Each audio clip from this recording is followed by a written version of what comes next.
But we saw that matchup in Joseph and LP off the dribble. It was a very good game. I think LP is very familiar with his game now. 3-0 early start. Team Cleveland. Cleveland. Good bucket. 3-3. And he had an excellent showing against Team DMV in the last Toronto series.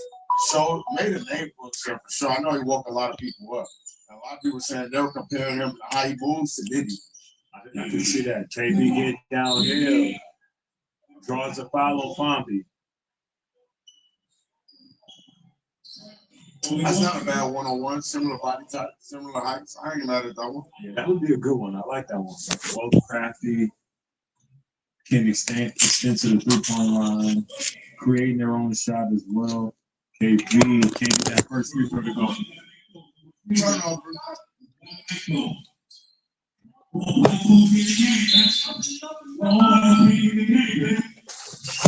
Great drive. Corner pass. There it is. Hard drive. Good challenge. Goes back up. Gets it to go. I like the energy from Simba early in this game. Yeah. He stayed aggressive. Good job on that second possession. Got the offensive rebound. Went straight back up. Finished with the left. Joseph to Simba. A little bit of a jab. Step back jumper. Oh, he's going. Oh, he's going. He said it's too easy. He's going.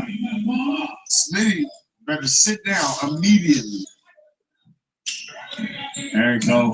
I like the action that we got this still. Great poke away, though, by Smitty. I like that. He used the correct hand on that one. Great anticipation. That back door is wide open. Here we go. He gets an early start for LP, calling the Pro Tools. Gets to that three-point pull-up, no good. Simba clears it to Joseph.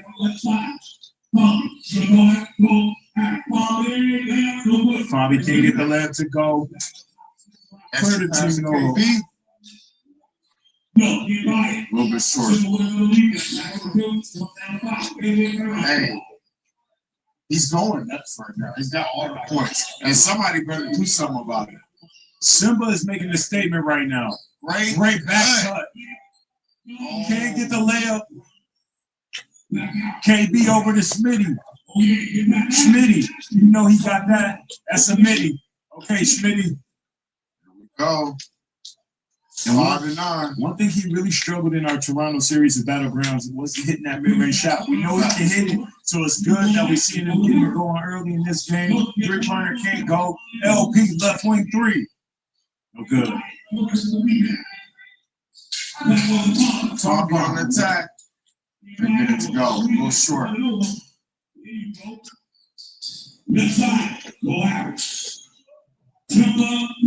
Good bucket. He's starting to find himself in the Battleground series, man. Slowly but surely, he's been getting better and better.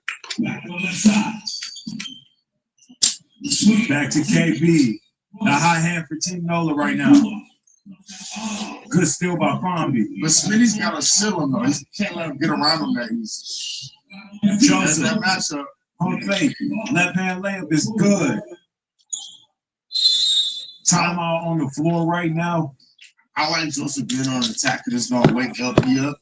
And sometimes, man, you gotta bite down, man. Like, I ain't letting you go off like this because I know Joseph. We just talked to him. He said he's gonna be on the attack when he sees LP.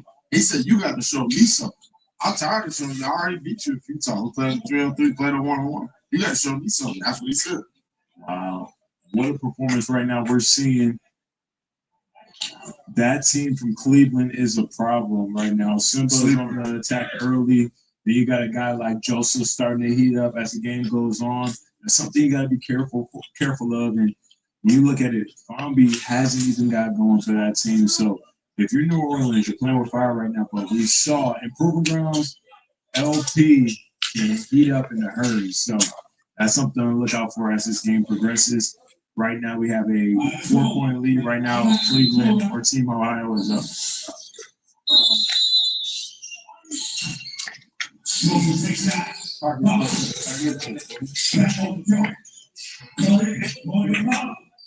Oh, God. Almost got that. Simba with a tough fadeaway finish off the glass off the offensive rebound. Was looking for a foul call, but couldn't get it. Simba is a basketball player, man. I love that he's a part of this series. He's bringing all the right energy. He a bucket. He is. He's showing that. I don't think he can continue this the whole series. Wide open. Great action. KB with the clear.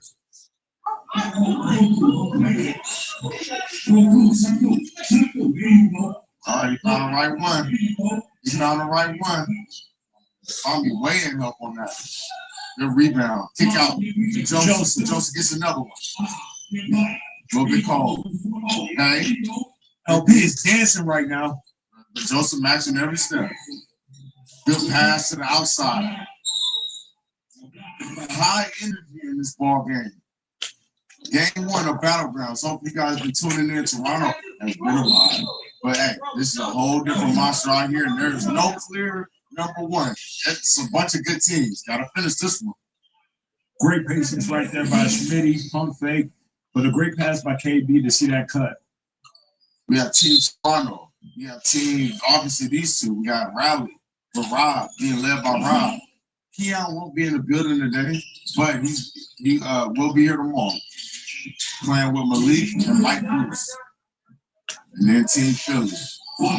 Still looking to find one. Finally gets it to go. All right, Ballers Life Fam. We got some huge games coming up this week. And before things tip off, I want to show you what I'm looking at. First off, thanks to DraftKings Sportsbook for sponsoring this video. One of the things I've really been enjoying lately is the live bet experience on DraftKings Sportsbook.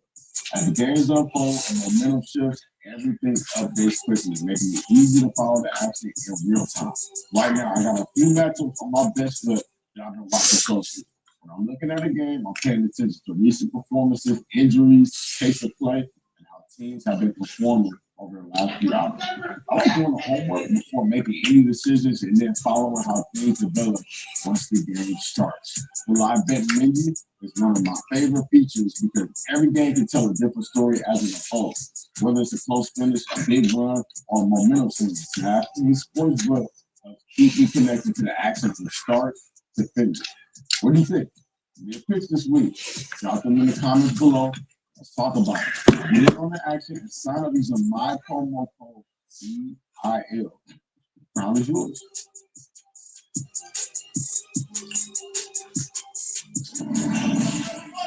Fabi got one from the left wing. Big three. He's starting to wake up. Target score is 50. Team Ohio on the attack with Fabi. Spin move. Gets to that pull up, no good. That's all I hear, man.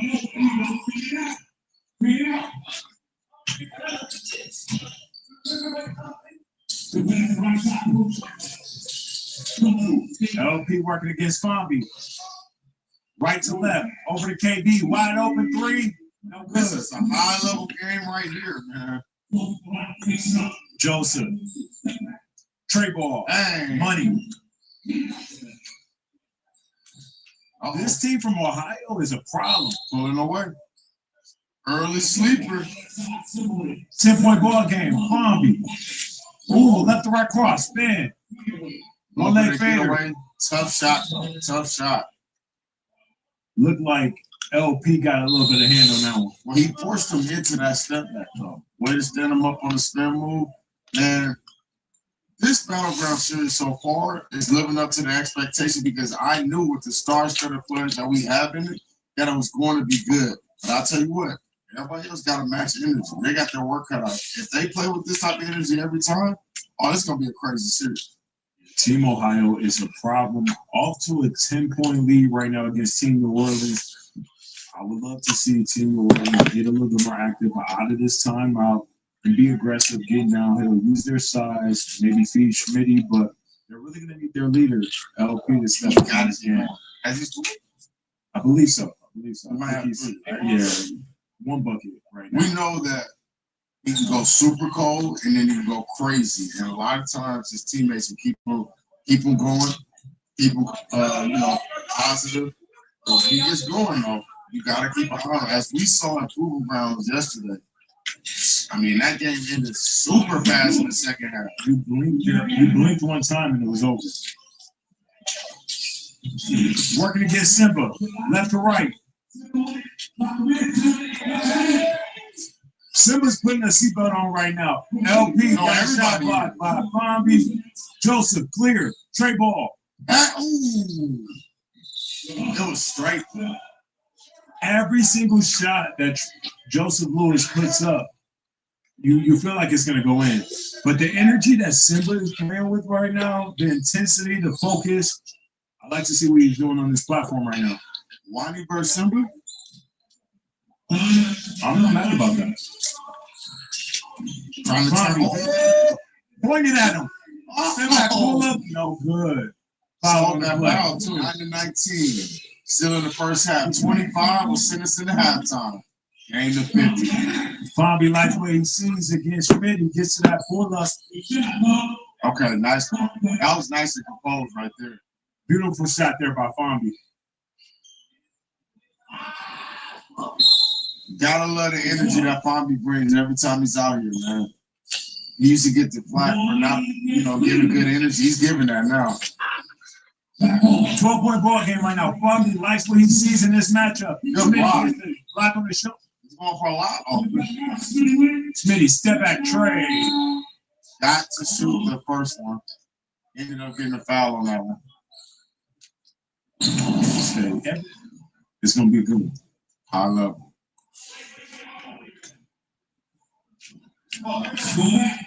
Fonby out there trolling.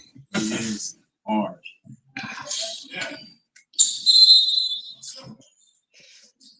LP getting open against Joseph Lewis. Gets to that corner. Baseline pull-up is good.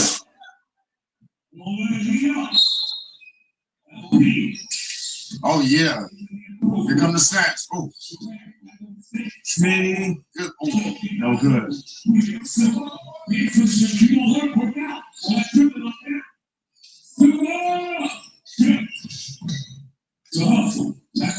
KB. Working against Fonby. Couple of pivots. Wide open LP. Pump fake. Right wing three. Money. Are y'all enjoying this?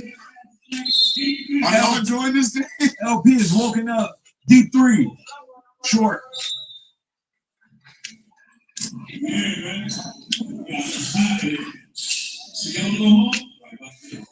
Mr. Lamar. This is Joseph. 6-point ball game right now.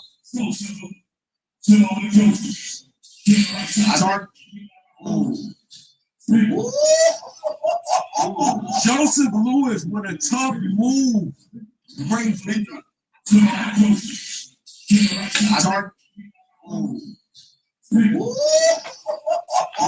Joseph Lewis with a tough move. Great He's finger. trying to give him a high five. He did not want that.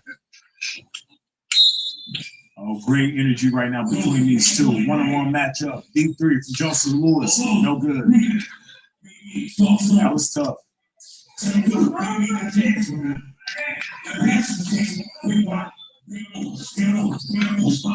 Can't be bumped. Foul. Drew the foul in the play. The energy between Joseph Lewis and LP is great right now. KB is shooting a free throw. At the free throw line, he didn't even know. And Joseph is face guarding LP.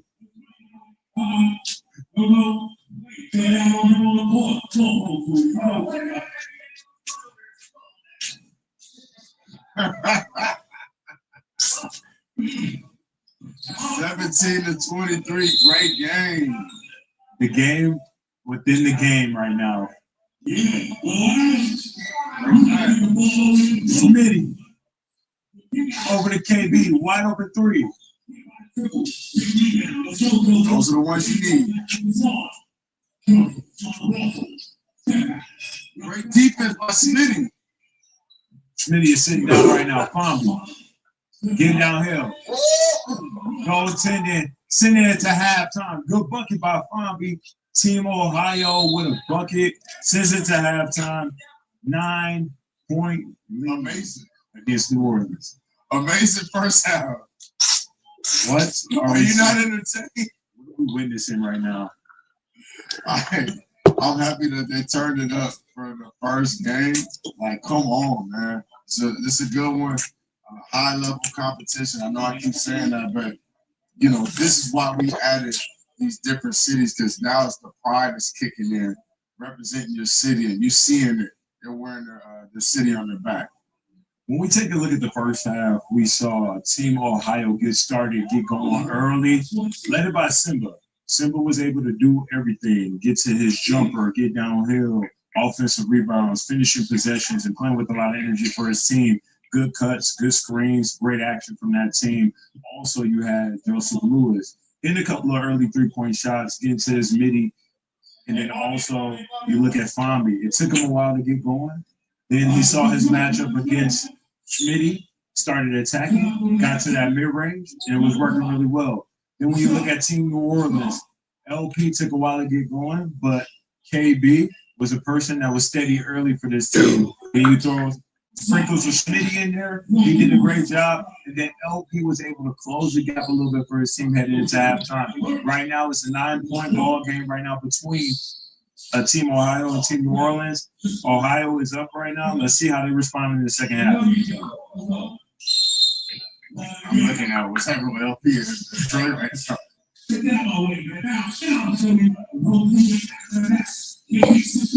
Left wing three, Joseph Lewis. Out of bounds.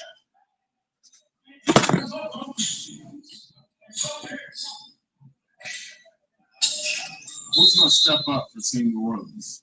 They need somebody right now. LP kind of got going there.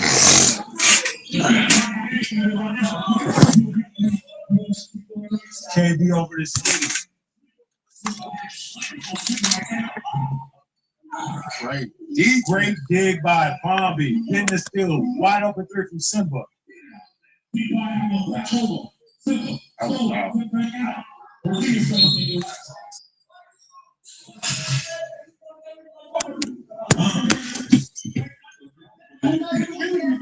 I promise you we got a mic. We got a mic bomb. Great energy right now on the court. Fambi is Schmitty.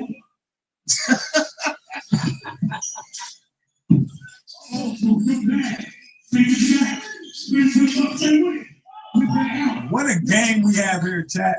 LP. From reverse pivot. Oh, I was about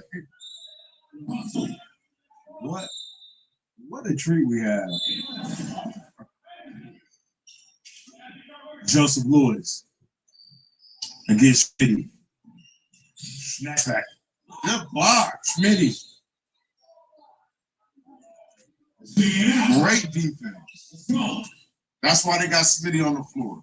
Great shot blocker. I think that they need a little bit more action to get Lamar downhill.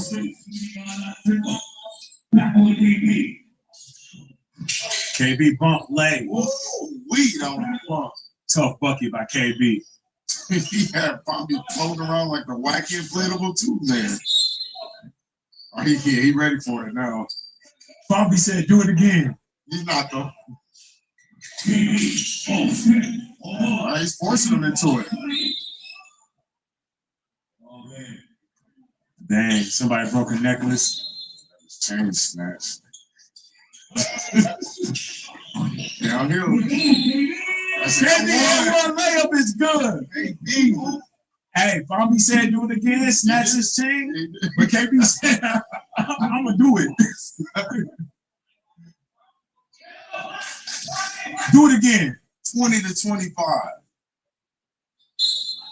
New Orleans making a bit of a comeback right now against Team Ohio. KB for three. It's not a bad decision. What you gonna do with it, Lamar? Being stared by KB. Good kick out. Almost a good closeout too. Got the foul on the play. All right, here we go. KB with the ball. Little action on the opposite side. Smitty with the three. Schmitty. Bottom of the net. Sees one go through. That's important for this team. They're going to need Schmitty's offense in this game. 2-point ball game, just like that. Same type of action. They're gonna flip the screen. Mark goes back to a ball to Smitty. Right back to KB.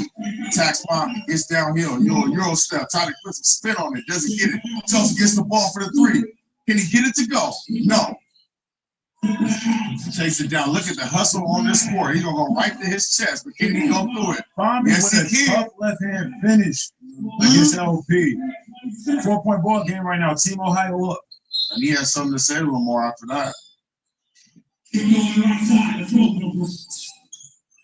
Got to get a good shot out of this possession. He found one he likes. 3-pointer up. No good. A little bit short. Him. Kyrie. Michael Jackson. Lamar with the ball. Being stared by his nemesis. Kick out to the 3. Can he get it to go? Yes, sir.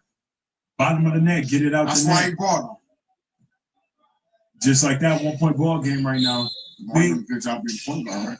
Big shots by Schmitty right now in the second half. Late pass to LP.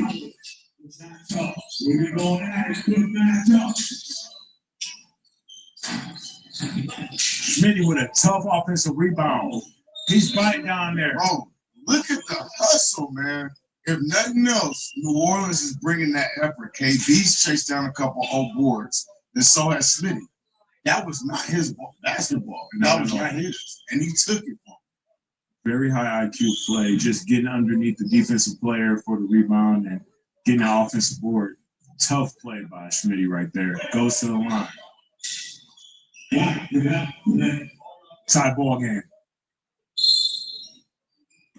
All right, Bruce in the building.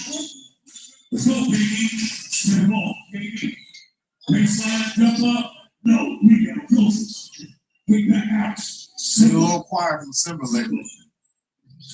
I guess he heard exactly what I said. Yes, man.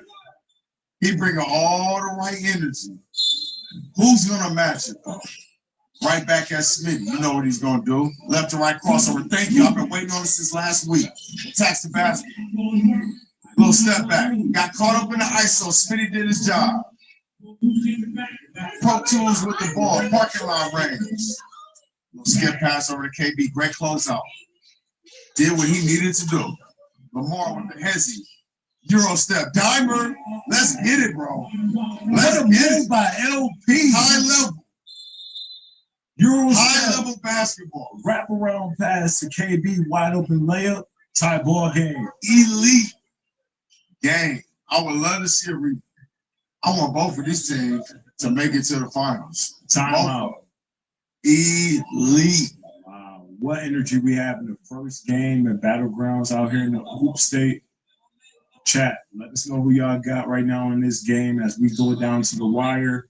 Tie ball game, 29 apiece. When we imagine Battlegrounds, this is what we imagine.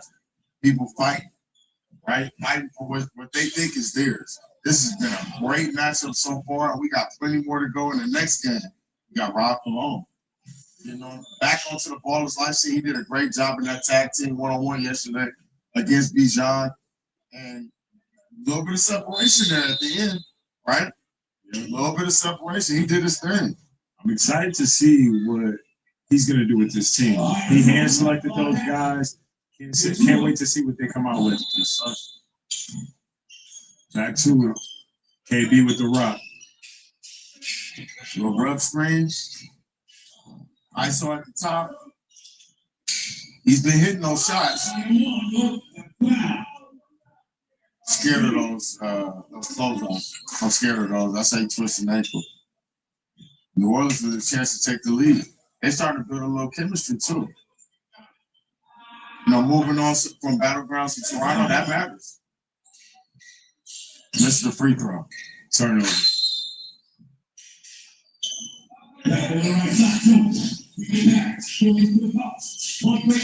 Got him. Couldn't get it to go. Okay, let's get right. Bombi versus Lamar. We'd love to see that one-on-one. Goes for the Hezzy. Hands to the sky. Oh! Get on that rim, Smitty!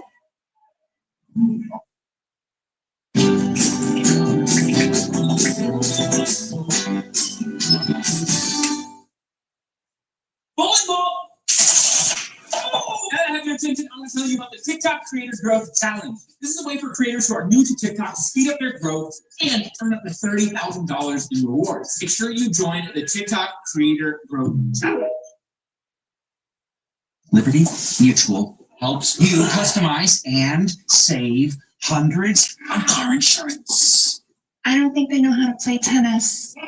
Not a clue. Only pay for what you need. Liberty, liberty, liberty, liberty. I vape, but I don't need to vape, you know?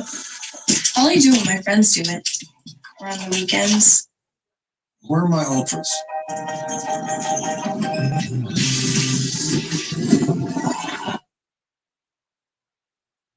Okay, let's get right. Fonby versus Lamar. We'd love to see that one-on-one. Goes for the hezzy. Hands to the sky. Oh! Get on that rim, Smitty! Wow. Doing this poster, my boy. What a play by LP to find Schmitty down the middle. Simba might be on that poster. No, he is on a poster. The energy is starting to pick up even more. Ball into the post. You know he got to think about scoring after dunking on somebody like that. Schmitty has found his confidence in his game. Great pass. KB. Great hands by Fonby. Wide open. Trey Need Lewis. that one to go. Trey ball. Good. Cleaner than Irish Spring. That was tough. We got a great basketball game right here. 1-point ball game. Over to Fonby. Fonby looking to work out. What you gonna do? What you gonna do? Fonby. Cleaner That's than all Irish day. Spring. What a game. 35 to 31. Back and forth we go. Right back up to the top with it. Trying to find Joseph. Roundabout to the other side, to the other slot, back between the legs. Little fake, great pivots, the master of them. Couldn't get it to go. Okay, right back to her. L1. Love this game. This is one of those games you want both of them to win, man. They brought the energy to battlegrounds. Joseph just happened to be at the right place at the right time on that one. Simba on the attack, downhill, pull back, Trey ball, no good.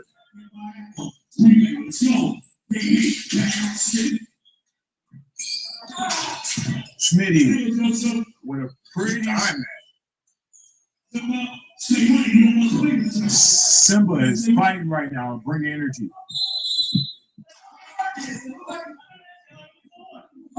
Who's the bigger dog in the fight? That's who's gonna win this game. Who's chasing down those rebounds? Let's see what they're talking about in that huddle down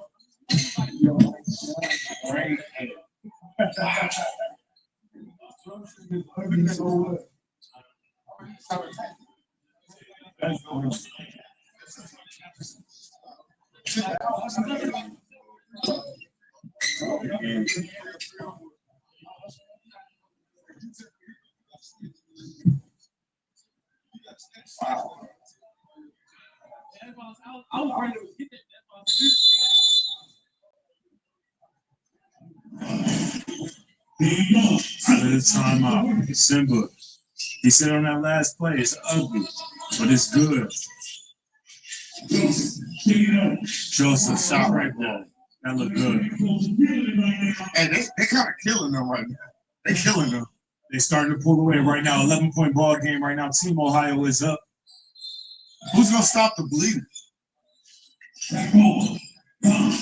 Fonby on the attack. Got the whole right side to work to himself. Gets to that pull up, no good. That's an offensive foul. Offensive Oh, no, rebound by not Simba. offensive. That's not an offensive foul. That's a push in the back. He pushed him straight in the back.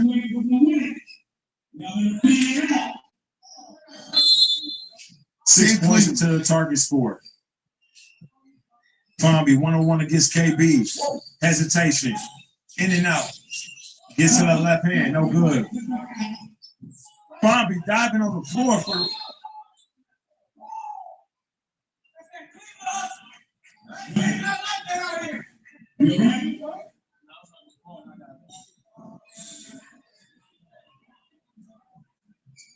More than like that, but that was hustling.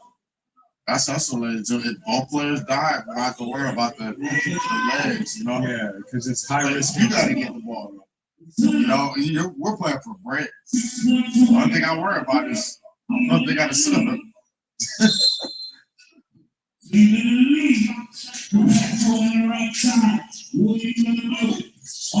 Look at this action that they're running every time. I love it. Bombi 1-on-1 against LP.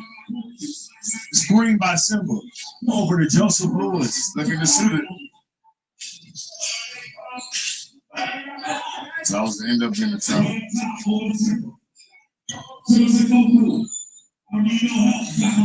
Get out the way. Let me dance with you. Get out the way. Blame me. Real deal Holyfield. That boy can hold. Simba plays with so much energy. Grown Simba. We out here in NC. Y'all know anything about J. Cole? Y'all know that Grown Simba track. Bombi. One leg, no way. No good. Great contest by Simba. Simba, wide open tray ball. Good rebound by KB. Sky for the board.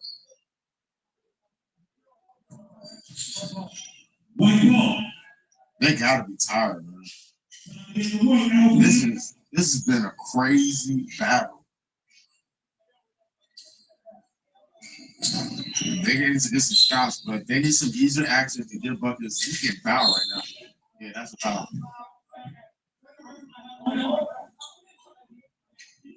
They're double teaming LP off the passing. It makes sense though, because like he gotta pass it in. That's smart. My God. This is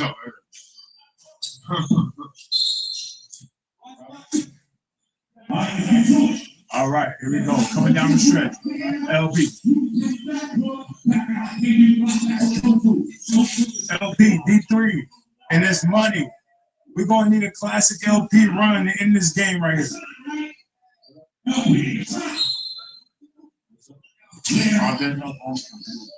LP, 3, no good.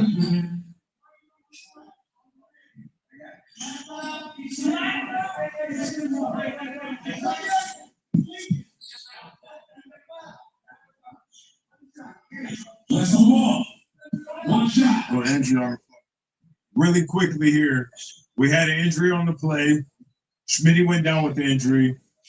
Now we're going to have a substitution.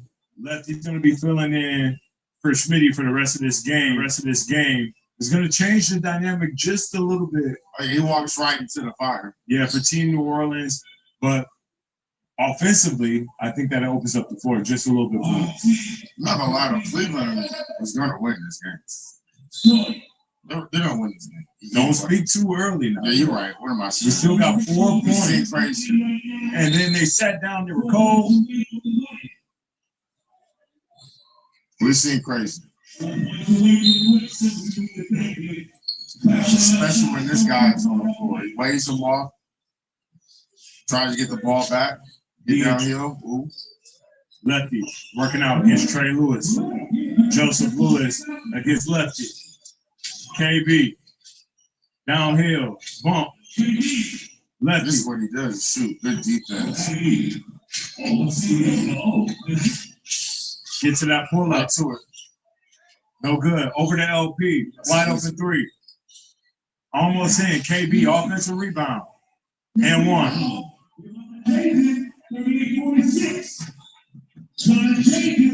And Smitty's going to get stitches, but I doubt he sits out for this whole series. Like he's probably going to be back. Isolation for LP against Simba. Hezzy. Behind the back. Hard left to right. Behind the back. Baseline jumper is good. Flip that. Flip that. LP. He wants to do it by himself right now. Deep 3. No good. In and out. 6-point game. But now it's Cleveland. Lefty against Bombi. Lefty with great defense. The lefty working against Fombi. Over to KB. Wow, man, 6-0.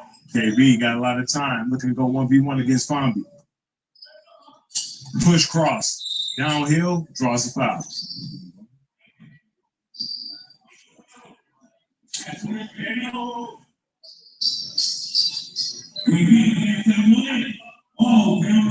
KB converts at the line. LP 1-on-1 against Joseph Lewis right here. Ooh, on the ground. Got him. KB for three. Oh. Hey, at least he got to shoot that. Oh, both knees. Bobby and one. Come on, man. You ready? LP got to shoot that, bro. That was a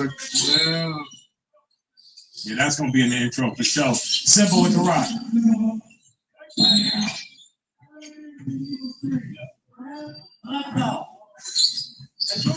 He's getting control again, right?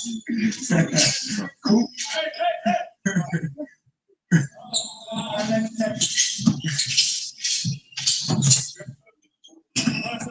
LP against Joseph, top of the key.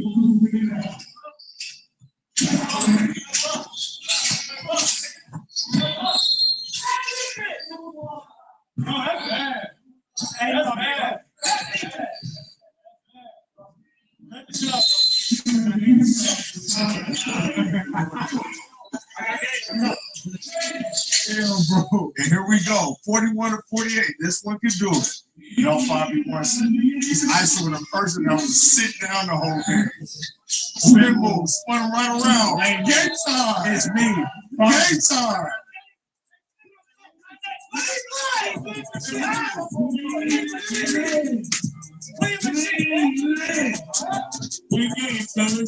It's me. Great.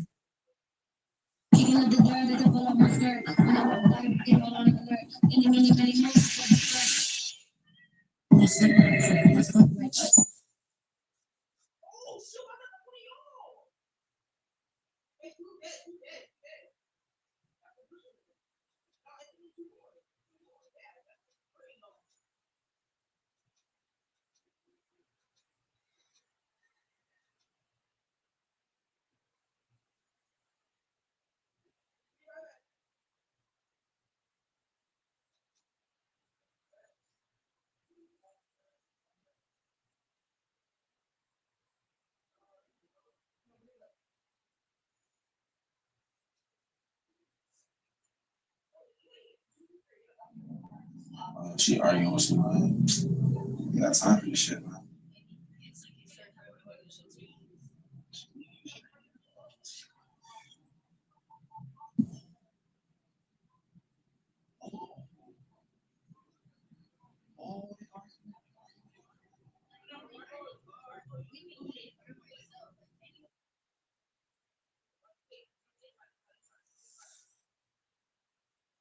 Or don't, because I'm good. Chat, we good. We can just get her.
We found something.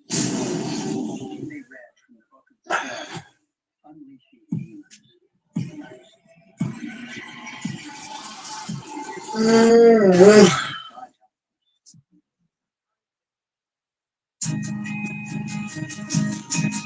We get it. This isn't any move. Starting five for Serbia, of course, including Nikola Jokic, who will play long minutes again. We've seen the historic Dream Team, the legendary Redeem Team, now at Paris 2024 for the USA. It is the next test for the Redream Team. Now their set of all-stars is remembered, hangs in the balance at the Mercy Arena tonight as we see their starting five. The Team USA failed at the World Cup last year. The Avengers assembled, the likes of Curry, James and Durant, the superhero talents gathering for the USA. It'll be not really a component for the USA in that first game. We talked about where Serbia can improve, the USA can still improve. We're trying to keep Jokic and Serbia quiet. Curry will take the long two. Another degree of difficulty for Serbia. Bogdanovic off the inbound. It's the ball here in the booze all tournament long, and Abramovich looking to go coast to coast through the attention of the defense and burning them like moths to a Curry. Three-point shot for him, misses again. Now that one more, and you can't give him 2 bites off the cherry. NBA championship ring and several scoring times. We know he can fill it up. That first miss there put him to 5 of 21. He answers back with the second. Warren dodged that bullet as well as he splits the pair. Jokic turns to face Embiid. MVP against former MVP in the NBA. And how about the average hit from down low court time? No catch Curry. Here's Dobric on the defensive end. Curry passes to Booker. Back to Curry. He's going to take another three. Back-to-back threes. And Eventually he's going to get hot. Tonight is the night. Then you have a whole other Dragon as well, Abramovich. It's fireworks in the first. A three. Rebound knocked away from him. maybe got away with it. Turnover. Curry, hot hand. Didn't even need to look.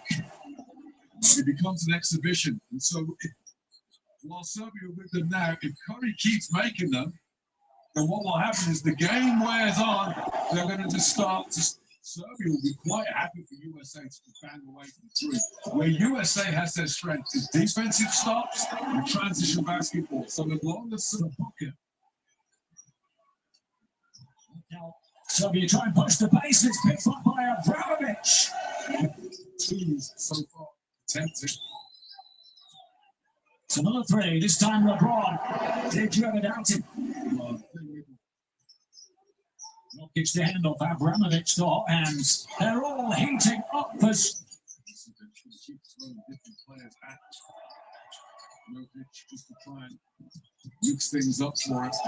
Jokic fastest down. System. They don't really run a lot of sets. Tamadavaya to Curry. We've seen his hot hands and we've seen his hot handles, and he's not cooling down. Jokic back in. 3-second differential between shot clock and game clock, end of the first. Bogdanovic into the paint. Can he bank it in? Yes, he can. Just in time. No time left for the USA. And Serbia have fought fire with fire.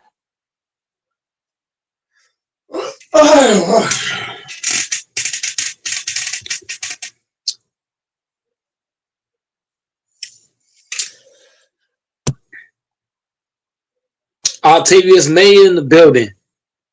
Cam in the building. Beast Warrior in the building. Salute everybody, man.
Good nights.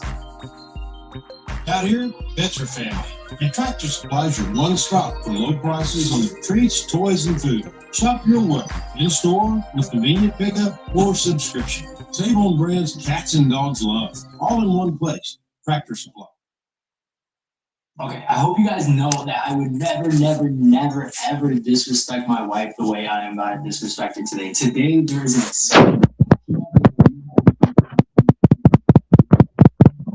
Shanice has been giving me some very savage pranks. I'm not gonna lie, they've been really funny and whatnot, but today we're going to be ultimate revenge prank. She's going to flip out. As you guys can see by the title and thumbnail of the video today, she's going to be catching me cheating on her with my celebrity crush. Now, for you guys that don't know, my celebrity crush has always been Lauren London, literally since I was a kid and I saw the movie ATL for the first time. Probably shouldn't have been watching that as a child, but it is what it is. So yeah, she's been my celebrity crush since then, and I asked ChatGPT to make me a fake screenshot between me and Lauren London. And again, guys, I really hope you know I would never, ever disrespect my wife like this ever. I don't care who it is. Like me and Janice, my wife, we're locked in. Nothing's getting between us. Today, I gotta stir up the pot. You know what I mean?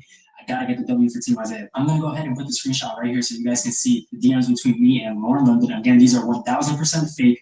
ChatGPT made it for me. My goal is to pretty much leave my phone open with the screenshot of like DMs. I'm just gonna leave it on the counter. When she comes downstairs and she sees my phone on the counter and she starts reading it, she's obviously going to flip out. She's going to freak out. She's gonna go off. You guys already know how Janice gets. This can end very badly. And I feel like I'm risking my life right here, but I gotta do it for Team Isaiah, yo. This is gonna be so savage. If you guys are ready for today's video, make sure you guys smash that thumbs up button. Comment down below Team Isaiah all day, every day, and let's get into it, yo. This is gonna be so freaking crazy. All right, guys, camera is all set up. We are good to go. I have the screenshot here on my phone. I'm gonna leave it on the table right here. She just got food delivered not too long ago. I went ahead and put it on the counter for her. But yeah, I'm gonna leave this right there, open, plain sight, and we're gonna wait for her to come down and look at it. And yeah, comment down below Team Isaiah all day, every day. Let's go.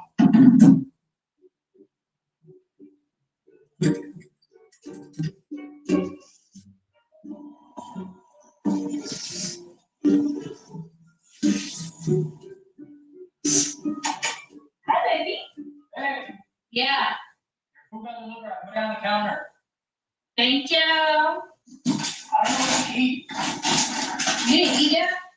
No, I'm talking to Burger King. You're tired of Burger King? Yeah, I don't keep on Popeyes. Ew. I just don't want to do that to my stomach this week. Yeah, I mean, having Popeyes as your first meal of the day is crazy. Ooh, I got McDonald's. McDonald's. Yeah, low key like a wrap. A spicy wrap. Why?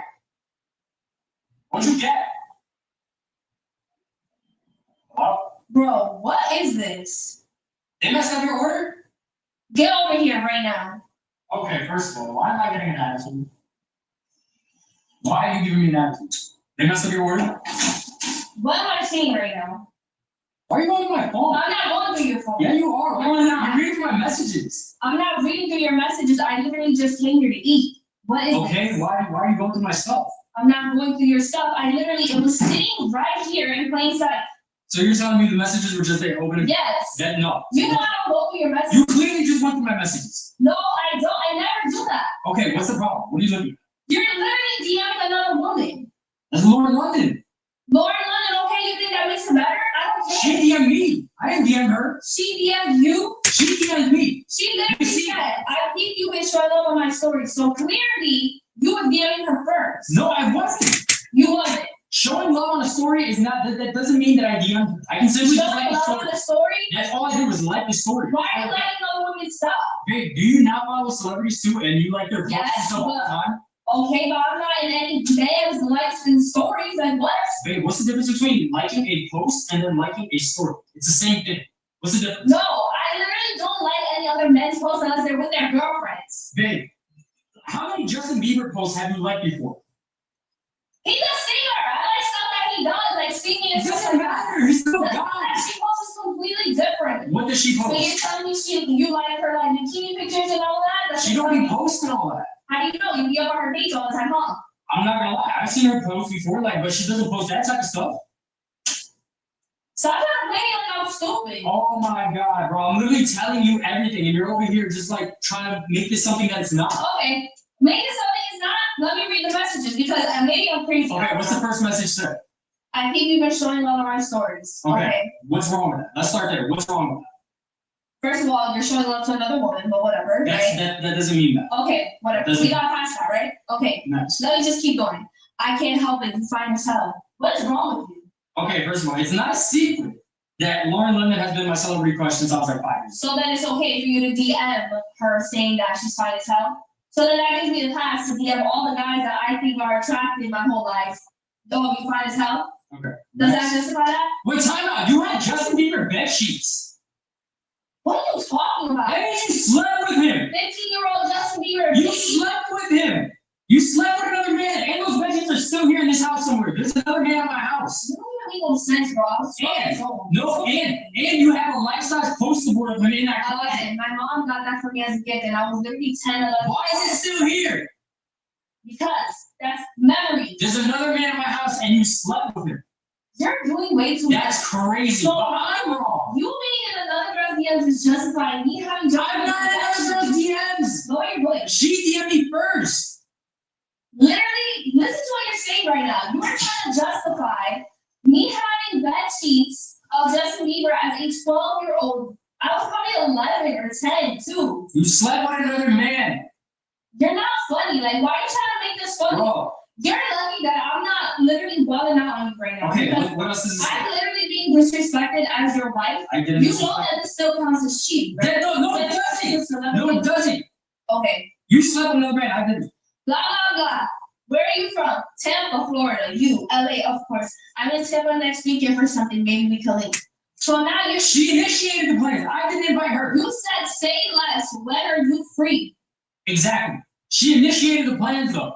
And keep it real. If Justin Bieber was like, yo, you want to link up next weekend, are you going to say no?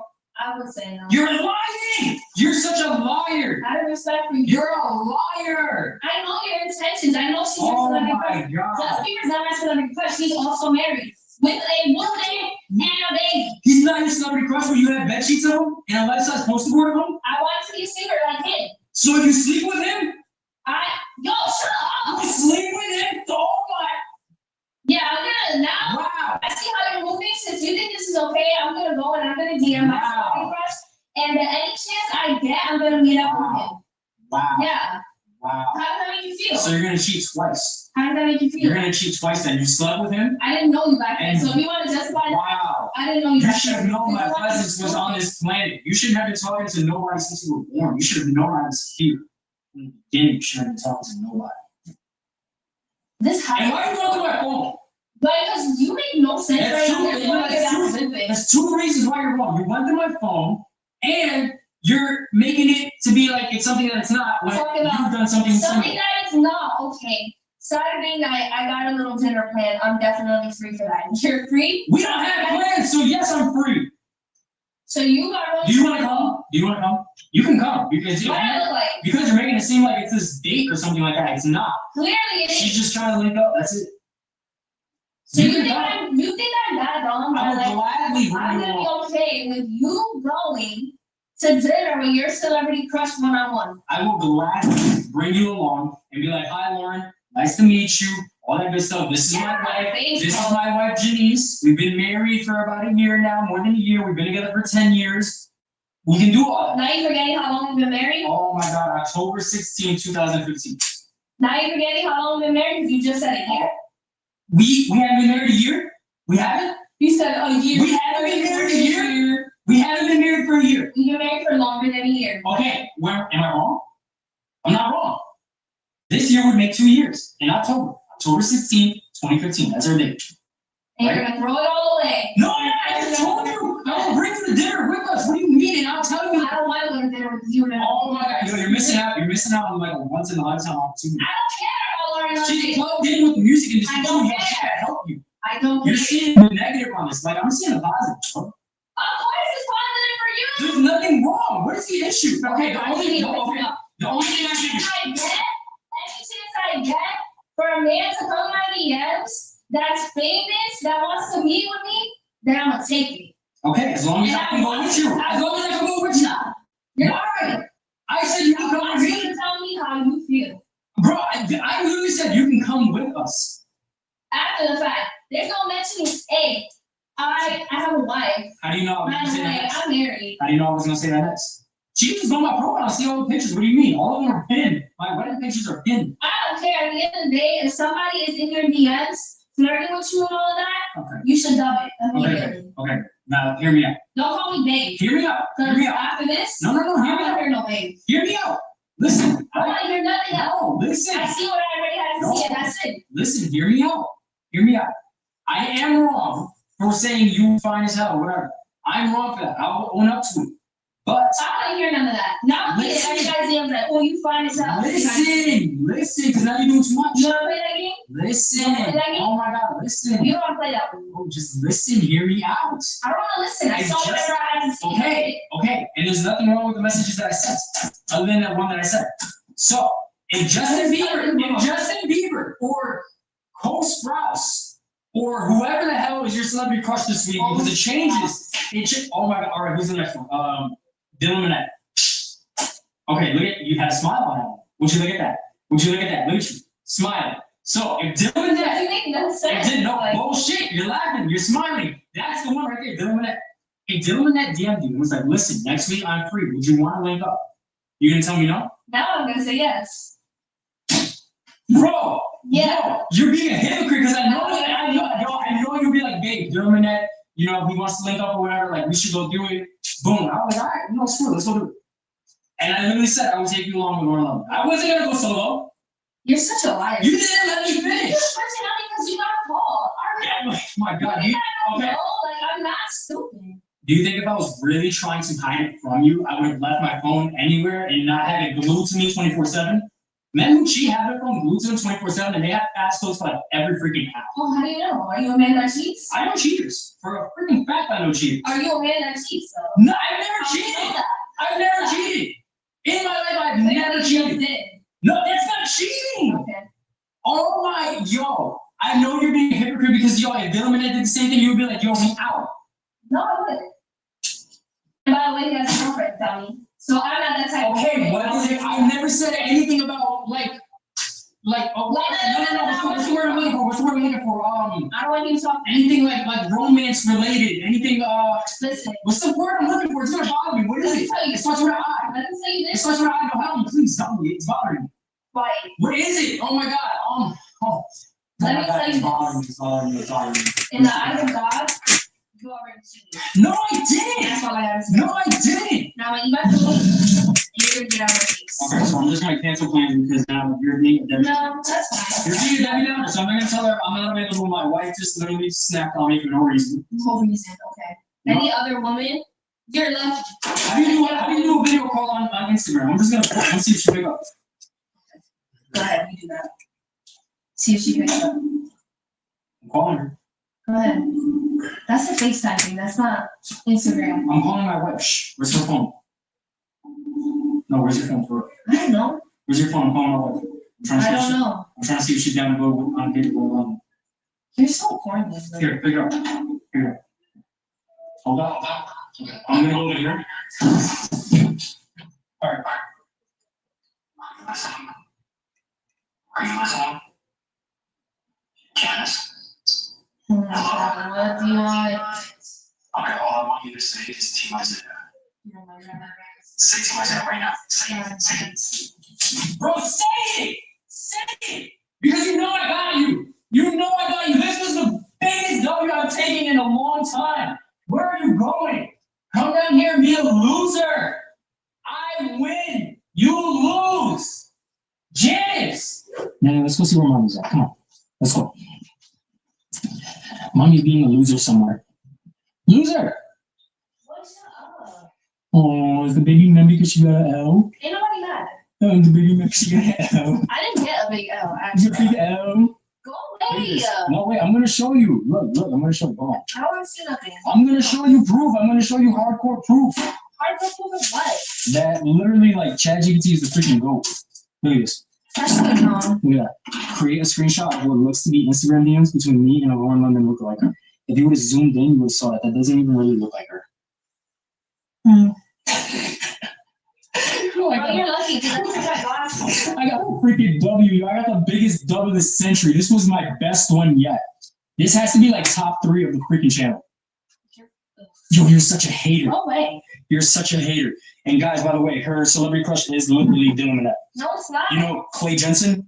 It's not. Google Clay Jensen, and you guys are gonna know what show he's from. That's her biggest celebrity crush. And I'm not knocking him or anything. I'm not knocking him. I'm just saying that's her celebrity crush. He's in a relationship. Okay. Respect men in relationships and we respect relationships. Okay. Okay, that's not my celebrity crush. All right, no, but hear me out. Seriously. If Lauren London really did DM me and was like, yo, you trying to link up next weekend? I'm free. By whatever, like, I don't know how it would come up. Oh, hey, Joe. Yeah. What are you wearing? Where are you headed? Can you come with? I'm actually wearing a little red. Is it shoes first or is it finishing touch? Finishing touch. We got a lot of Stevie.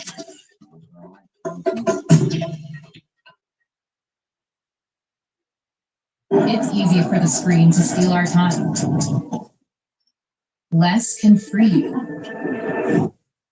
I was sitting on the edge of my own sofa, hands clasped, staring at a woman I did not know. She was curled up in a pale blue silk dress, blonde hair fanned across the pillow, breathing slow and even. The apartment smelled like red wine and jasmine perfume. She had been too drunk to remember her address, so I brought her here. The only place I knew was safe. On the coffee table, her clutch sat half open, phone screen glowing. I was not trying to look, but the name was too bright to miss. Dad, Richard Calloway, the CEO of the company I had joined 2 months ago. Let me back up. My name is Ethan Mercer. I am 34 years old, and I work as a structural engineer at Calloway Development Group, one of the largest real estate firms in Chicago. I grew up outside Indianapolis, in a small town where everyone knew your parents before they knew you. My father was an electrician who came home every evening smelling like copper wire.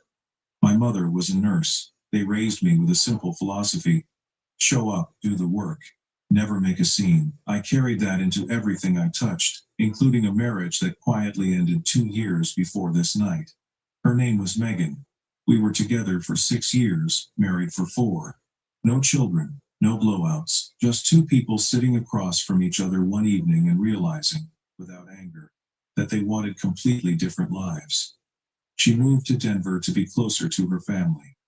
I stayed in Chicago, alone in a 2-bedroom apartment in Lincoln Park that was too quiet and slightly too large for one person. My routine after the divorce was simple and unchanging. I went to work. I came home. I cooked dinner for one, usually whatever was cheapest at the grocery store. I read before bed. I did not feel sorry for myself, but I was not exactly thriving either. I was existing inside a life that fit me the way a shirt fits after you have lost weight, still wearable but hanging loose in all the wrong places. Richard Calloway ran his company the way a surgeon runs an operating room: precise, exacting, and with zero tolerance for anyone who could not keep pace. He was famous in the industry for firing people mid-sentence if he caught a whiff of incompetence. I had been there 2 months and was still deep in my probation period, still proving every morning that I deserved the desk they gave me. The only person I was close to was Marcus, another structural engineer on my team, who had been there 3 years. Marcus was loud where I was quiet. He had made it his mission to drag me out of the apartment at least once a week because, in his words, I was turning into furniture. That Friday, Marcus insisted we go to a rooftop bar in River North. I told him I was tired. He told me I was always tired, and that was exactly the problem. So I went. The bar was packed, music thumping through the floor, string lights swaying in the breeze off the lake. I nursed an IPA in a corner near the railing, already planning my exit. Then I saw her, far end of the bar, alone. Blonde hair, tangled, pale blue silk dress that seemed out of place in a casual crowd, holding what looked like her 4th or 5th cocktail. Her eyes were red. The bartender caught my eye and nodded in her direction. The universal signal for "is she with you?"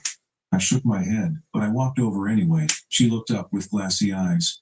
I didn't ask for a babysitter. I told her I was not applying. When she tried to stand, her heel caught the edge of the stool and she stumbled. I caught her elbow before she went down. I asked where she lived. She shook her head. words slurring together.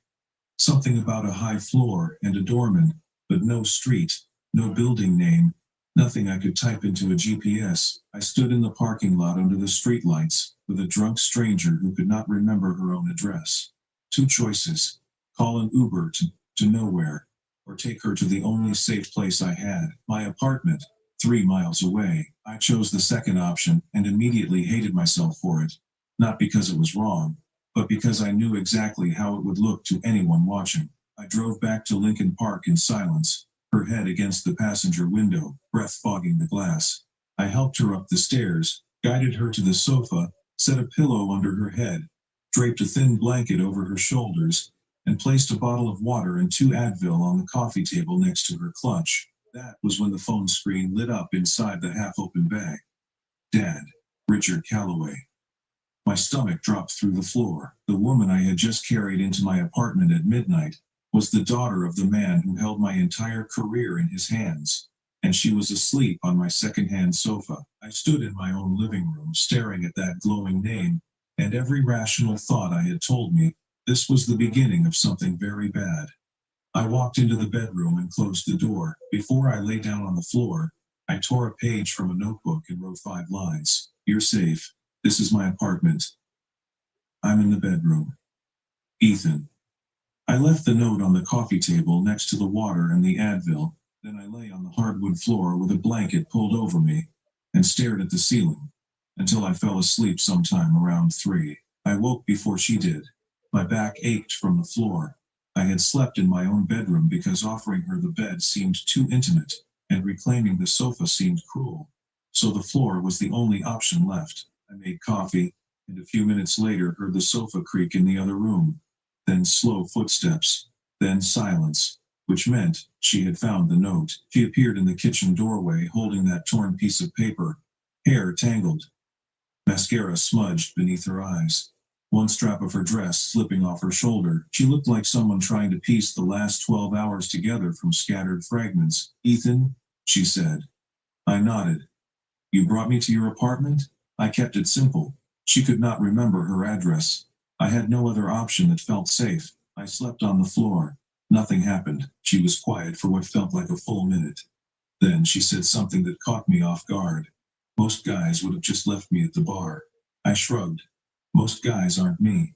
It was not a boast. It was the way my father taught me truth works. Plain, without decoration. She called an Uber, gathered her clutch, and left without giving me her name or her number.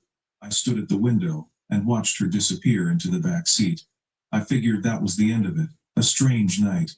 A story I would never tell. Done. Monday morning, Marcus nudged me in the hallway outside the engineering bay. Boss's daughter is in the office today, he said, nodding toward the glass corridor. I looked through the partition and there she was. Sloane Calloway. Blazer buttoned, hair pulled into a clean bun, posture straight as a ruler, heels clicking on polished concrete. She was an entirely different person from the woman on my sofa. Her eyes swept the room, passed over the drafting tables and the other engineers, and paused on me. Just for one beat. Then she turned and kept walking. She had recognized me, and I recognized the exact moment she chose not to show it. Over the next few weeks, Sloane started appearing at the office more often. The official reason was that she was managing a marketing campaign for a new lakefront tower the company was developing. She had meetings, she had presentations, she had perfectly legitimate business reasons to be in the building 3 or 4 days a week. But I started noticing patterns that did not fit the official explanation. She found reasons to swing by the engineering floor. She asked me questions about load-bearing walls and foundation reinforcement and wind shear calculations, questions that were specific enough to require sitting beside me at my desk while I walked her through the answers. She brought coffee for the whole team one morning, but she only remembered that I took mine black, no sugar. She asked Marcus, never me directly, whether I usually stayed late at the office. He stood by the window one afternoon, while I explained a set of structural blueprints to a junior colleague. And when I looked up mid-sentence, she was not watching the drawings. She was watching my hands moving across the paper. One afternoon after a meeting, I found her clutch sitting on the conference room table. Everyone else had filed out. I picked it up and walked it down the hall to her office. When I handed it to her, she took it with a small smile, and said, "I keep losing this thing around you," half joking, half not. I did not know what to do with that sentence. I nodded and walked back to my desk. I thought about it for the rest of the day, and into the evening, and again the next morning. The trust between us, built through small things that nobody else would have noticed. I saw that the swivel chair at her desk in the marketing suite wobbled badly every time she shifted her weight. Nobody else cared. One evening after she had gone home, I found a hex wrench in the supply closet, got on my knees, and tightened every bolt on the base until it sat perfectly level. The next morning, there was a yellow post. It stuck to my keyboard. "The chair works perfectly now. You fixed things." I read it twice and slid it into my desk drawer. I did not understand yet that she meant something far beyond the chair. But I kept the note. One late evening, we were the only two people left in the building. The cleaning crew had already come and gone. The office was dim, lit only by desk lamps and the soft glow of the city through floor-to-ceiling windows. Sloan was sitting on the edge of a desk in the conference room, shoes kicked off, bare feet on the carpet, cradling a cup of cold coffee. And she told me about Tyler Ashford. Tyler was the son of her father's most important business partner, and their relationship had been less romance than corporate merger. Their fathers played golf together every Saturday. Their families shared holidays. The relationship was expected. And for 2 years, Sloan had played her part. But Tyler was controlling, possessive, and jealous in the quiet, dangerous way that does not leave visible marks but scars you from the inside. He tracked her location on her phone. He decided where they ate and who they socialized with. He treated her not as a partner, but as a possession. A line on a spreadsheet he managed. The night at the rooftop bar, she told me, was the night she had finally ended things with Tyler for good. She had told Tyler it was over that afternoon, and he had not taken it with any grace at all. She went to the bar alone that night because she did not know where else in the world to go. "I wasn't just drunk that night," she said, staring at the floor. "I was free for the first time in 2 years, and the first person I met was you." I did not know what to say to that. The weight of it settled into my chest and stayed. A few days later, Richard called me into his office. The meeting was about the lakefront project, technically, but before I made it to the door, he stopped me. "I keep my work and my family separate, Mercer," he said, watching me over his reading glasses. "I expect everyone else to do the same." It was not a question. It was not quite a threat, but it landed like a nail driven clean through wood, and the message was impossible to miss. I did not look toward the marketing wing for the rest of the week. Marcus noticed too. "You and the boss's daughter have a lot of scenes together lately," he said over lunch one day. I told him it was nothing. Work overlap. He gave me the look of a man who has been lied to many times and has long stopped pretending to believe it. "Sure," he said. "Work overlap." I changed the subject. But that night, alone in my apartment, I stared at the sofa where she had slept and asked myself what exactly I thought I was doing. One evening, walking to the parking garage after a late shift, Sloan fell into step beside me. The corridor was empty. Our footsteps echoed. "Why did you bring me to your apartment that night?" she asked. "You could have called a cab, dropped me at a hotel, anything. You asked me to take you somewhere safe," I said. "That was the only safe place I knew." She looked at me for a long time. Longer than was comfortable. Longer than you look at someone you think of as just a colleague. Then she said, very quietly, "It was. I did not sleep well that night, or the one after it." Then Tyler came back. He walked into the Callaway Group office on a Tuesday morning under the polished banner of a partnership meeting, tall and clean-shaven, wearing a suit that cost more than 2 months of my rent. He had that prep school confidence, the kind born from never hearing the word no, the kind that fills a room before the person even opens his mouth. He shook hands with everyone in sight. He smiled like a man who already owned the building and was simply being gracious about it. But the moment he saw Sloan standing near my desk, reviewing a set of drawings I had printed for her, that smile vanished for a fraction of a second before snapping back into place. Nobody else in the room caught it. I did. Tyler had not come for business. He came to reclaim what he believed was still his. And the weapon he chose was not a lie. It was something far more dangerous. It was the truth. Methodically stripped of every piece of context that made it decent. It started in Richard's office. I was at my desk, close enough to hear every word through the open door. Tyler stood in the doorway, leaning against the frame with the relaxed posture of a man who had rehearsed his concern in front of a mirror that morning. "Richard," he said, his voice pitched just loud enough to travel. "Did you know some guy from your engineering team took your daughter to his apartment in the middle of the night?" He let the words hang in the silence. He did not add details. He did not soften it. He did not need to. Those words, arranged in exactly that order, did all the damage by themselves. The context, a drunk woman who could not remember her address, the water on the table, the note that said she was safe, the man who slept on his own floor so a stranger could rest, all of it was surgically removed. What remained was the worst possible version of the story, and Tyler knew precisely how powerful that version was. Richard looked up slowly from his desk. His expression did not change, but his jaw tightened. Tyler let his gaze drift through the glass wall in my direction. I sat perfectly still, pen frozen over a set of structural calculations, my pulse hammering in my ears. Later that same day, Tyler found me alone in the hallway near the break room.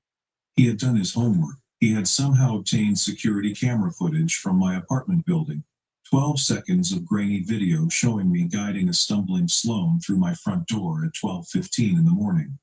No audio, no context, no note on the coffee table, no bottle of water. Just a man and a visibly intoxicated woman disappearing into his apartment in the middle of the night. "A drunk girl in your apartment at midnight," Tyler said, leaning against the wall with his arms crossed, his voice calm, almost conversational. "You know exactly how that looks, Mercer, and so will everyone else." The casualness was deliberate. The friendlier the tone, the harder the threat lands, because it makes the destruction sound like a reasonable observation rather than an attack. I did not respond. My jaw was locked tight enough to feel my molars grinding together. My hands were curled at my sides, fingernails pressing half moons into my palms. But I said nothing, because anything I said would become ammunition, another sentence he could strip of its context and aim like a weapon. I had already watched him do it to the truth about that night. I was not going to hand him more material. Tyler sent the hallway footage to Richard that afternoon. Within the hour, I was sitting across from the CEO in his corner office. Richard had the clip paused on his laptop, frozen on the exact frame where my hand was on Sloane's waist, steadying her through the doorway. Get ready to go full vacay mode with Famous Footwear this season. Find the latest styles and trends from the brands you love, like Nike, Brooks, Birkenstock, Jordan, and more. Shop your local Famous Footwear or famous.com.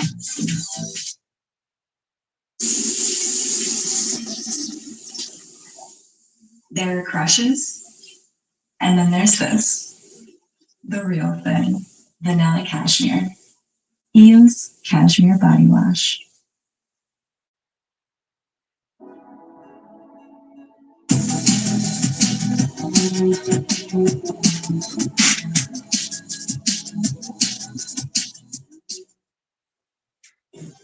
Watch all FIFA World Cup matches on Fox 1. Now available with YouTube.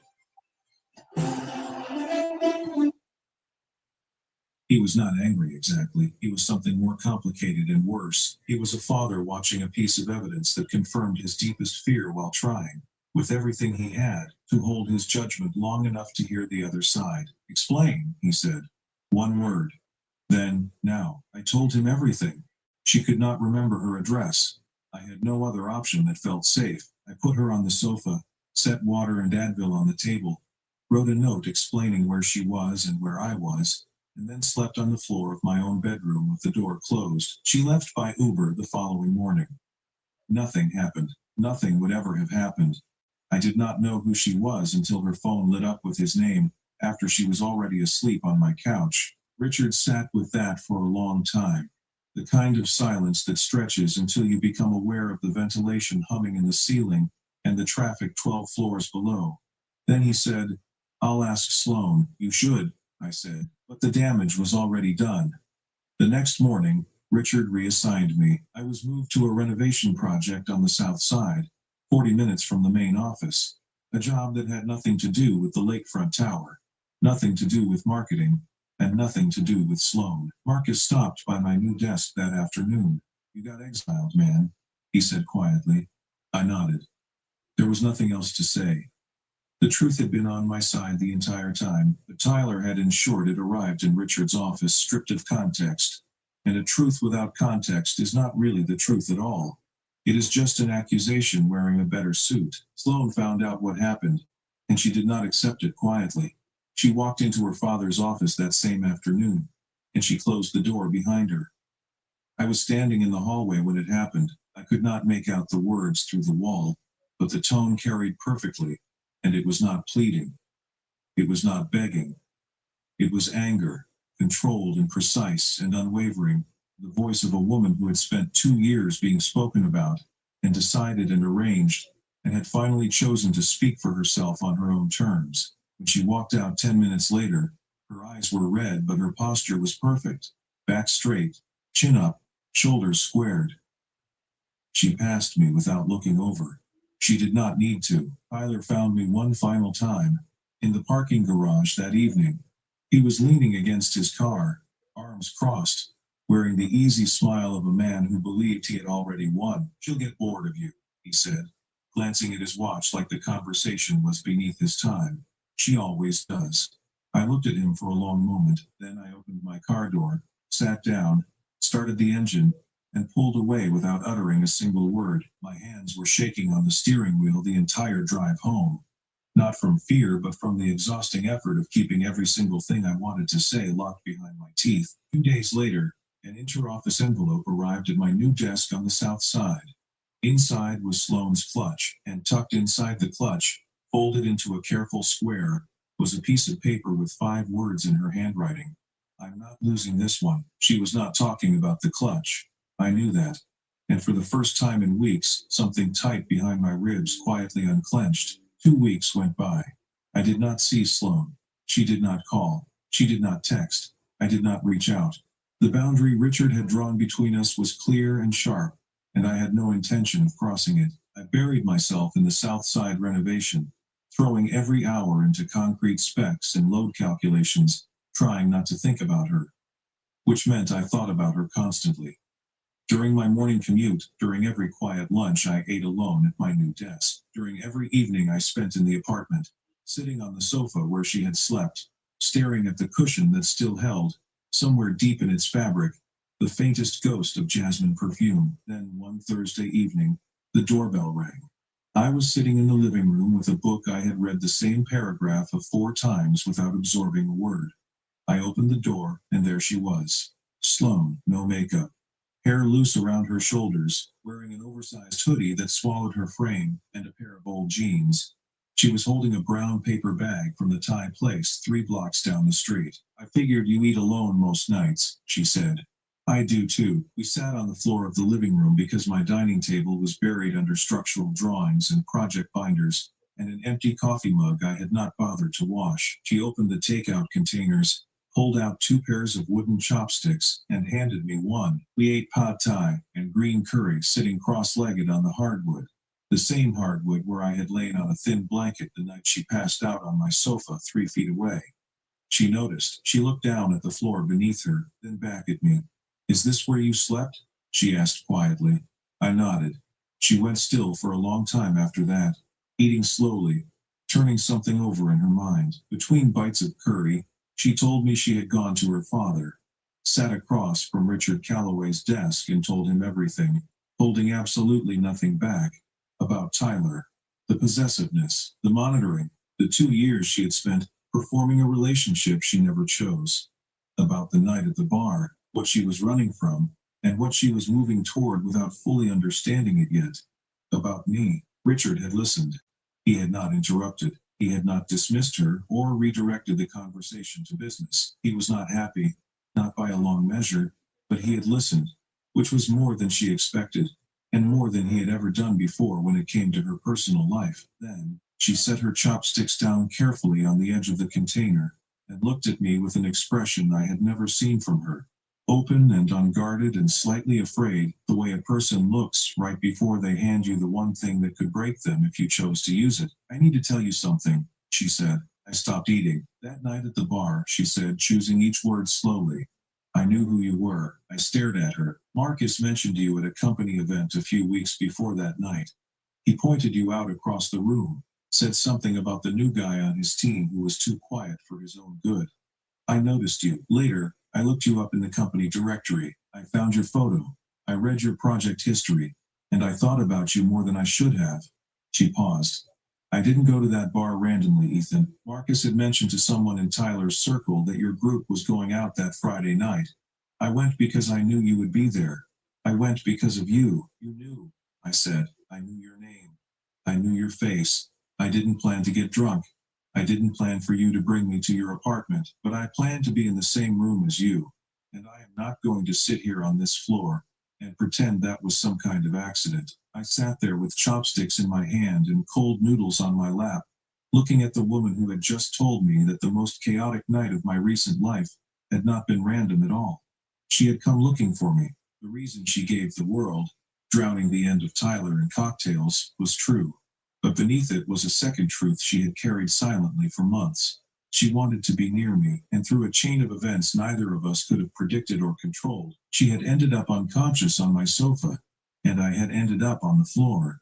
And now here we were in the exact same room, sitting in the exact same spots, with the truth finally on the table between us, alongside the empty takeout containers. If we do this, I said slowly, your dad could fire me. You understand that? She looked at me without blinking. If he fires someone for being decent to his daughter, that says more about him than it does about you. I did not kiss her that night. We washed the dishes side by side at the narrow kitchen sink, shoulders closed but not quite touching, steam rising from the hot water. Neither of us saying much. She left a little after 11. At the front door, she turned back and gave me a small, deliberate smile. I left my clutch on your kitchen counter, she said, on purpose. Then she walked down the stairs, and I closed the door and stood there with my hand on the knob, not moving, just breathing, feeling something I had not felt since before the divorce. The quiet, terrifying possibility that my life might still hold a direction I had not planned for. The first month was quiet and careful, and entirely ours. We kept everything private, not because we were hiding, but because what was growing between us did not yet belong to anyone else. I cooked. Sloane brought wine. She would arrive after work, slip off her shoes at the door, and curl into the corner of the sofa, that same second-hand sofa where she had slept as a stranger, laptop balanced on her knees, reviewing marketing reports, while I spread structural drawings across the living room floor, and worked on calculations with a pencil behind my ear. Slowly, without either of us naming it, that sofa became the center of everything. It was where she read in the quiet hours after dinner, where we watched old movies on Saturday nights with the lights off and the city glowing amber through the window, where she fell asleep against my shoulder on the evenings she stayed too late, and neither of us wanted to be the one to say the night was over. She started leaving things at my apartment, one object at a time, each small enough to seem accidental but placed with enough intention that I knew it was not.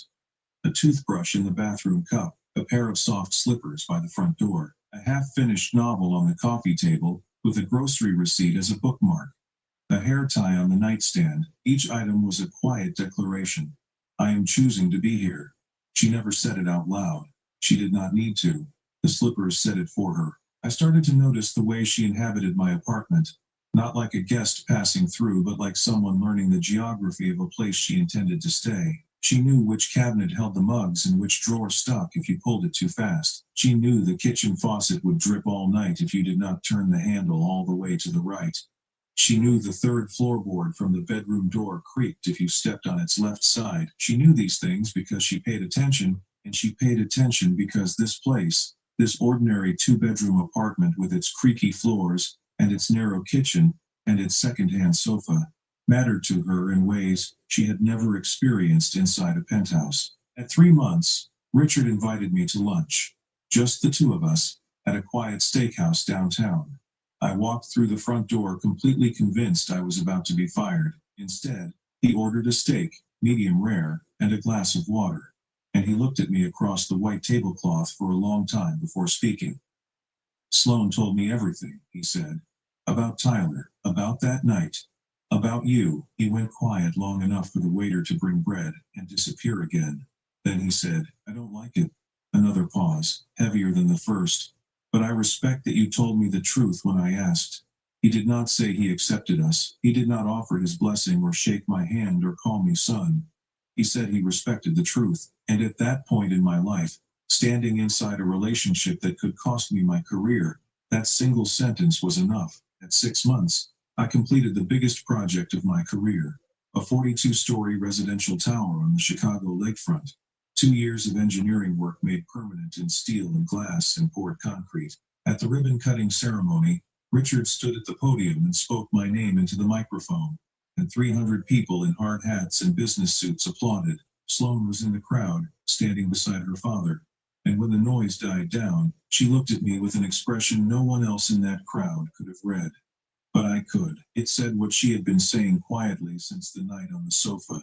Through a toothbrush and a pair of slippers and a clutch left deliberately on a kitchen counter. I see you. I choose you. I am not going anywhere. Tyler made one final attempt around that time.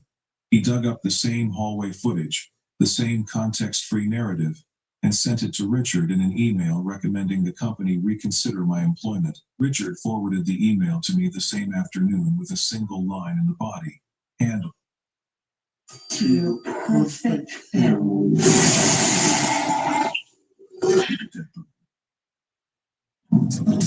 Awaken. Instinct. Cinna. Ride. Connected.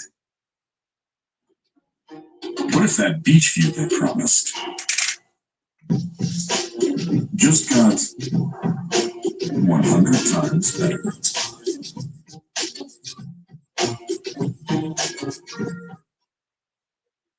Step into Refresher Land with Dunkin' Refreshers. Kick back with Black Cherry, bold and tart. New flavors are right around the bend, like our latest pink pineapple with tropical refresh. Dunkin' Refreshers, a world of delicious flavors to choose from. New sulfate-free hair care by Suave.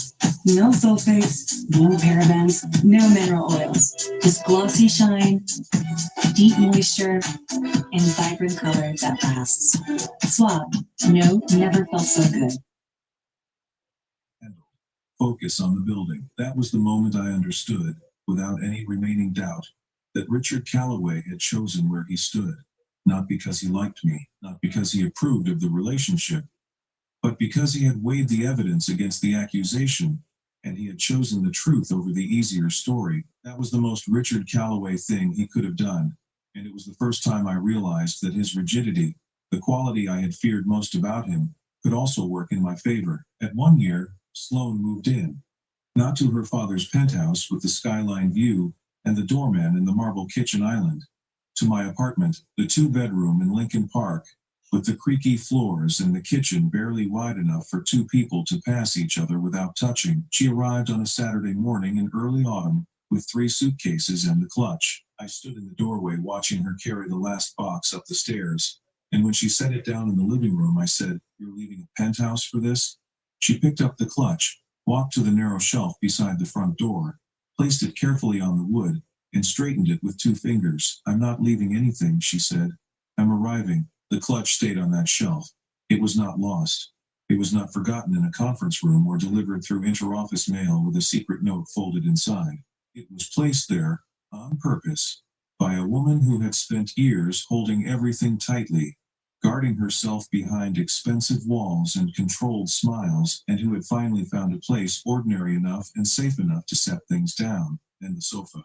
That second-hand beige sofa she had collapsed onto as a complete stranger on a Friday night, too drunk to recall her own address, was the same sofa she curled up on every Sunday evening with her feet in my lap, reading a novel while I watched the city lights shift and settle through the window. Same frame, same worn cushions, same faint creak when you sat down too quickly, same apartment, same city, same man sitting beside her. But everything else in the universe had shifted into a completely different arrangement. One morning I was lying on my back under the kitchen sink, wrench in hand, fixing a slow leak that had been dripping for a week. Sloan leaned against the counter and looked down at me. "You still fix things," she said. I tightened the fitting and shrugged. "That's my job." She shook her head slowly. "No," she said. "That's who you are." Sometimes I think about that night. I sit on this sofa, our sofa now, and I let myself travel back to the version of me who sat on its edge with his hands clasped together, staring at a stranger in a pale blue dress, watching her phone light up with a name that could have ended everything. Every instinct I had told me to walk away. This is not your problem, Mercer. In the morning, pretend it never happened. But I stayed long enough to put a bottle of water on the table. I stayed long enough to write a note that said she was safe. I stayed long enough to sleep on the floor of my own bedroom, so that a woman I had never met could rest without fear. That small moment, the water, the 2 Advil, the 5 words on a torn piece of paper, that is what changed everything. Not because I am a particularly good person, but because sometimes life does not need you to do anything heroic. It just needs you to stay one more minute and let someone know they are not alone. She came into my life disguised as a stranger who needed somewhere safe. I gave her my sofa. She gave me back everything I did not know I had lost. If you have ever stayed when every instinct told you to leave, I want to hear about it. Tell me your story in the comments, and if this one made you feel something, hit that like button, subscribe, and turn on notifications, because I bring you a new story every single week. Have you ever helped a stranger only to realize that person changed your entire life? And if you were in my shoes that night, would you have brought her home, or would you have left her at the... At first she thought it was a coincidence. It turns out, community moves you. Quite literally. Explore your story. This isn't your typical joint supplement. It's a modern approach to mobility, joint support, and long-term comfort for your dog. Hip and Joint Advanced Care is formulated with clinically backed ingredients for easier movement, so your dog can get back to doing what they love.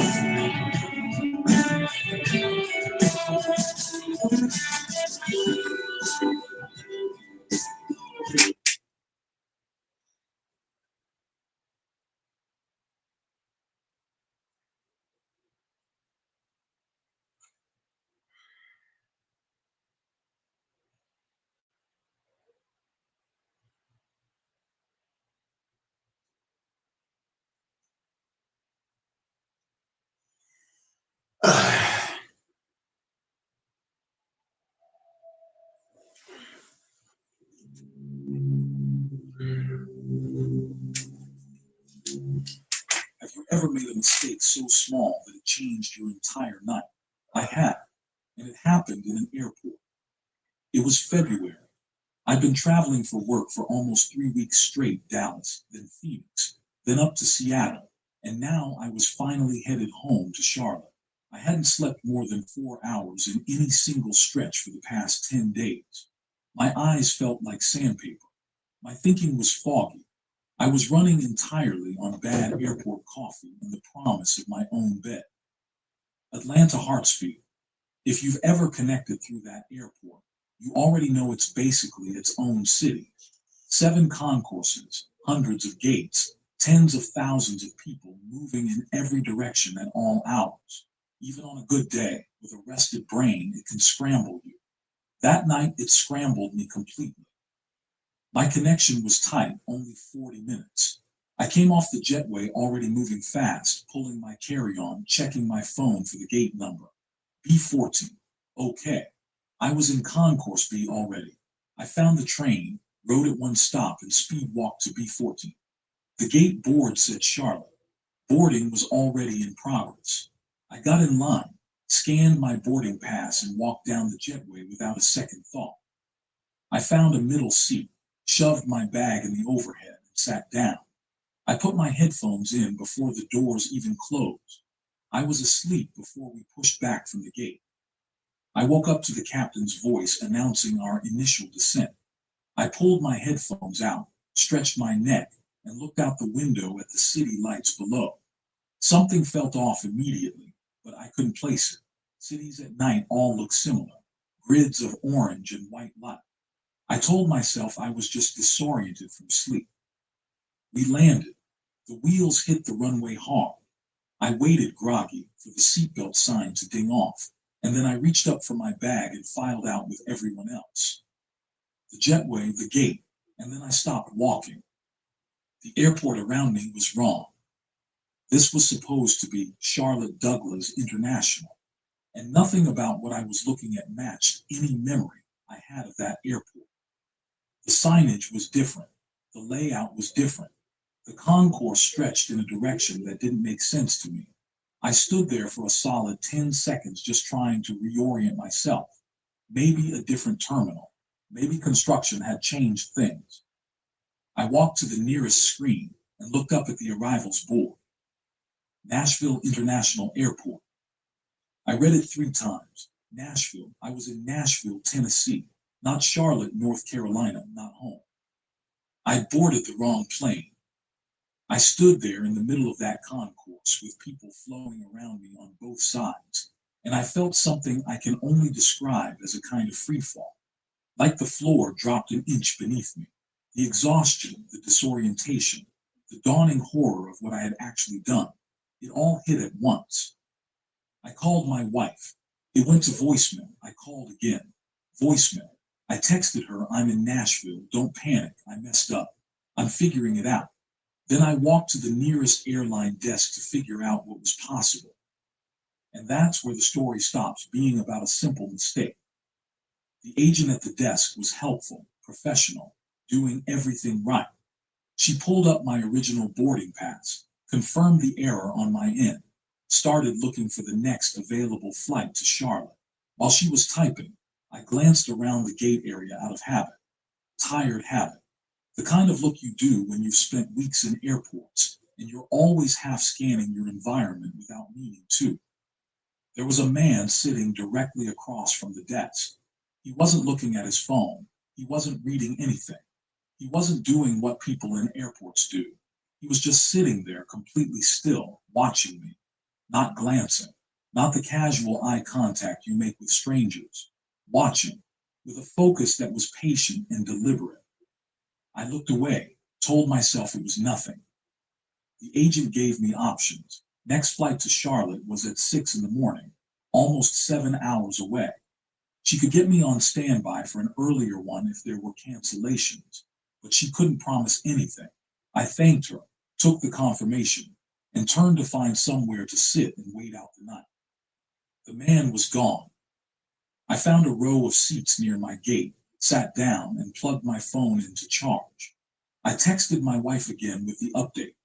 She replied finally, worried, then relieved, then gently laughing at me in the way she does when something is awful but also kind of funny.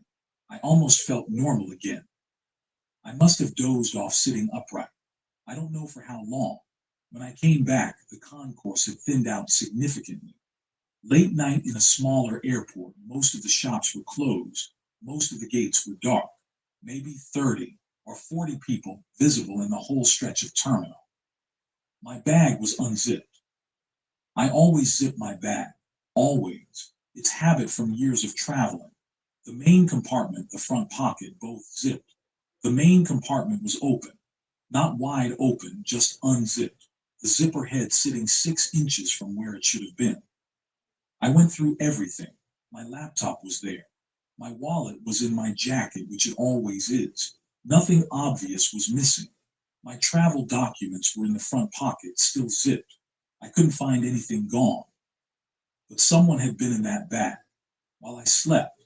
In a public airport with cameras and people in security, someone had crouched next to me and gone through my belongings while I was unconscious in a chair. I didn't sleep again after that. I sat with my bag on my lap, my back against the wall, watching that terminal for the next 5 hours until my gate opened. I never saw the man again. I never figured out what, if anything, was taken. When I got home to Charlotte, I went through every pocket, every compartment, every sleeve. Everything seemed to be there. 2 weeks later, there were 3 charges on a credit card I didn't know had been compromised. A card that lives in a hidden slot in the back panel of that bag. A slot I never use and never check because I forget it's there. Whoever went through my bag knew that slot existed. They knew exactly where to look.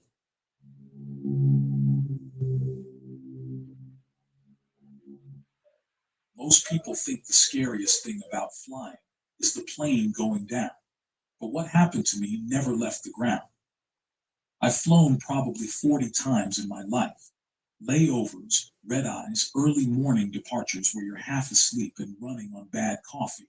You get used to airports, the noise, the crowds. That's what I kept telling myself the night I got stranded at Denver International. It was February 2 years ago. I was flying back home to Columbus after visiting my sister in Savannah. My connecting flight got delayed first by an hour, then 2. Then they finally announced it was canceled altogether due to weather up north. The gate agent handed me a hotel voucher, but by the time I got through the rebooking line, every shuttle to every nearby hotel was completely full. The airline said they'd get me on the first flight out at 6 in the morning. So I was stuck. The main terminal still had some people scattered around, other stranded passengers, a few food court workers finishing their shifts. I found a row of seats near gate D14, plugged in my phone, and figured I'd just ride it out. It was around 11:30 at night. By 1 a.m., the terminal had emptied out to almost nothing. That's something people don't think about. Airports at night feel completely different. The lights stay on, the announcements still play every so often, but the energy just drains out of the place. I wasn't scared, not then. I was just bored and tired and a little annoyed. Around 1:30, I got up to find a vending machine. I'd eaten at the food court earlier but wanted something to snack on. I walked down the terminal corridor, passing closed gate after closed gate, until I found a little alcove with vending machines and a single men's restroom. Got a bag of chips, used the bathroom, headed back. When I came out of that alcove, there was a man standing about 30 feet away in the middle of the corridor. He wasn't walking. He wasn't on his phone. He was just standing there, facing my direction, completely still. Middle-aged, I'd say. Dark jacket, no luggage, no bag of any kind. Just standing there in an empty airport corridor at 1:30 in the morning. I figured he was disoriented. Maybe another stranded passenger who'd wandered away from the gate areas. I nodded at him as I walked past. He didn't respond, didn't move. His eyes tracked me, but his body didn't shift at all. I kept walking. Back at my gate, I sat down and told myself I was being paranoid. Airports attract all kinds of people. He probably had a reason to be there that I just couldn't see. But 20 minutes later, I looked up from my phone and he was at the far end of the gate seating area. Still standing, still not doing anything. I looked around. There was one other person visible from where I was sitting, a woman 2 gates down, asleep across a row of seats, headphones in. I couldn't see any airport staff from where I sat. I picked up my bag, walked to the gate counter, and used the desk phone to call for airport security. The recording told me to press 1 for ground transportation and 2 for terminal assistance. I pressed 2 and got put on hold. I hung up. I looked back. He had moved closer, maybe just 20 feet further into the gate area, but he had moved, and he was still just standing there, looking in my direction. I walked directly to the woman who was sleeping, and I woke her up. She was startled at first, pulled her headphones out, looked at me like I was the problem. I quietly told her there was a man who'd been standing and staring for the better part of an hour, and I didn't feel right about it, and I just didn't want to be alone right now. Something in my voice must have convinced her because she looked over my shoulder, and I watched her expression shift. She said, "Yeah, that's not normal." We walked together to the main security checkpoint area, which was closed for the night but had a staff booth just past it. I explained what was happening. The TSA officer called it in on his radio.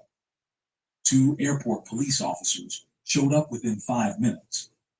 We took them back toward the gate. The man was gone. They did a sweep of the surrounding gates and the restroom alcove. Nothing. One of the officers came back to me and asked if I could describe the man more specifically: height, build, age, anything distinctive. I told them everything I remember. He wrote it down, and then he said something that I still think about. He said they'd had a report earlier that evening of a man matching a similar description, who'd been removed from baggage claim for approaching multiple persons and asking them if they were traveling alone. He'd been escorted out of the building. Not arrested, just escorted out. He had come back in. The officers let me and the woman sit in a small staff area near the security booth for the rest of the night. Plastic chairs and fluorescent lights, but I didn't care. Around 5:30, they walked us both back to our gates. I never saw the man again. I don't know if they found him that night or not. The officer who took my information gave me a card and said they'd follow up, but nobody ever called. I fly through Denver pretty regularly for work now. Every single time, no matter how tired I am, no matter how many people are around me, I don't sleep in the terminal.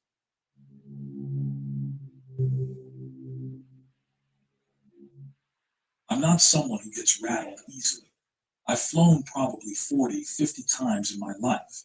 Airports don't intimidate me. Crowds don't bother me. I know how to move through a terminal, head down, earbuds in, get to your gate, wait. Simple routine.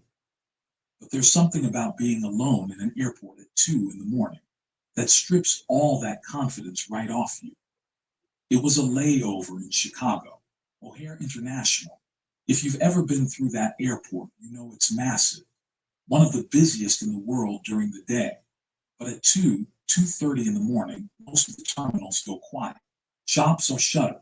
Cleaning crews are sparse. The people who are there, the stragglers, the overnight travelers, they kind of disappear into corners and charging stations and dark restaurant booths with their eyes closed. I had a 5-hour layover. My connecting flight to Portland wasn't until 6:15. I'd done the math a dozen times. Sleep wasn't happening. I'd had too much coffee. My back was stiff from the first flight, and the seats at my gate had those armrests designed specifically to stop you from lying down. So I figured I'd walk, clear my head, maybe find a vending machine that still worked. That's when I noticed the woman. She was sitting across from me at the gate when I first sat down, maybe 60 feet away, older, gray hair pulled back tight, wearing a long wool coat that seemed completely wrong for Chicago in July. I didn't think much of it. People wear strange things in airports. Temperature regulation, comfort, whatever. I glanced at her, looked away, got on my phone. When I came back from my walk about 20 minutes later, she was in a different seat, closer, still facing my direction. I told myself she just moved for a better charging outlet. There were outlets every few feet along the wall, totally reasonable. I sat back down, put one earbud in, kept my phone out. Around 3 in the morning, I got up to use the restroom. When I came back, she was gone. I actually felt a small, stupid wave of relief. Then my phone buzzed. Notification from the airline app. A gate change. My flight had moved to Concourse F that was across the airport, a train ride and a long walk. I grabbed my bag, checked the time, figured I had plenty of cushion and started moving. The interterminal train was empty except for me and a maintenance worker who got off after one stop. By the time I reached Concourse F, the corridor was long and dim, half the overhead lights on some kind of low-power night mode. My footsteps echoed. The gate I needed, F40, was at the far end. I found it, sat down, pulled out my phone to confirm the new gate. That's when I realized the notification I'd gotten wasn't from the airline app. It was from a number I didn't recognize, no contact saved, just a raw 10-digit number. The message said, Gate F40, 315. It was 311. I stared at that message for a long time. I told myself it was a mistake, a misdirected text, some kind of automated system glitch, spam. I almost convinced myself. Then I looked up. The woman in the wool coat was sitting at the end of the row. She hadn't been there when I sat down. I don't know how she got there without me hearing her. I don't know how she'd known to come to this concourse. I don't know why she was watching me with that completely flat, unreadable expression, like I was something she was waiting to collect. I stood up immediately. trying to look calm because my brain was telling me I was probably overreacting, probably being paranoid, probably about to feel embarrassed about this later. I walked to the gate desk. No agent on duty, they don't staff the desk that far in advance, especially not overnight. The desk was dark. The jetway door was locked. I pulled up the airline's website directly and searched my flight number. The gate listed was B-22, not F-14. The notification, wherever it had actually come from, had sent me to the wrong concourse entirely. There was no gate change. There never had been. I turned around. She was standing now. I didn't wait. I just moved. Fast walked toward the corridor I'd come from, back toward the train station. Not running, because running felt like it would make something real that I was still hoping wasn't. I got to the train platform and hit the button. The board said 4 minutes. I stood with my back against the wall, watching the corridor. She appeared at the far end about 30 seconds later, walking, unhurried, like she knew exactly where I was going and wasn't worried about catching up. The train took 3 minutes and 47 seconds. I counted. She reached the platform just as the doors were opening. I stepped on. She stopped at the edge of the platform, didn't board, just watched the doors close. I rode back to Concourse B shaking, found the gate, found a cluster of other travelers, a staff desk, bright lights. I sat in the most visible seat I could find and didn't move for 2 hours. I reported it to airport security. They took my information, asked me to describe her, told me they'd look into it. I don't know if they ever found her. No one followed up. What I keep coming back to, what I haven't been able to shake, is the text, because I never figured out how someone knew to send me to that concourse, to that specific gate, at that specific time. My flight information wasn't public. My number wasn't posted anywhere. And whoever sent that message had known somehow that I was alone, that I would follow a gate change notification without questioning it, that I'd walk to the far end of a dark, empty concourse at 3 in the morning without a second thought. I fly a lot less now. And when I do fly, I don't move from my gate for anything. Not for a notification, not for a message, not for anything I didn't know about before I sat down. Because whatever that night was, whoever that woman was, I know one thing for certain. I was being led somewhere. And I don't want to find out what would have happened if I'd stayed. These are 3 airport horror stories. If any of these made you grip your seat a little tighter, hit that like button right now. And if you're new here, subscribe and press the bell icon if you do not want to miss what's coming next. Drop a comment below and tell me which of these 3 hit you the hardest. I read every single one. Until next time, stay safe out there.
Let's go back to ourselves. You go.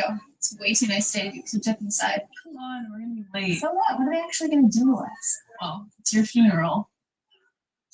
Miss Foreman, vaping on school grounds is against the rules. Katie, you're a senior. You know full well smoking is not allowed on school grounds. I wasn't smoking. I saw you. She was holding it. Katie, I was vaping. Katie. and necessitates a mandatory 1-day suspension. Principal Perkins? Oh, I'm so sorry to interrupt. I know you were busy. No, it's fine. Mrs. Foreman, this is Detective Harper. She's our liaison with the police department. Lori? Hi, Debbie. I'm a court reporter. We work together. Sorry. As I said, I'm so sorry to interrupt, but I do need to speak to you. Okay.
Hey, anybody found out about last night?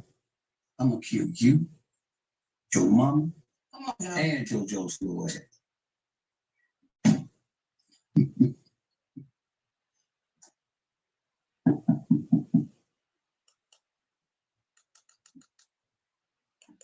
Hey, Samantha. Hi. I just wanted to know if JoJo can stay over for a few weeks. Things are safe at home right now, and he needs to be in school every day. Of course, I'll watch my baby. You don't even have to ask. Thank you so much, Samantha. Hey, see you, Joe.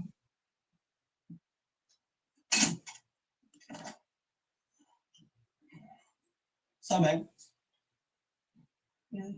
Nothing. you good? Yes, let's just get to class. So you really about to sit up here and act like I ain't been knowing you all these years? You all right? Something wrong at the crib? Devin, everything is good. Let's just get to class. Come on. Hey, Ray! Hop in! Jessica ass.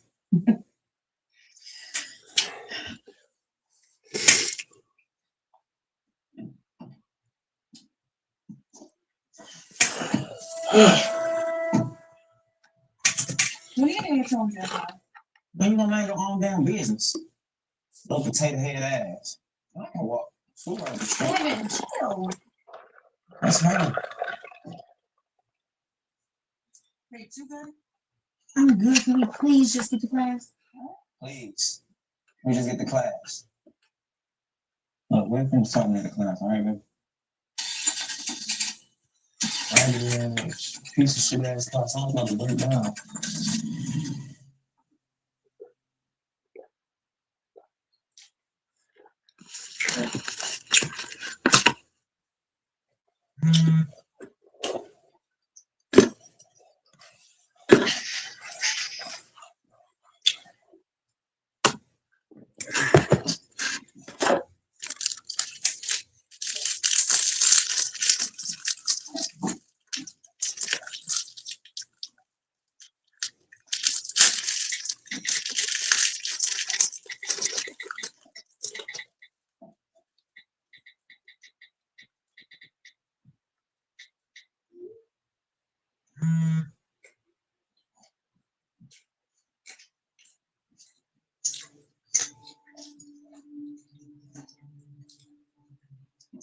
Rachel. Rachel. What is something? The devil does something to you? Does something? I know does something to you. She's homework.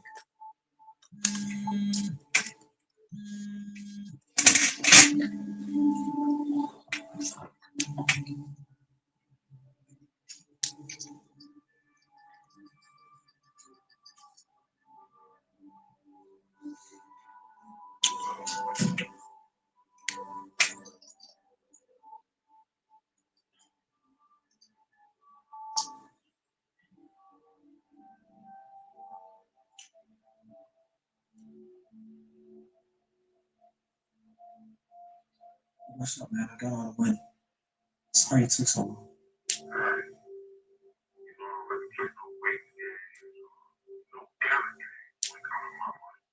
I know it took me a long time to get off. Man, niggas out here selling double wide for the same price.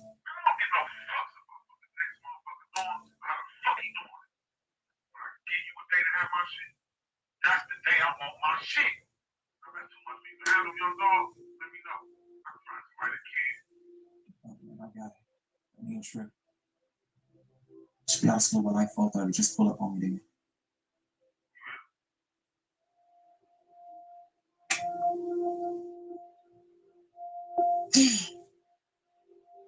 Nobody multiply. That's why I keep getting the wrong answer.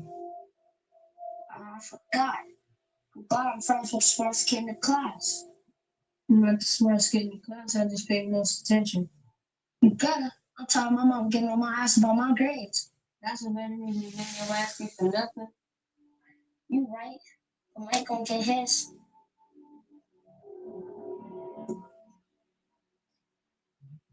All right, what's up? You been yourself all day. You gotta talk to me so I can help you. Devin, if I tell you this, it has to stay between us. Okay, talk to me. I mean, it has to stay between us, Devin. Okay, Rach. Yesterday, came home hanging out with friends and I What about me? might be. He came into my room. He raped me. You said what? It's Now where the fuck he at? Devin, chill. I'm about to kill that nigga. Devin, I told you it has to stay between us. He said if I tell anybody he killed me, Joe, and my mom. Where the fuck was your mom at? What'd she do? She sat in the room the whole time. Where the fuck was little JoJo? Joe was in his room. He didn't.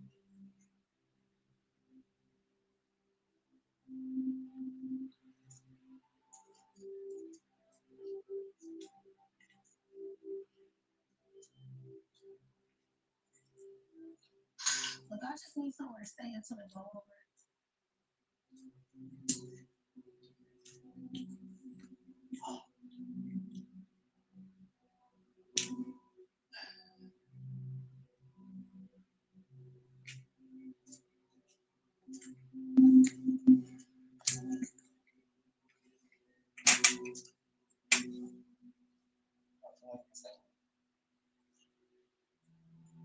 Look at me.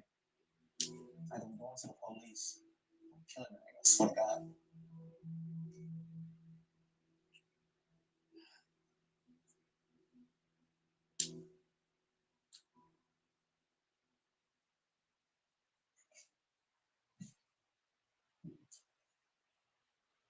What the fuck you sitting here looking all crazy and shit?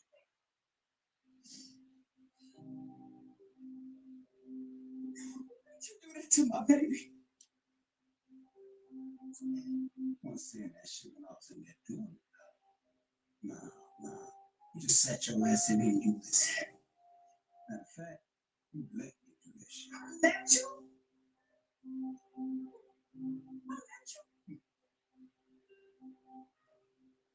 You know what? You a sick motherfucker. I want you to get your shit the fuck out.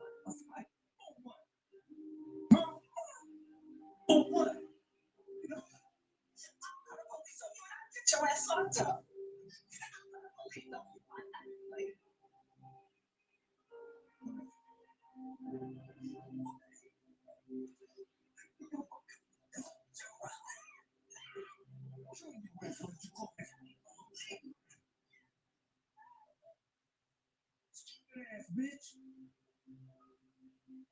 What's wrong with you?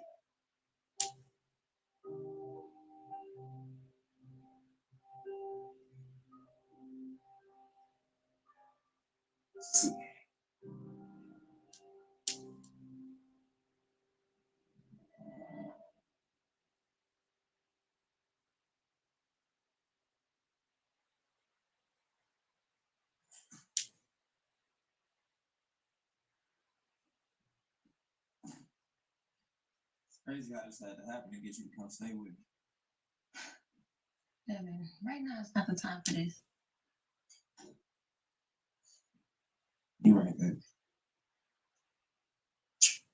I'm sorry, alright? Like I scheduled a doctor's appointment at 4:30. Could you ride the lift with me? Why? How you feel? What you mean, why? He stuck his penis in me. Unprotected at that. Sorry, alright? Just gotta wait for my man to pull up on me. Gotta drop something else in. I'll get it checked out, alright? Alright.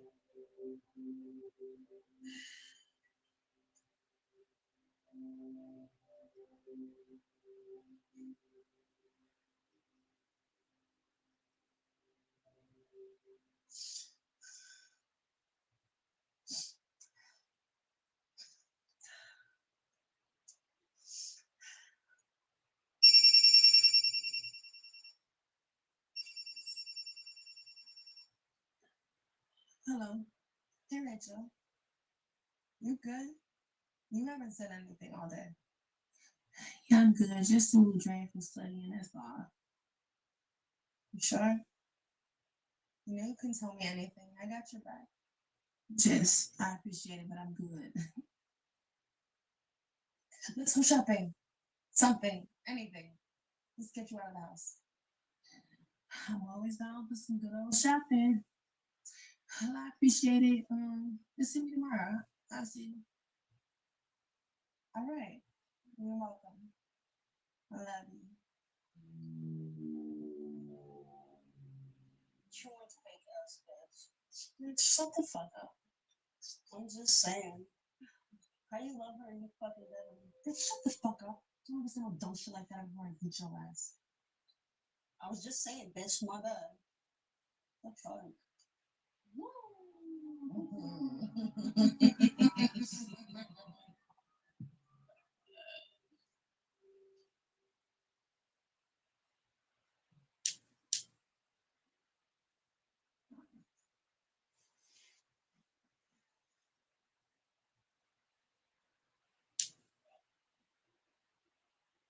My guy. How long I got with this? Seems like you like to take your sweet time. I'll give you a good week. A week? Man, come on, man. I need more time than that. Your mama gonna need more time at the plan your funeral. Stop playing, man. All right, man. Hold up.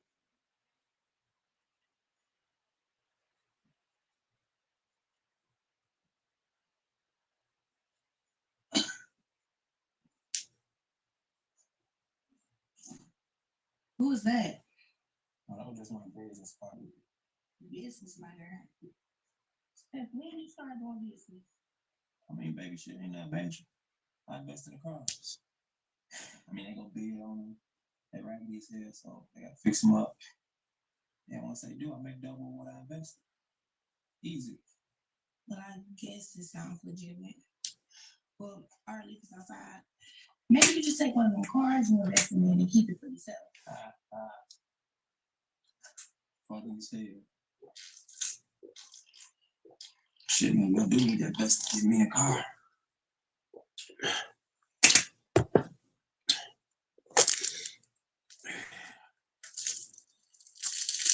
Use natural ingredients to capture those flavors. That's very soft. There are a few out there. These contain non-toxic.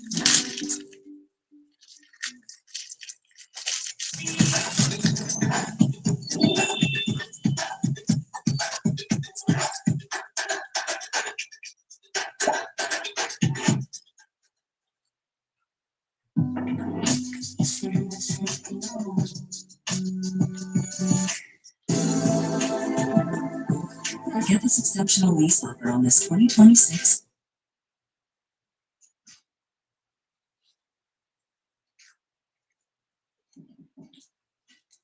Miss Brown, Yes. hey, how are you? So your discharge papers are in. Here you are. So far, so good. Like I did tell you, we test you for everything. Our results came back negative. If we have any questions, comments, or concerns, we'll reach out to you. If not, you won't hear from us. Have a good day.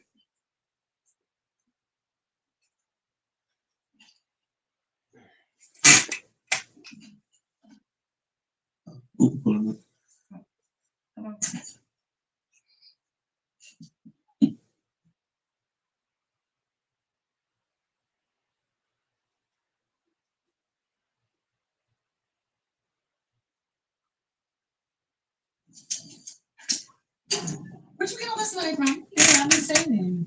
How? You got no job. You said, bitch, no.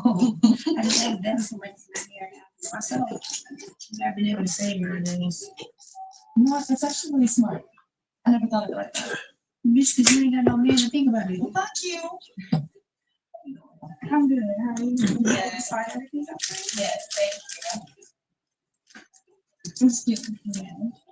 Different.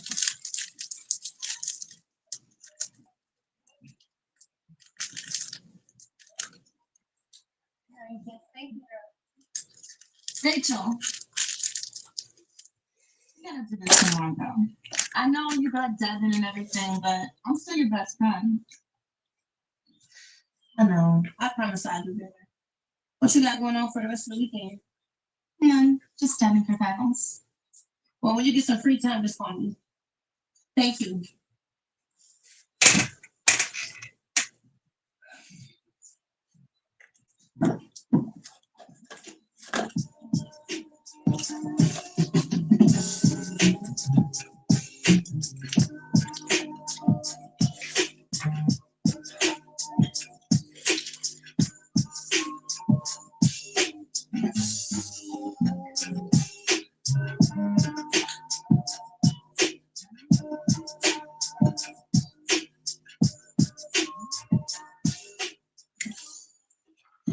How do you solve this problem? So if you put this one in this one, the shape you got.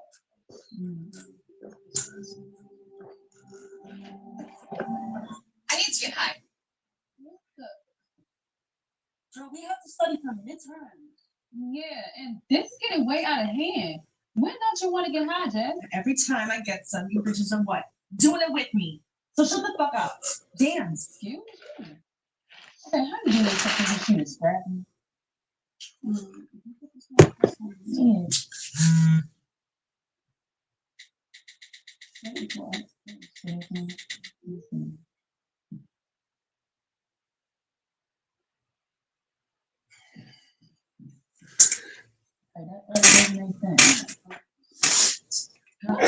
So what are you doing?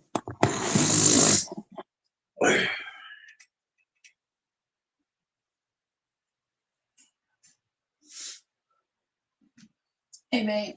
What's up, baby? Hold on, I gotta take this real quick.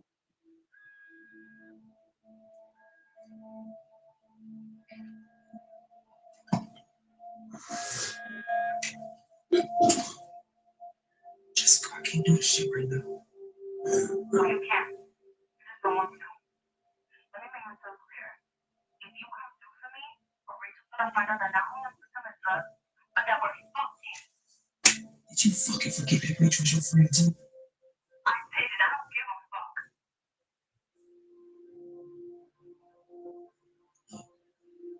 Rachel is here. How the fuck am I supposed to pull this off? There's something you need to figure out. This bitch.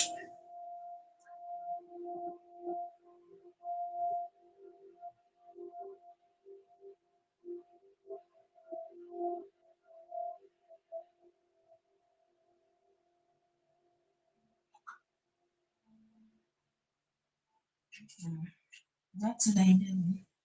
Yeah, baby, what's going on now? Not today, Devin. Baby.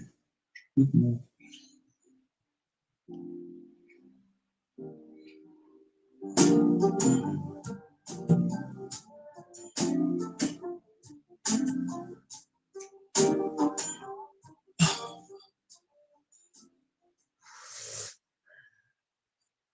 motherfucker thinks I'm playing with him. I'm going over there. Bitch, you're going by yourself. I'm not getting in the middle of this shit. No, you're coming with me. You know that what he gives me, we split between all of us. You're evil, motherfucker. Yeah, and you think you're better than me just because he's handing it to me and not you? Don't forget, you won't be getting high with me too. No, because that's where you're wrong. I'm done with this shit, and I'm done with you. I keep watching this shit go on. I'm getting my shit and I'm getting the fuck out of here. Vanessa! Sorry, I'm out. Fuck this.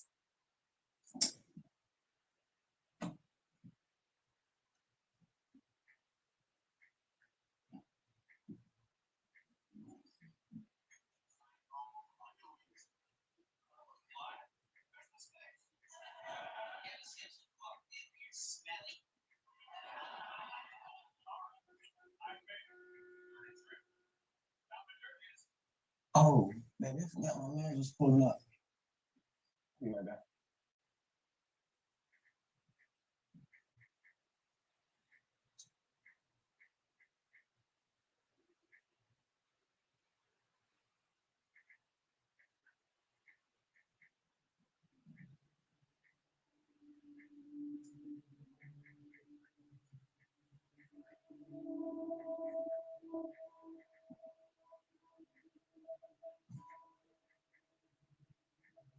Don't you ever come back to my fucking house. Fuck away from me.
What you wrong?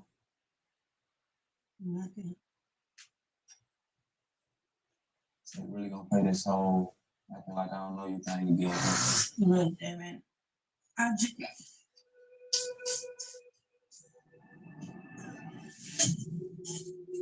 Damn, man, you good?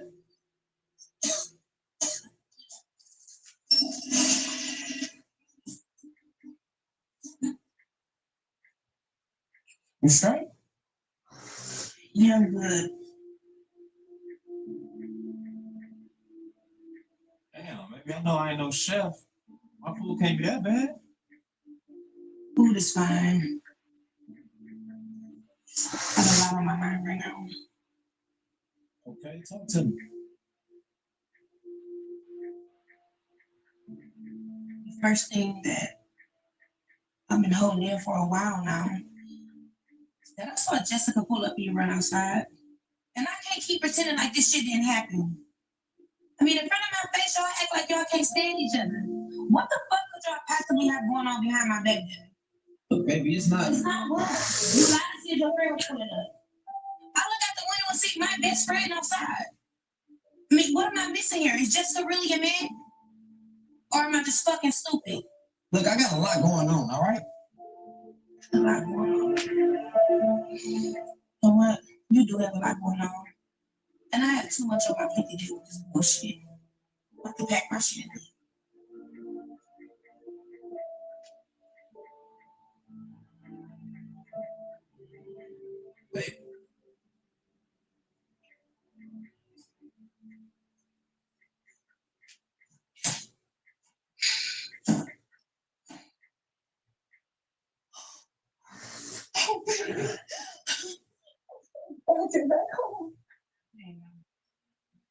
Listen, I'm so sorry for what happened to you.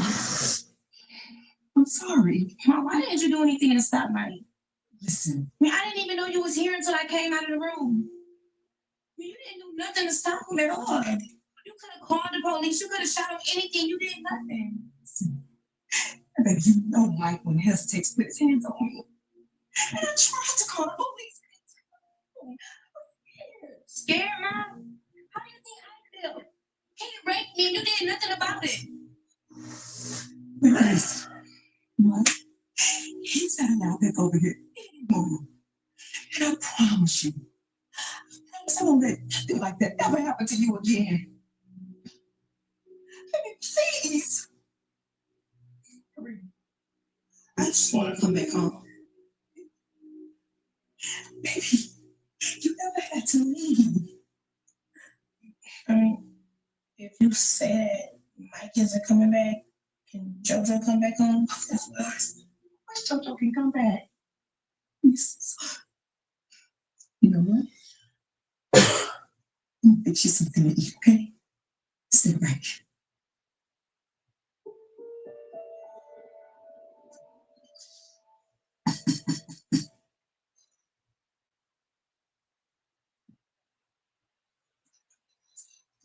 Hi. Hey, Samantha. I was coming by to get Joe. I was gonna call, but I wanted it to be a surprise. Oh, you're fine. You know you are always been talking about. I didn't know any better. I think you was father. Yeah, that's my baby. I can't believe he's 10 years old. Oh my gosh. Seems like just yesterday you were living with him and you were right there. Even at 9 years old, you swore he was your child. Hey, Rachel, I knew that was you. I miss you. I miss you too. Go pack your bags. We're going home. Yes. You're sure he's gonna be okay at home? You know I don't mind taking him. I know, and I appreciate it, but everything is fine now. You know you can call me anytime, right?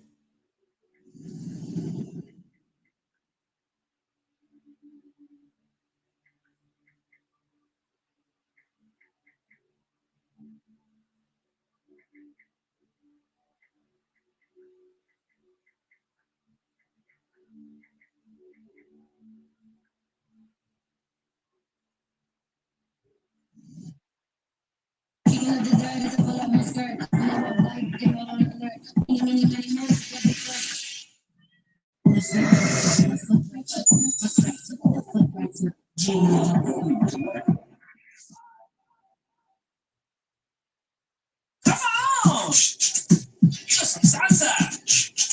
Ooh, get on down, you shoot. Hey, Dallas, you want a stallion rental for a pony price? Go book with Sixt. Rent premium cars at affordable prices for Sixt. In Dallas or nationwide. Man, I just love horsepower. Sixt. Rent.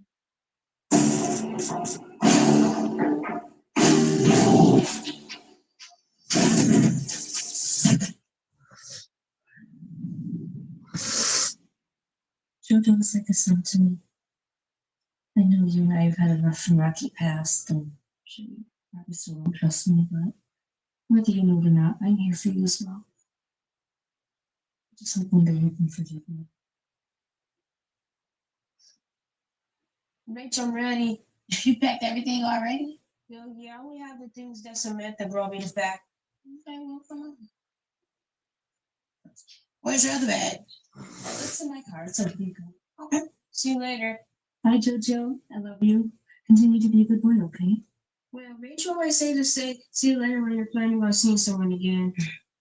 Well, you know it's not going to be your last time, so we'll see you later. Come on, girl.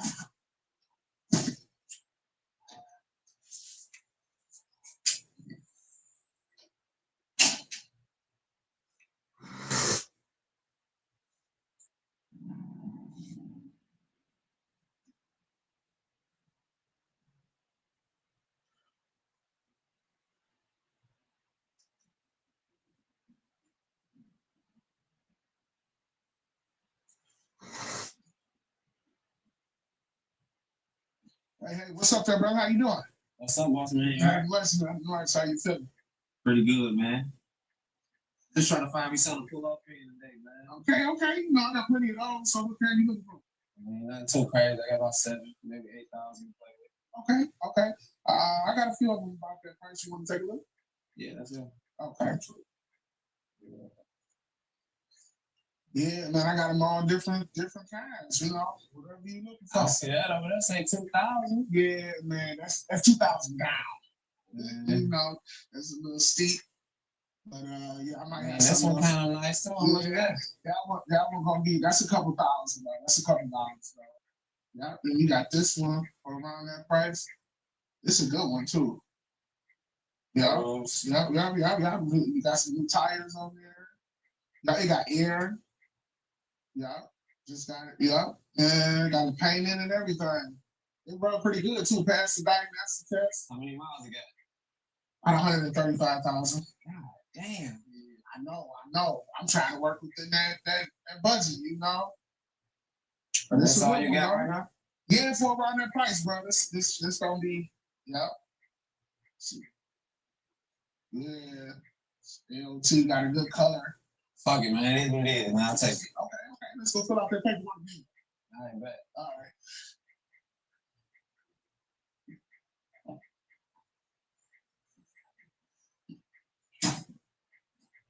Jojo. Hey, baby. Oh, I love you. I hope you can forgive Mama for everything that happened, huh? Okay. Guess what? I got a surprise for you. Hey, I'm doing better now. I look good? Yeah. I do? Yeah. I'm gonna try to do better for you and your sister, okay? It's gonna be okay, Ma. I love you too. I just been waiting to play my game though.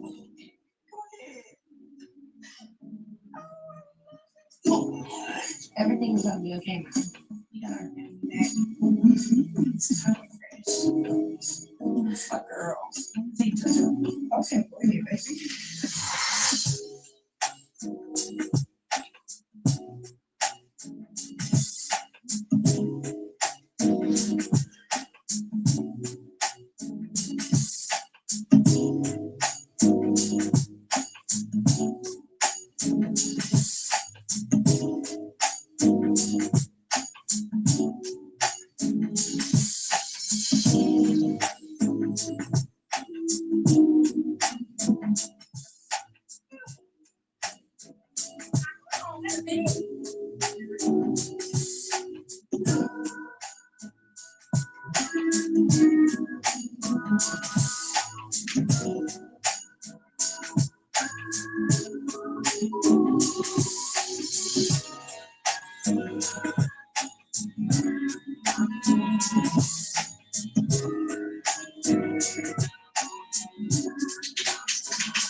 Very good, though. Very good. Put that one over there with the rest of them. And Rachel, you're the last one to present today, so let's see what you got.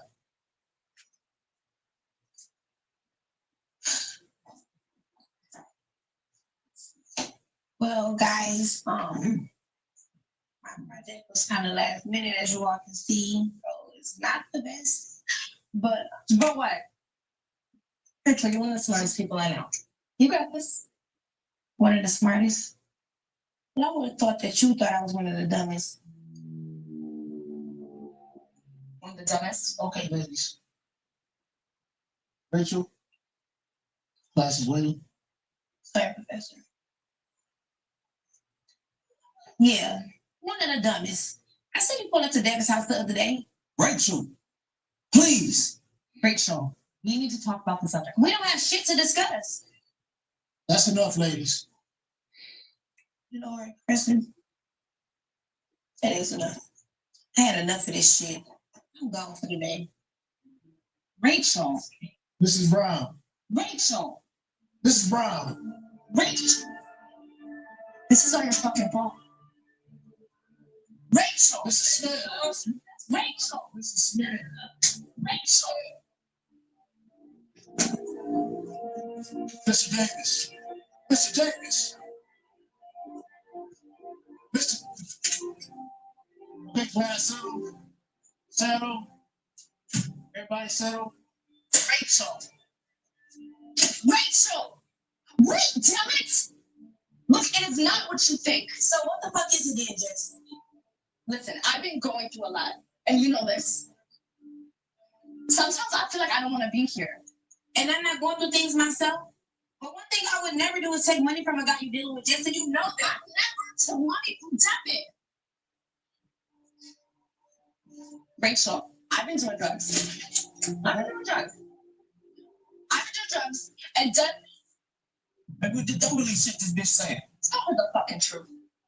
Devin here has been my supplier. Supplier? So you fucking lied? You said you was invested into cars, Devin. Baby, look, I can explain. Explain what? A fucking lie? Explain to her that when I'm already drugged up, you forced me to have sex with you anymore. Baby, this bitch is lying. I don't give a fuck who's lying and who's doing what. My main focus is my family and my school, and I'm not letting you two pieces of shit come in between it. That will both of y'all. Baby. Don't fucking touch me. Oh. And don't neither one of you contact me ever again.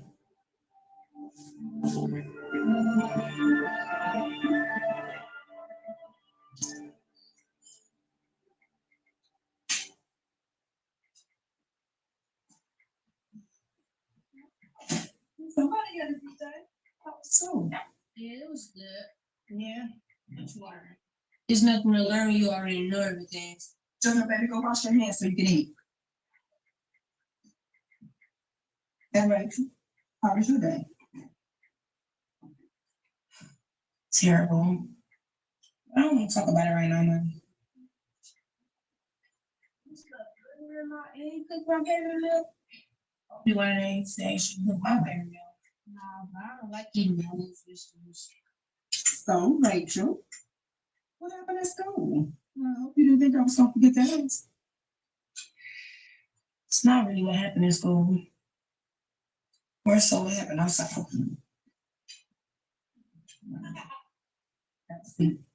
Didn't she not check on her?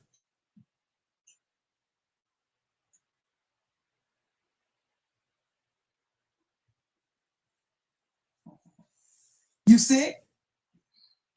No, I just been vomiting and nausea for the past few weeks. I don't know what's wrong. Sound like you might be pregnant. Not pregnant.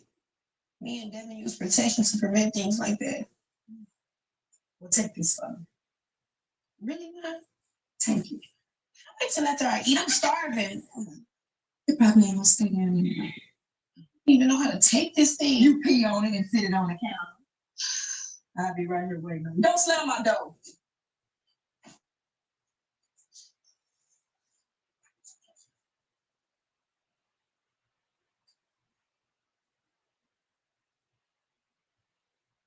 Is everything all right in there?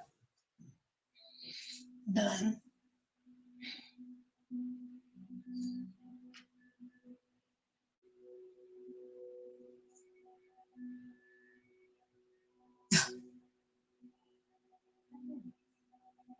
I fucking know. What's this? There's no way that I'm pregnant. I told you, me and them use protection. Where you are? And if you're so sure that it ain't David, then it must be Mike's. You think you finna be pregnant by my man and stay up in my motherfucking ass? Huh? Is that what you think? So please stop. Go to your room. Now! It's just gonna be okay. I told you, me and Devin use protection. And I didn't ask Mike to do that to me. Got your big girl panties on now. You think you're somebody, huh? Get out. What? I said what I said. Get your shit and get the fuck out of my house. Taking JoJo with you. You ain't taking JoJo nowhere. And that's fine. Mama, can I please go with Rachel? JoJo, go to your room.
Me.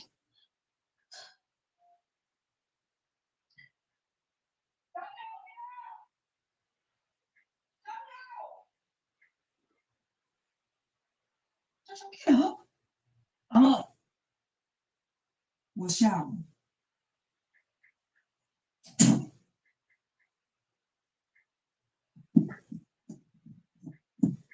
JoJo.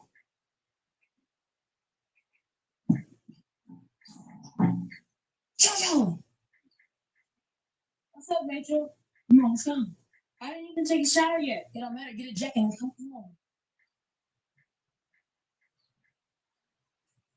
What about all my other stuff? It don't matter. We figured it out. Come on, go. Reach out.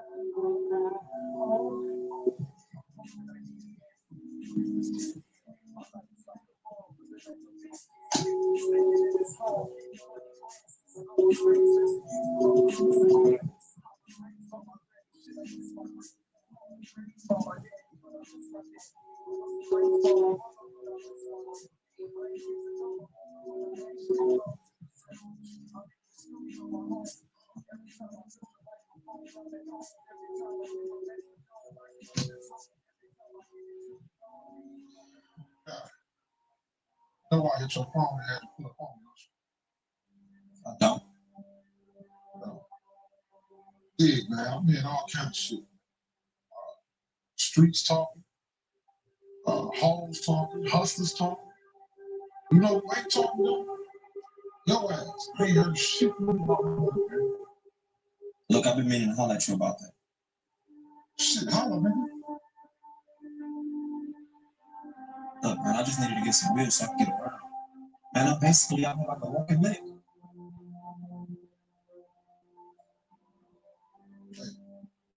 Yeah, so this nigga thought it was a good idea to take my money and get him a car. Like, that shit makes sense, man. Look, man, that's not necessarily what happened. I just spent my money on the front. Everything else I sell is yours. Look, don't even trip, man. I'm gonna get your money. Hey, my nigga, give me my motherfucking money, man. Right. Hey, homeboy. I said we was done.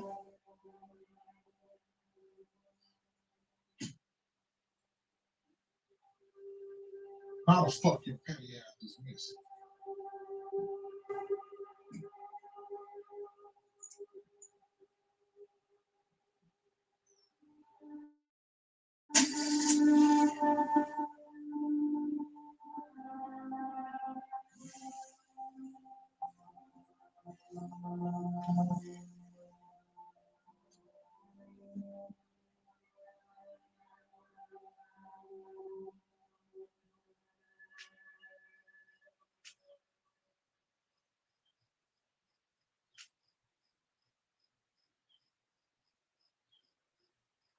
There's no place that you this time. I don't want to go to Memphis. That's the thing, Joe.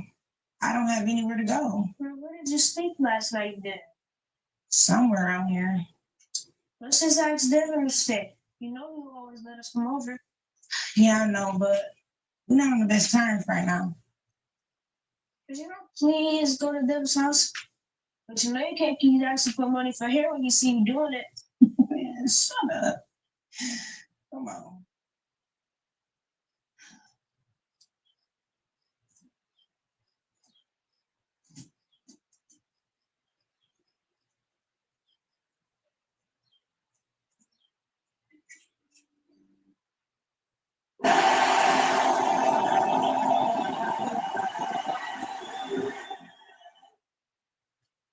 Introducing the Market Street for You app. Save big and try the in-store locator. Download today.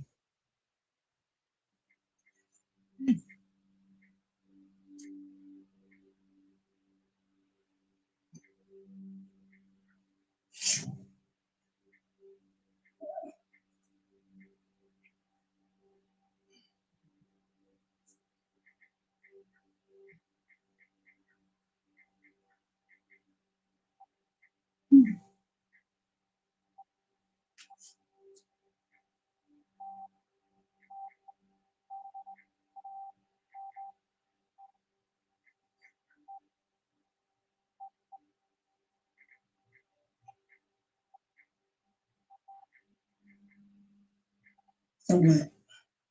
You gonna call and check on me or nothing, huh?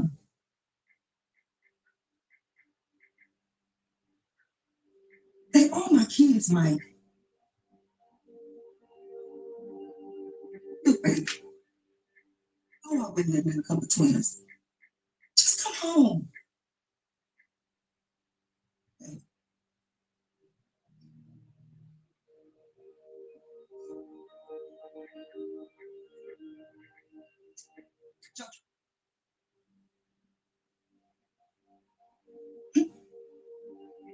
I guess I don't have to do it myself.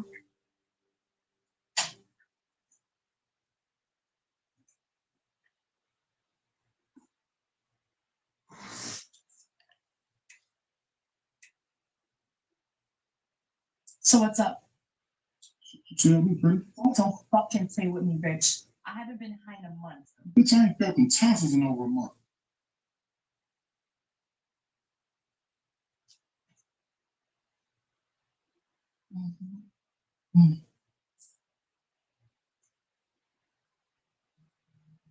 Stop. Stop.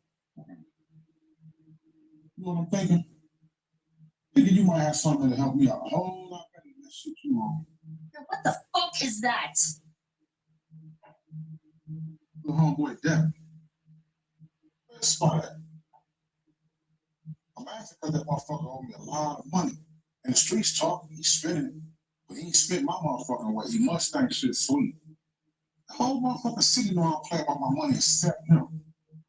So you know what I want? I want that little motherfucker when it's least expected. Think you can help me with that?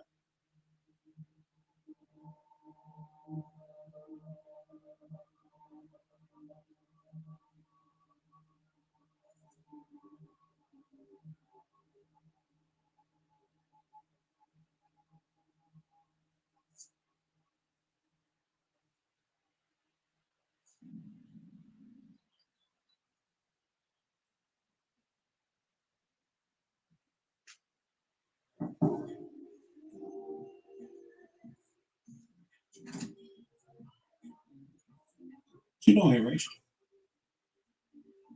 What's up, Devin? Me and Rich want to see if we can start up for you because I really don't want to explode. Seriously, I don't have anywhere else to go. We all know y'all always love here. Yeah, I told you.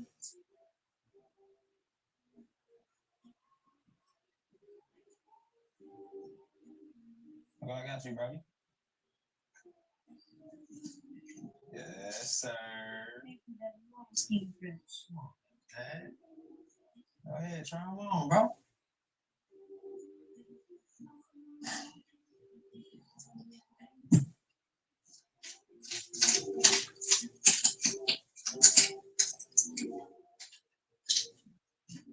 It's for you. Devin, I appreciate you letting us stay here.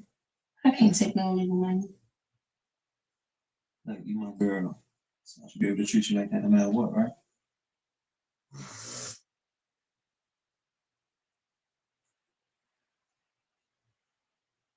Cheer up. JoJo. No, man.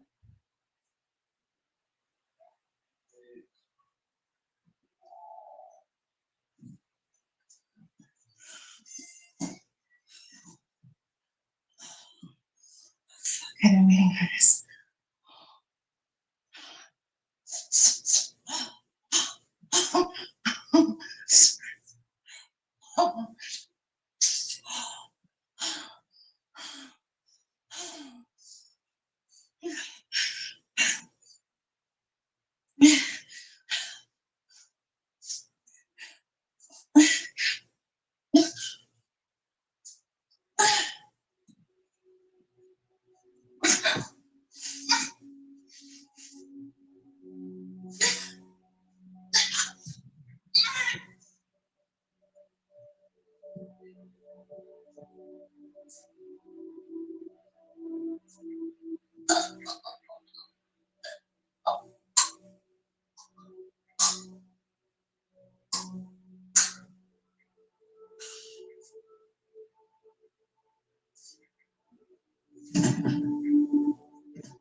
Bitch, you better not be in there doing what I think you're doing.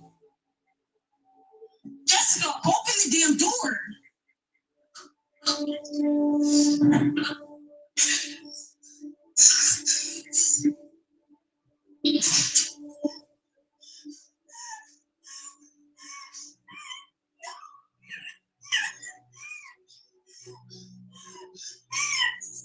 Jessica, please. Jessica, please.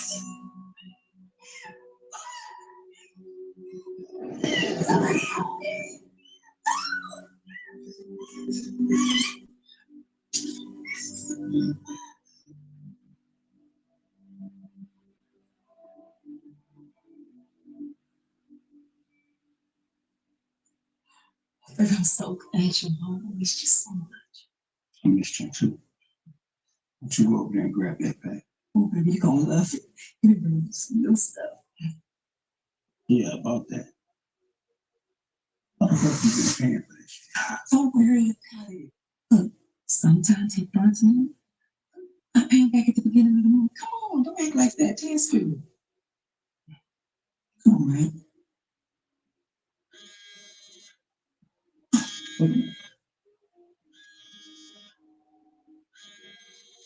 Hello? Yeah, I'm about to try it right now. Okay. I'll let you know. Hi,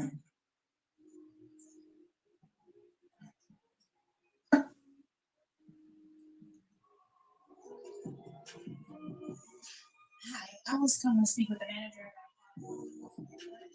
And that would be me. Why don't you go get some clothes off the back or something? And you are Miss Brown. oh Rachel, right? Yeah. Look, I just need you to fill out your 1099 form, all right? You get that done for me today? I can have you on my schedule by tomorrow morning. I didn't see Let's just say she won't be coming in today. Oh. Or I can have you start today if you don't mind sticking around for some training. course. All right, bet. Hey, yo, I'm doing a whole lot of chit chatting. Look, you get the movies over to the customers. Miranda, come here. Look, I need you on training today, all right? Miss Rachel, she's gonna be helping us out. How could she possibly cover for Melissa? Her paperwork ain't even with her. Should I look for someone to cover for you too? Yeah, I didn't think so. Go get her a uniform out the back. These girls something else in here. Follow me, I can help you with your paperwork.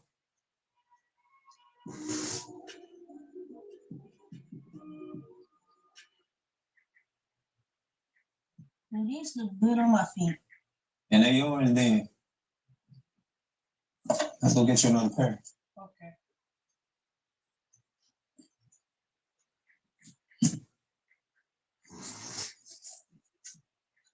Yes, sir. The summer of play is at Main Event. New games, all out summer. Buy a $20 arcade game card, get another $20 card free. Main Event. Do something awesome together. Y'all ready to deliver?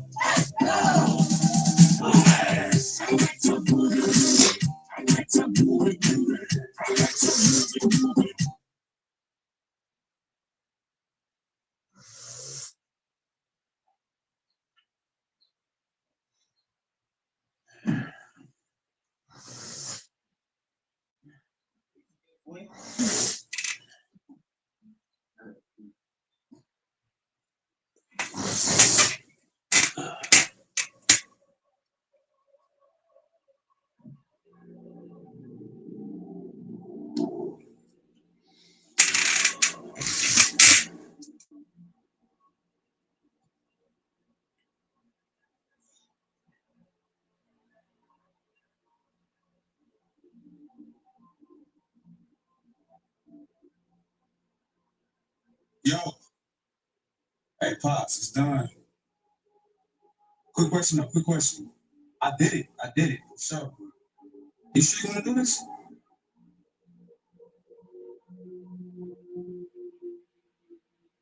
All right.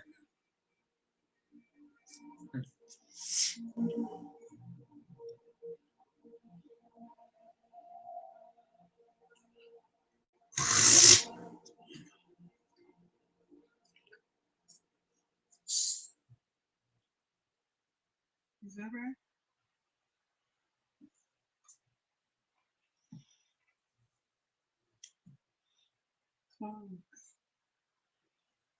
I can't believe Jessica is really gone.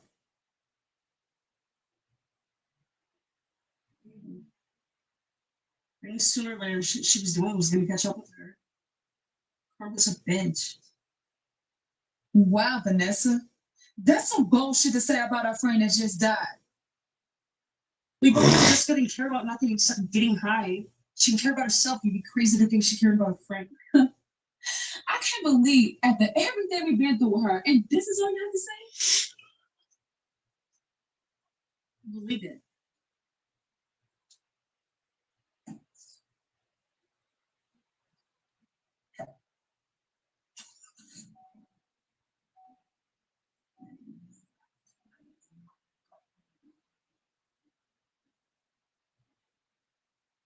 Anything else? No, we all set. Thank you.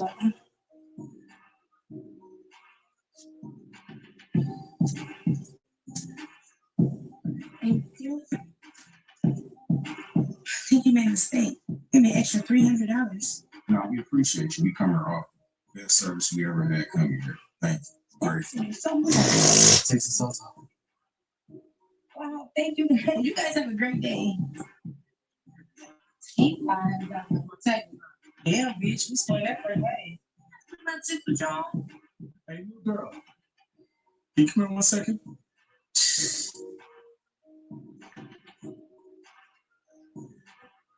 Can I get you guys anything? Yes. Can we get some photo, please? Can we get an extra house too? I got you. I'll bring it. Of course you will. And then you can't even get that photo. Y'all good over here?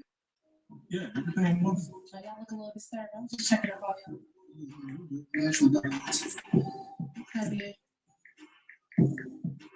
Here's your hose, your extra hose. You're welcome.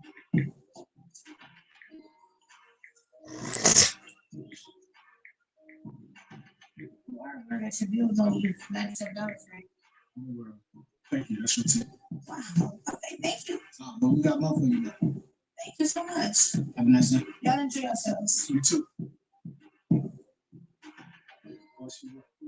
Take.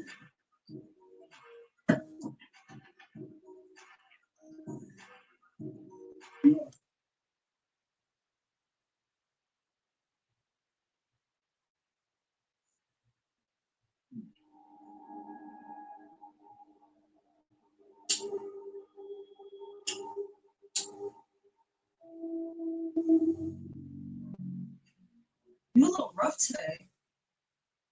Let that shit bother you, baby. I just got shit on my mind. I hope you're not upset about Jess. She got what she deserves. All right. How the fuck can I trust you when you got me doing shit like this to your friends? But I wouldn't really consider Jess a friend. She's done so much shit to me and others. Look, let's not even talk about it.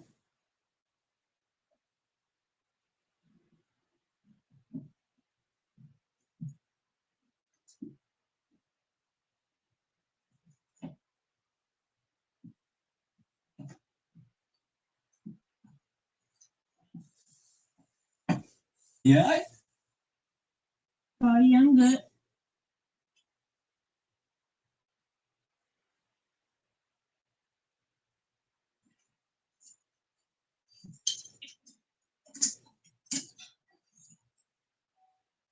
Oh, man, so much in tip today. This is crazy. Bitch, you fuck are you coming here trying to take over? Just doing my job. You might as well motherfucking quit. I'm gonna make your life a living hell. Chelsea's an ugly ass straight. What you said, bitch?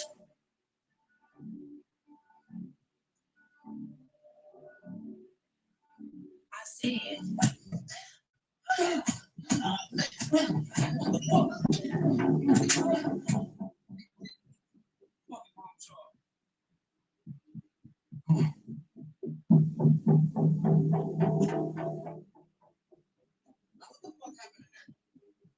Punching bitches. They was mad because they couldn't make a tip that I made. And then we need to go back to have my purse. Man, fuck that purse. I can get you all that shit back plus more. Everything I worked hard for is in my purse, and all the money I've been saving is in my purse. See that shit? All that negative energy bullshit, man. I don't need you a part of that. Look, you got a beautiful soul, man. They just want to take that shit away from you. Please don't make me turn around and go back to this place, man. I don't need you a part of none of that bullshit.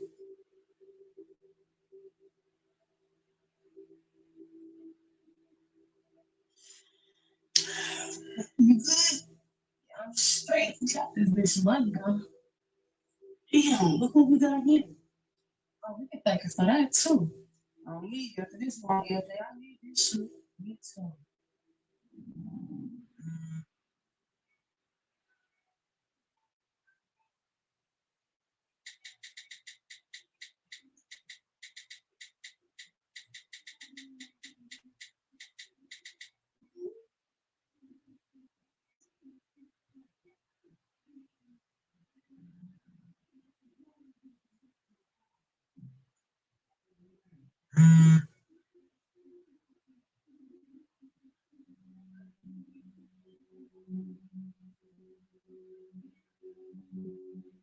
Baby, what's wrong?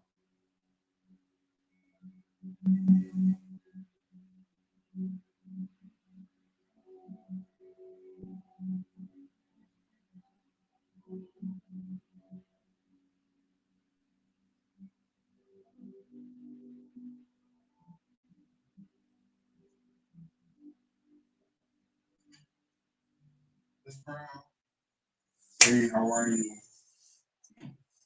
The DNA results did come back. Here you are. They're very simple to read. I'll give you guys 3 minutes to go over. Then I'll be back. Mm-hmm.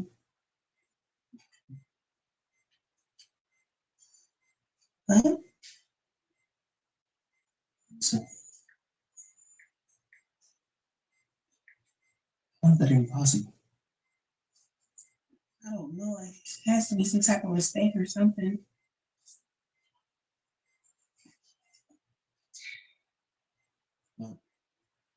Don't even worry about it. I'll figure it out.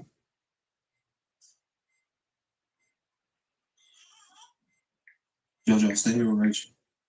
She'll be back by the time you discharge. No, does not want to go with you. Love you, Rachel. And so, see you later.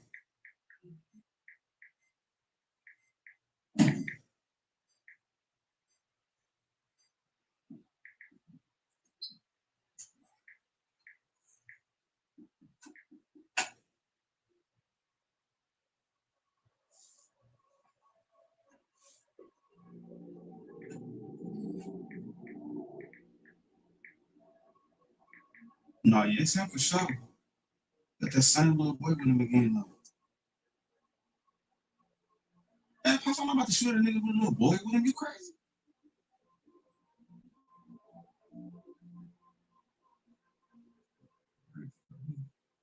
I ain't doing this shit.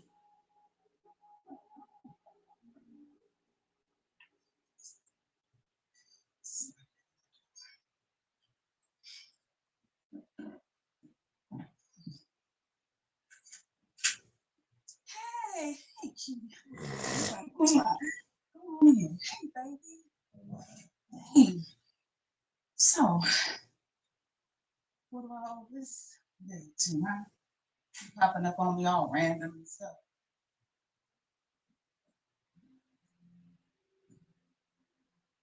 So,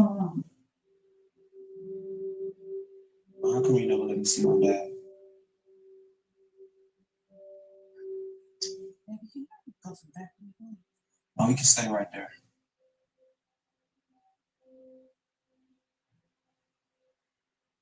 Well,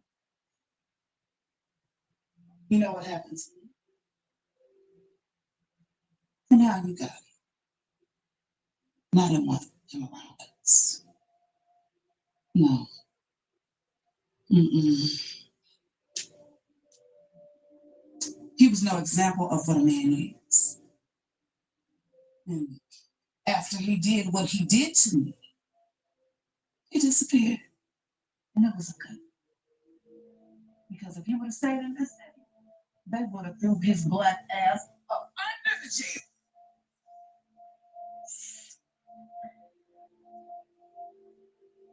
I'm sorry if you think that I did something wrong. But that monster, he didn't deserve to be around my son.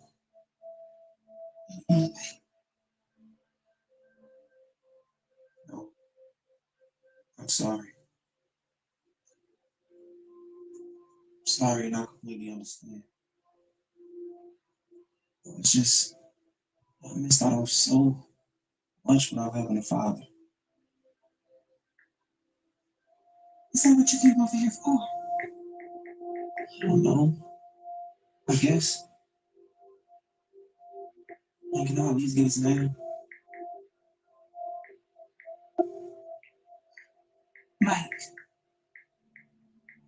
Michael Roberts. So she's saying that your dad is JoJo, my let's go. mom's. Why so soon? You just got here. JoJo, let's go. Devin. Devin, why so soon? Devin, please. Devin.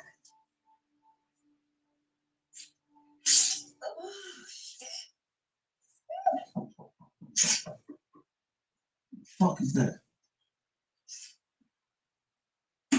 Where? JoJo. Fuck that movie. No, I need a question is what do I want? Hold on, dog. What the fuck got into you, man? Oh, nigga, what the fuck that got into you? What you talking about? Nigga, you raped my girl. You got her pregnant? And then you raped my mom and got her pregnant, nigga? You know what you talking about? Man, shut the fuck up. This is no shit. This is no shit. What you talking about? She. Nigga, she Davis. So you saying No, she got pregnant. Man, shut the fuck up. Just don't shoot me. Just listen to me. I'm telling you, we can talk this shit out. What? I'm gonna make sure you never ever touch your motherfucking again.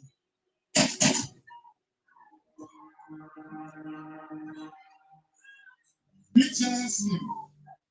I would have never thought you had that in you. But fuck all that. You know why? 'Cause I'm gonna make sure your bitch ass don't never run off with another motherfucker. Like, goddamn, what the fuck you doing? Keep shit in your mouth.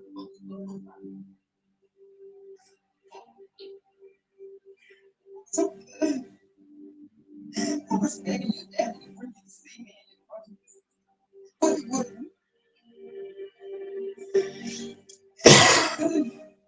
What the fuck is this? What the fuck, nigga? You lying? This whole time you take my money. Man, you wanna be getting her your whole life, man. She got pregnant, she had Rachel. I let her keep her. I want her to get in the way of that. But then she got pregnant with you had my son. My firstborn. I want her to let her keep both my motherfucking kids. Am I being real? You should have been with me. I'm your dad. To be more like me. But Stevie Wonder would talk right phone on to see how long I did foolish shit. Then we had JoJo. And I swear, the plan was to get JoJo and him be with us, man. We have my boys. No stop. He was slow. He was such a fucking crap. I knew when he got on, he was gonna be secret on this.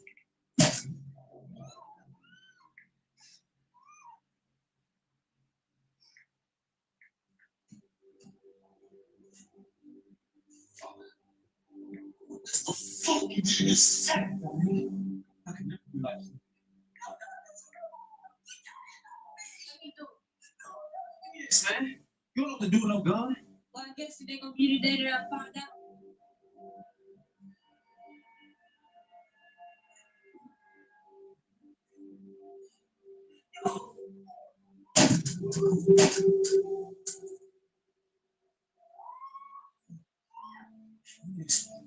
Look, we gotta get the fuck out of here. Cheryl, why did you not hand up for me? Just make sure you get Marco number. Marco, bro, I'm gonna text you my address for me.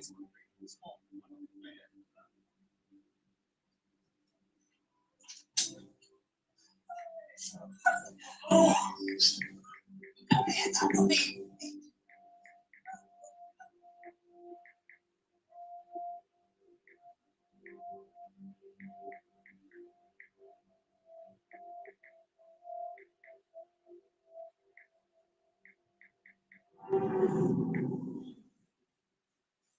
Yeah, and I've been calling you. Where you been at? I'm not gonna be discharged now. Where's Joe? JoJo in the car. Look, we'll talk about that later. We gotta get out of here. Oh, yeah. Mama downstairs, too. What is my gun over here? Brown. Hey. Hey, how are you? Fine.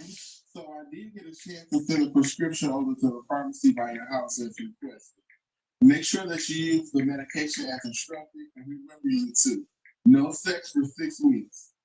Congratulations, you two. Have a nice day. So, Hey, stop.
Compostable knife and fork that can cut a thick pork chop. Strong choice.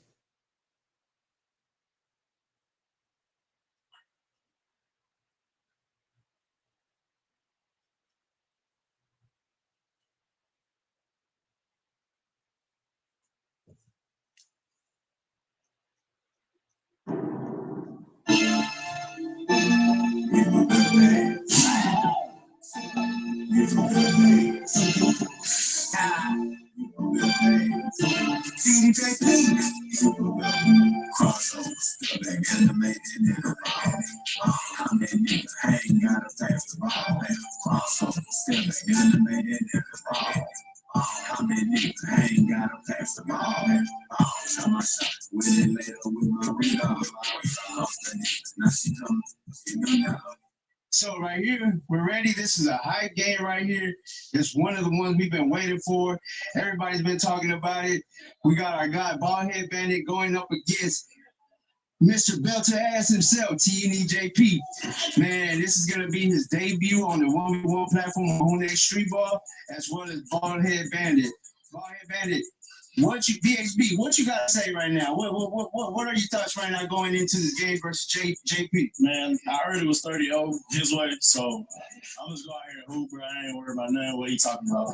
We're gonna see who will come out big dog on top after this game. All right. And JP, you got anything to say? Belt ass. Belt ass. That's all I ever say. Belt ass. Let's get it, man. The moment we all been waiting for. Main event. Baldhead versus TNEJP on Who Next Street Ball Battle of Kings. Let's go.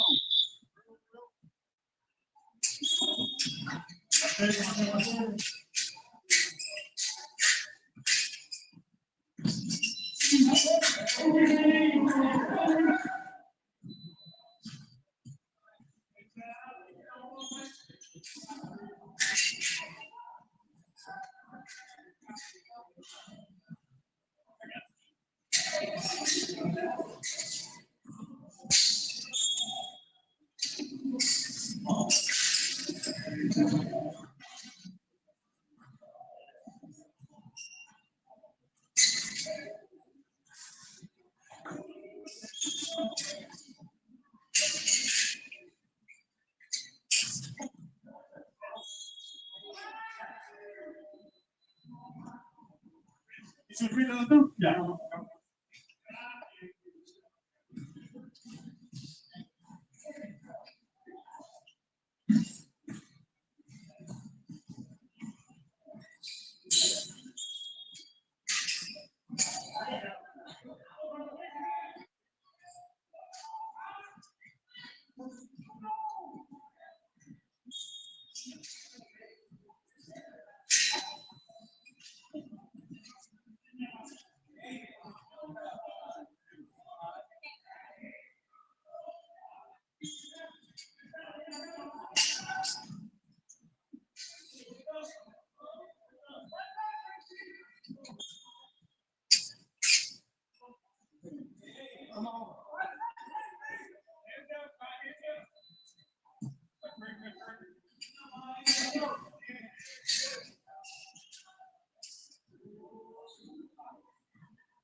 So 9-7.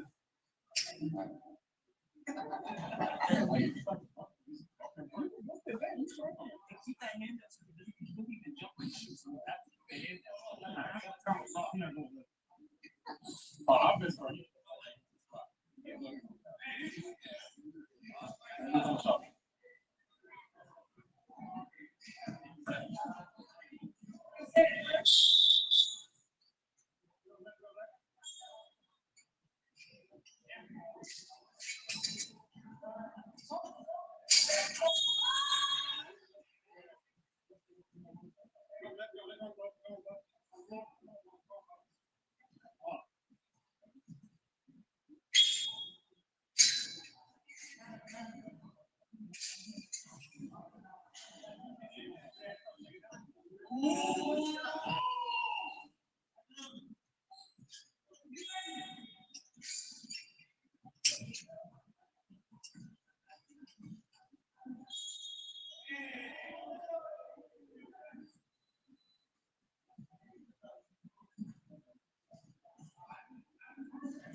These three guys, I don't give a fuck about that shit.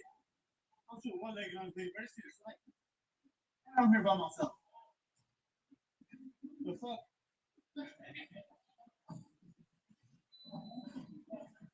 Hey, what do you got to see? Hold on now. You got 9. I'll wait for the layup, right? Then he got another one, the and one, that's 5. Hit the 3, and then he got another layup. That's 10. No, bro. Oh, he missed a free throw. throw. I didn't know he missed a free throw. That's not bad. Okay, it is. You missed a free throw? Okay. So it is 9. I didn't see it. Okay, yeah. Look, I can't admit when I'm wrong. I'm about to say, I don't remember none of this. It's like even when I'm right, I could have been wrong. Nah, you good, brother. You good. I made the free throw. I didn't miss shit. I made the free throw. No, he missed free throw. This is the 9 and 10. I made the All right, JP, we're here. You said it off in halftime. What are your thoughts right now? With this first half, what do you think you could have did better, or you think you did good? My defense could have been a lot better. That's why he got 9, but that's pretty much out there defense for sure. Just trying to get warmed up and loose. Okay. And then right now there's been a little controversy about the scoring. So now he got 10. So now he got 10. How do you feel about that? I guess they reviewed it. I'm ready to move now. Fuck it. Let's go. You can have give him 15 at this point. Fuck it. Fuck it. Let's go.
He was at that titty. So you want to see. But you don't jump. You just like every fucking thing. You don't jump. Make him go left. Make him go left. Yeah, bro. And he's slow, bro.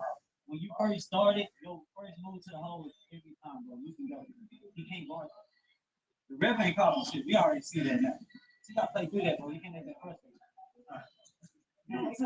Give him that shit. I know, but wake up. You don't know if he paid or not. Yeah, you gotta make that. So that nigga left. He ain't seen it enough yet.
You know it.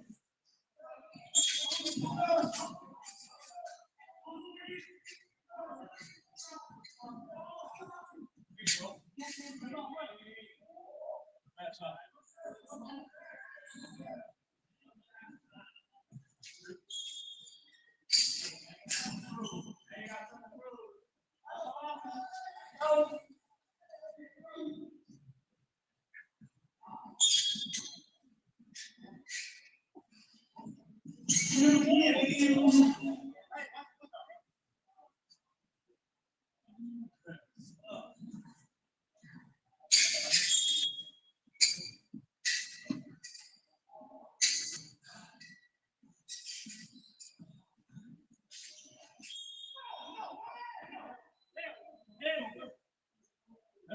Jarvis, wasn't it?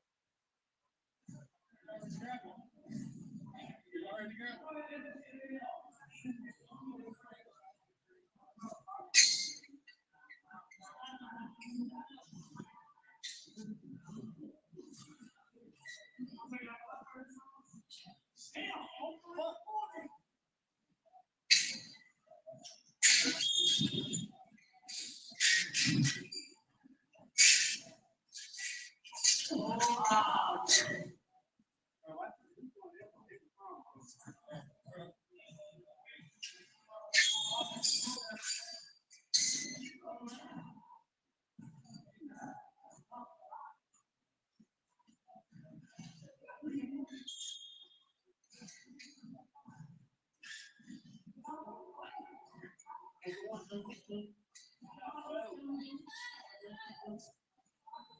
Wrong side.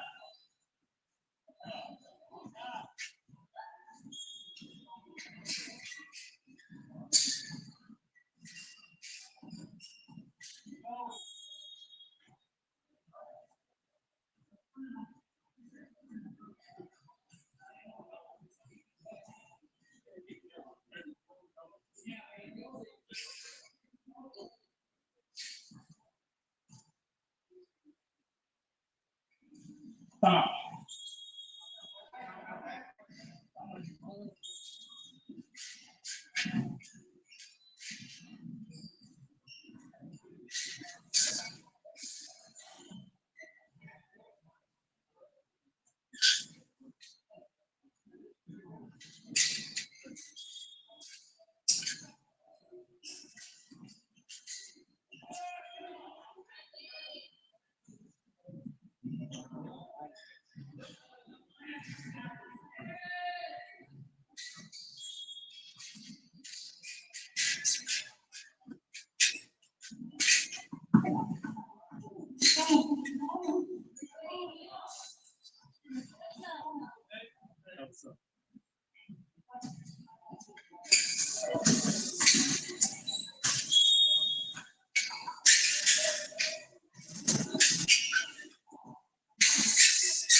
I do the same thing, so okay.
No, bro, it's not foul. I jumped on my picture. Hell no. Hell no. I jumped on my picture.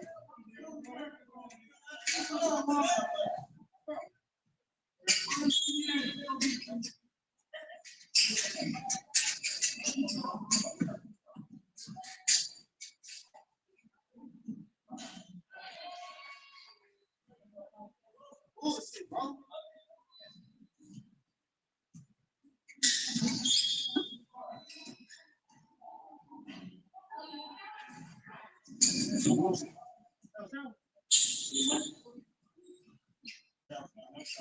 That shit weird, bro. Everybody see that shit.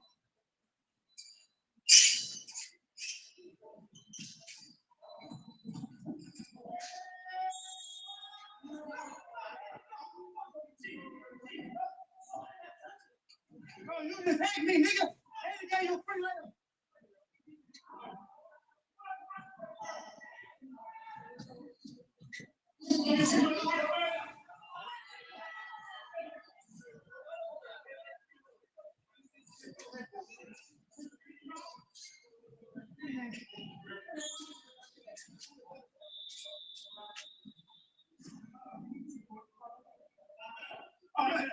No, hell no, this is 30. I ain't no other time. This ain't 30, bro. I ain't telling you no time. Me? That's why nigga say that. Man, hell no, nigga. Ain't nobody looking at no time.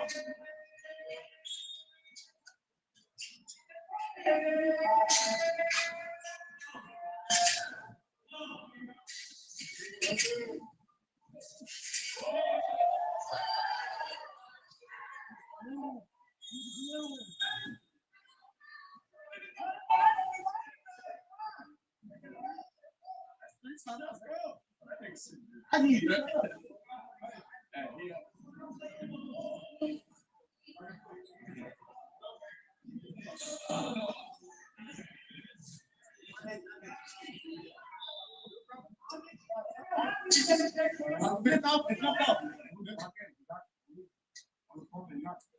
Come on, hang on, come on in.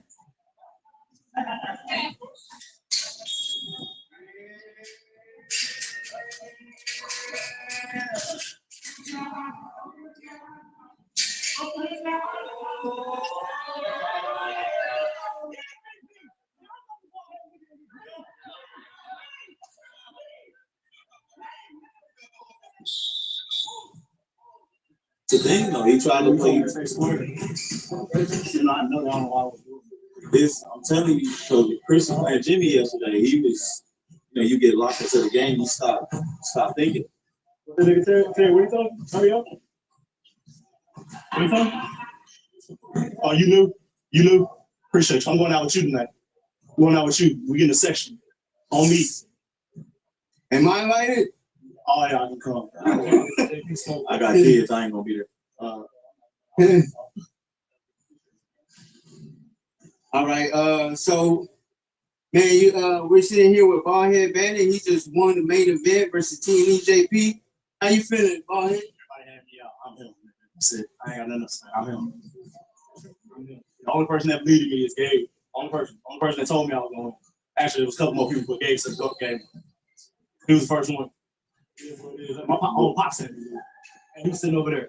What do you think was the key to you getting a victory and changing the offensive run that he went on early in the game? Staying under control, staying on balance, not shooting while leaning while I'm tired, not getting the tiredness letting affect me. That's really a key part. Once I realized he cannot go right for anybody that plays JP, he cannot go right. That's my dog, bro. Still in there, we still ball head game for the rest of our life. But yeah, that was what really changed the game. and me calming down, not really talking as much until I got to my spots. I was down 17. I was down 19-10, by the way. This look familiar, right? Who Dreams? Y'all remember, right? All right. Who Dreams? Shout out to Who Dreams, man. So I asked everybody that's been up here, who's next? Who you calling out? I be top dog. I want somebody else. I want another top dog. I want another. I don't care. I don't care if you're big, small. I'm just playing. Be my size. Be my height. Well, winning this one, we already had some top dog in works. You ain't got to name it right now, but you already know we might line it up. Yeah, I don't want to lost. Got you. But we find somebody else. What top? Okay, I'm trolling on camera. Yeah, I would like to play him. It is what it is on camera. It was a good game regardless. It was respect to y'all and respect to JP because he built a great fucking brand for himself. And I'm just trying to be like him. Oh, if y'all want pants, copy HV. Copy HV.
There is a particular kind of restaurant that exists at the very top of certain hotels, all crystal chandeliers and hushed conversation, where the clink of silverware against fine china seems to carry just a little further than it should, and where most people walk through the door already certain of exactly how their evening is going to go. That IT was into a restaurant exactly like that one. On a quiet Thursday evening in early autumn, that Margaret Ainsley walked, holding her 10-year-old son's hand, dressed in a deep navy gown, her hair pinned carefully into a low, elegant knot, looking every bit the part of a woman who had never once needed to wonder where her next meal might come from. She had no plans that evening beyond a simple dinner with her son.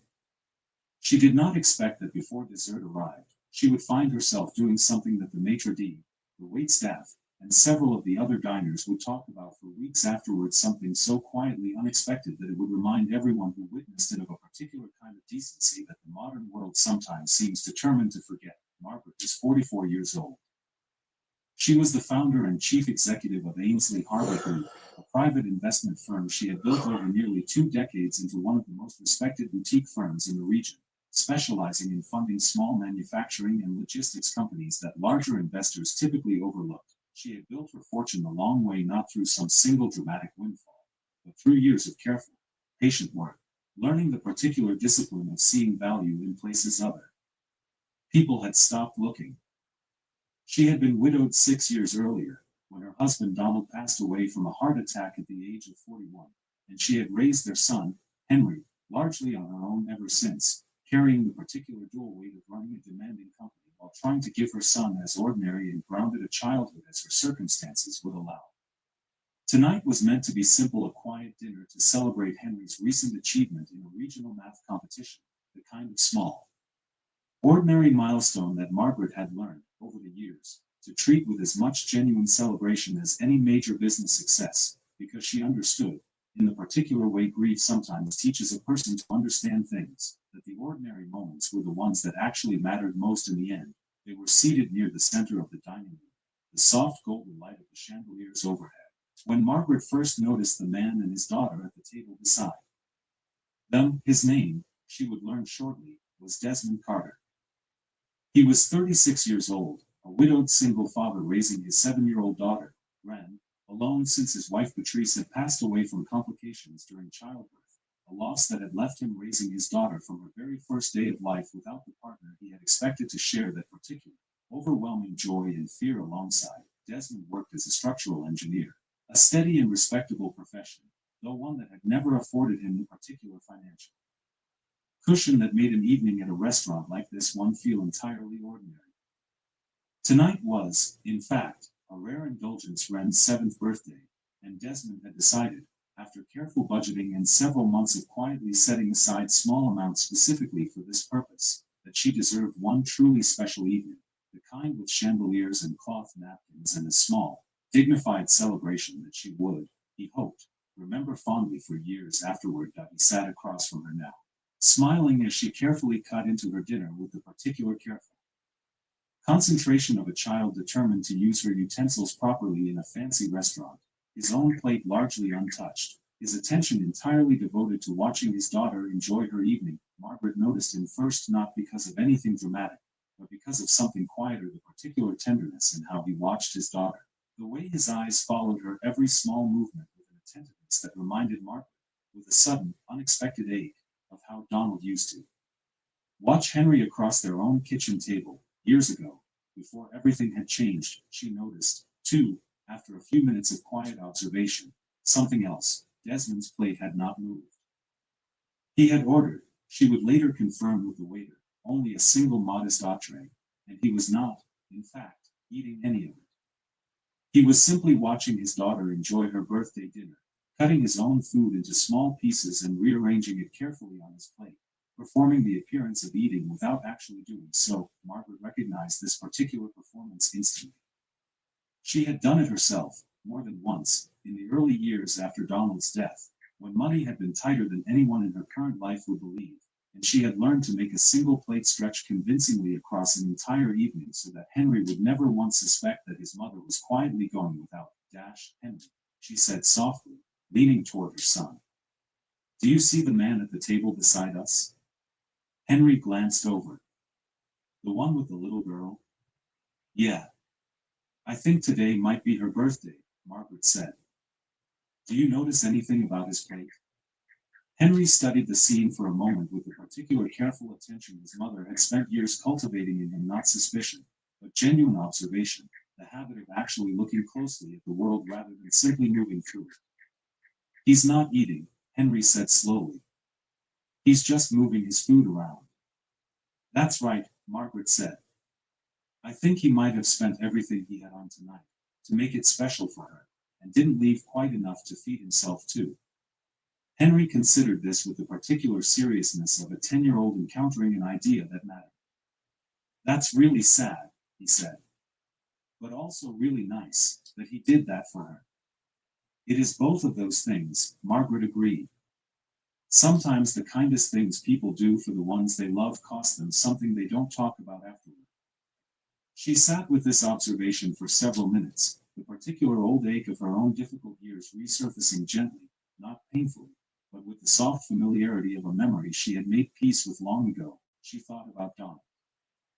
She thought about the year after his death, when she had sat across from Henry at their own small kitchen table, doing exactly what Desmond was doing now, rearranging food on an empty plate so her son would never once worry about anything beyond his own dinner. She thought, too, about the people who had helped her during that difficult stretch, quietly and without fanfare. A neighbor who had accidentally made too much soup 3 weeks running, a coworker who had insisted, gently and without explanation, that Margaret take the extra holiday bonus that had clearly never actually existed in the company's official budget.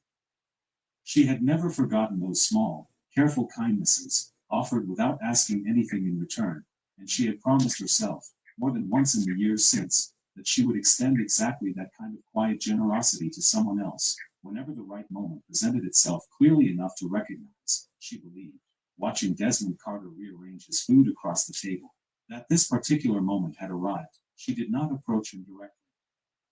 She understood, from her own experience, that direct charity, however well-intended, carried within it a particular risk of humiliation that could undo all the careful dignity Desmond had worked so hard to maintain for his daughter's birthday evening. Instead, she called the waiter over quietly. "The gentleman at the table beside us," she said, keeping her voice low. "I'd like to take care of his check this evening. Quietly, please. I don't want him to know who arranged it, and I don't want any fuss made about it at the table." The waiter, a young man named Gregory who had worked at the restaurant for several years and had developed, over that time, a careful eye for exactly this kind of unannounced generosity, nodded immediately. "Of course, ma'am," he said. "Would you like me to add anything to the order? Dessert, perhaps, for the birthday?" Margaret considered this. "Yes," she said.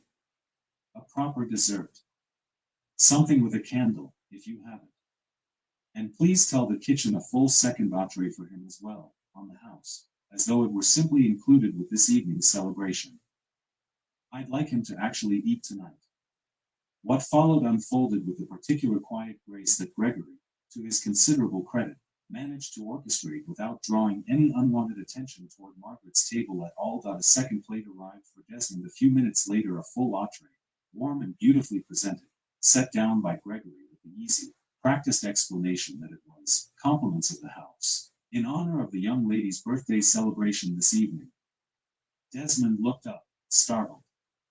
"I'm sorry, I didn't order this." "No charge, sir," Gregory said smoothly.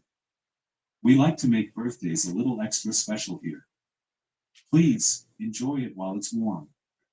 Desmond hesitated only a moment before the particular exhaustion of months of careful budgeting, combined with the simple, undeniable fact of real hunger, won out over any lingering uncertainty. He ate, properly and gratefully, for the first time that evening, while Wren chattered happily beside him about the chandeliers and the soft music drifting from somewhere near the entrance. Dessert arrived sometime later, a small, beautifully decorated cake with a single lit candle, set down in front of Wren by Gregory with a warm smile. The entire surrounding tables briefly turning to watch as the little girl's face lit up with delighted surprise.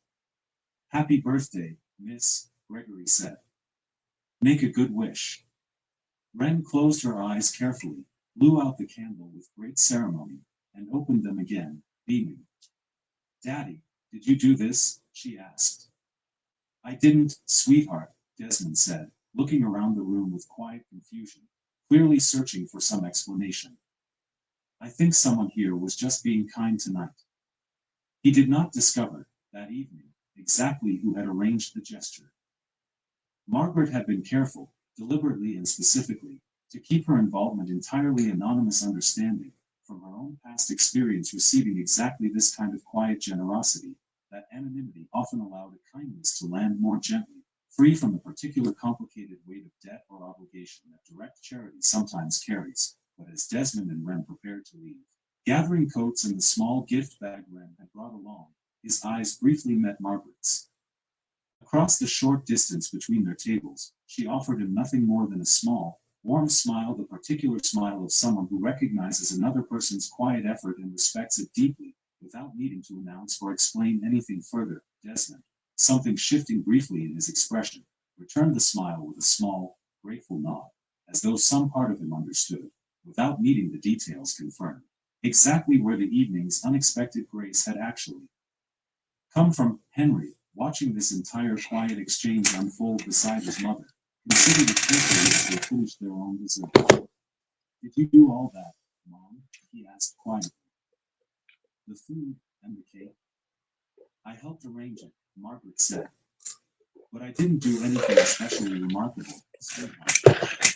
I just remembered what it felt like to need that kind of help once, and I had the means to offer it tonight, so I did."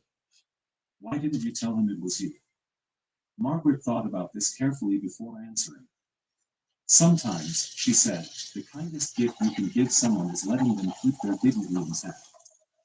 If I'd walked over and announced that I was paying for everything, I think some part of his evening would have felt like charity, and charity sometimes makes people feel small, even when it's offered with the best intentions. I wanted him to just enjoy his daughter's birthday, without feeling like he owed anyone anything afterward." Henry nodded slowly, processing this with the particular thoughtful seriousness that Margaret had worked so hard over the years to nurture in him. I think that's really wise, he said. I want to remember that when I'm older.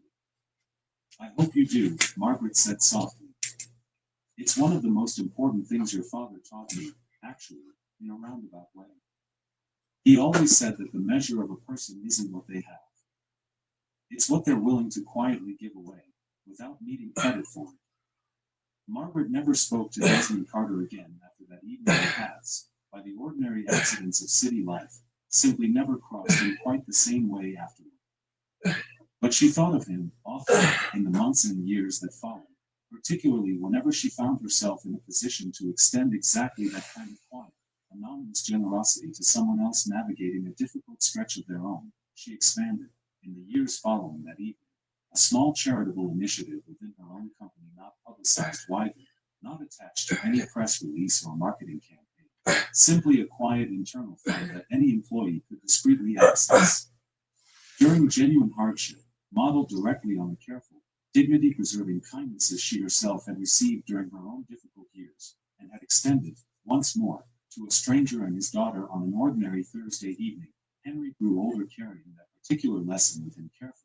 The way children sometimes carry forward exactly the values their parents most hope will take root, not the lesson of having wealth, but the lesson of what a person chooses to do with it unknown. One is watching closely enough to notice or applaud, **, and perhaps that is the gentle truth tucked inside an evening like this one, that the most meaningful kindnesses are very often the quietest ones, offered without any need for recognition or thanks.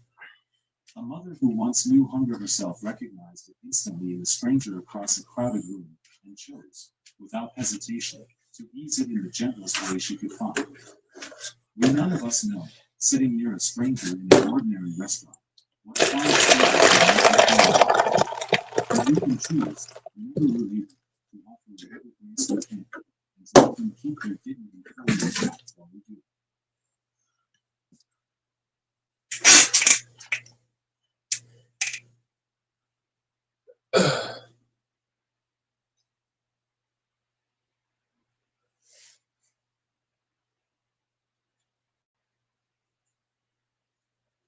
There is a kind of courage that does not announce itself, that IT does not arrive with fanfare or with certainty.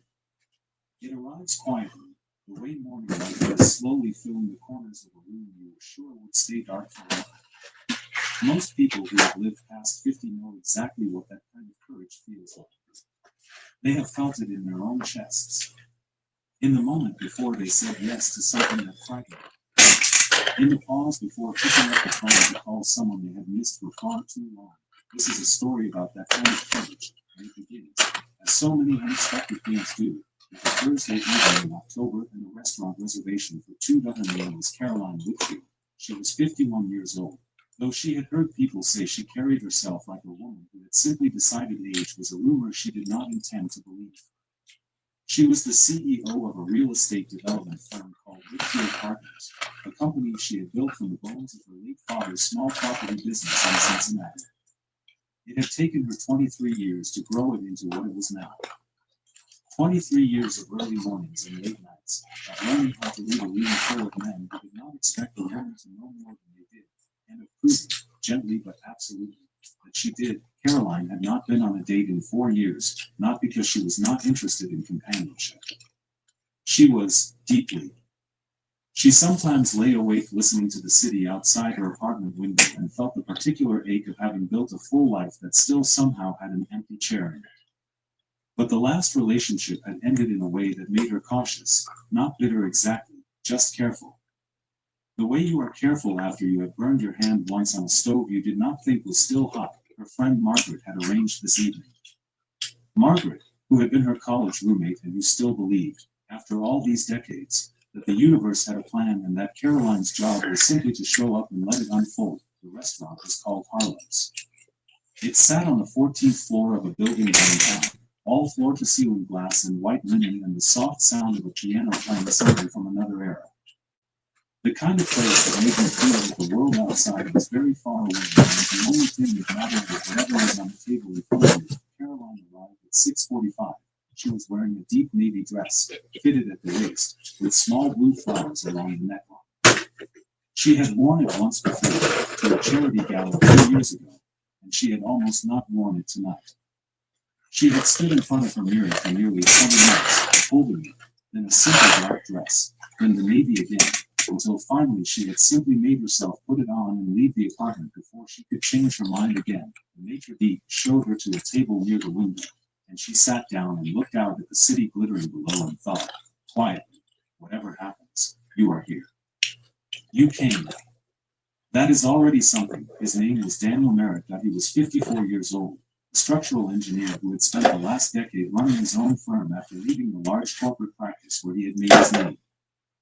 He was not wealthy the way Caroline was wealthy, but he was comfortable, and more importantly, he was the kind of man whose comfort came from knowing exactly who he was and not apologizing for it. That he had 3 sons, Owen was 11. He was the serious one, the reader, the boy who asked questions at dinner that sometimes made Daniel put down his fork and think for a full minute before answering. Owen had his mother's eyes and Daniel's stubborn streak and gift for seeing the inside of things, the way certain children do, as though they arrived in the world with more than the usual amount of perception. He was bright and fizzy and in motion always, the kind of child who turned any room into something more than it had been, simply by entering. He laughed easily and cried easily and loved fiercely, and he had never in his life met a stranger. He made friends in grocery store lines. He made friends on airplanes. He made friends with every dog he had ever passed on every sidewalk in the city. And then there was Cooper. Cooper was 3 years old and had his father's dark curly hair and an expression of absolute seriousness that people found both funny and deeply endearing. He was at the age where he still needed to be carried sometimes, when the world became too large or the evening became too long, and he would simply lift his arms in Daniel's direction without a word, the universal language of a small child who has decided that being held is the only reasonable solution to the current situation. Their mother, Ellen, had died 2.5 years ago.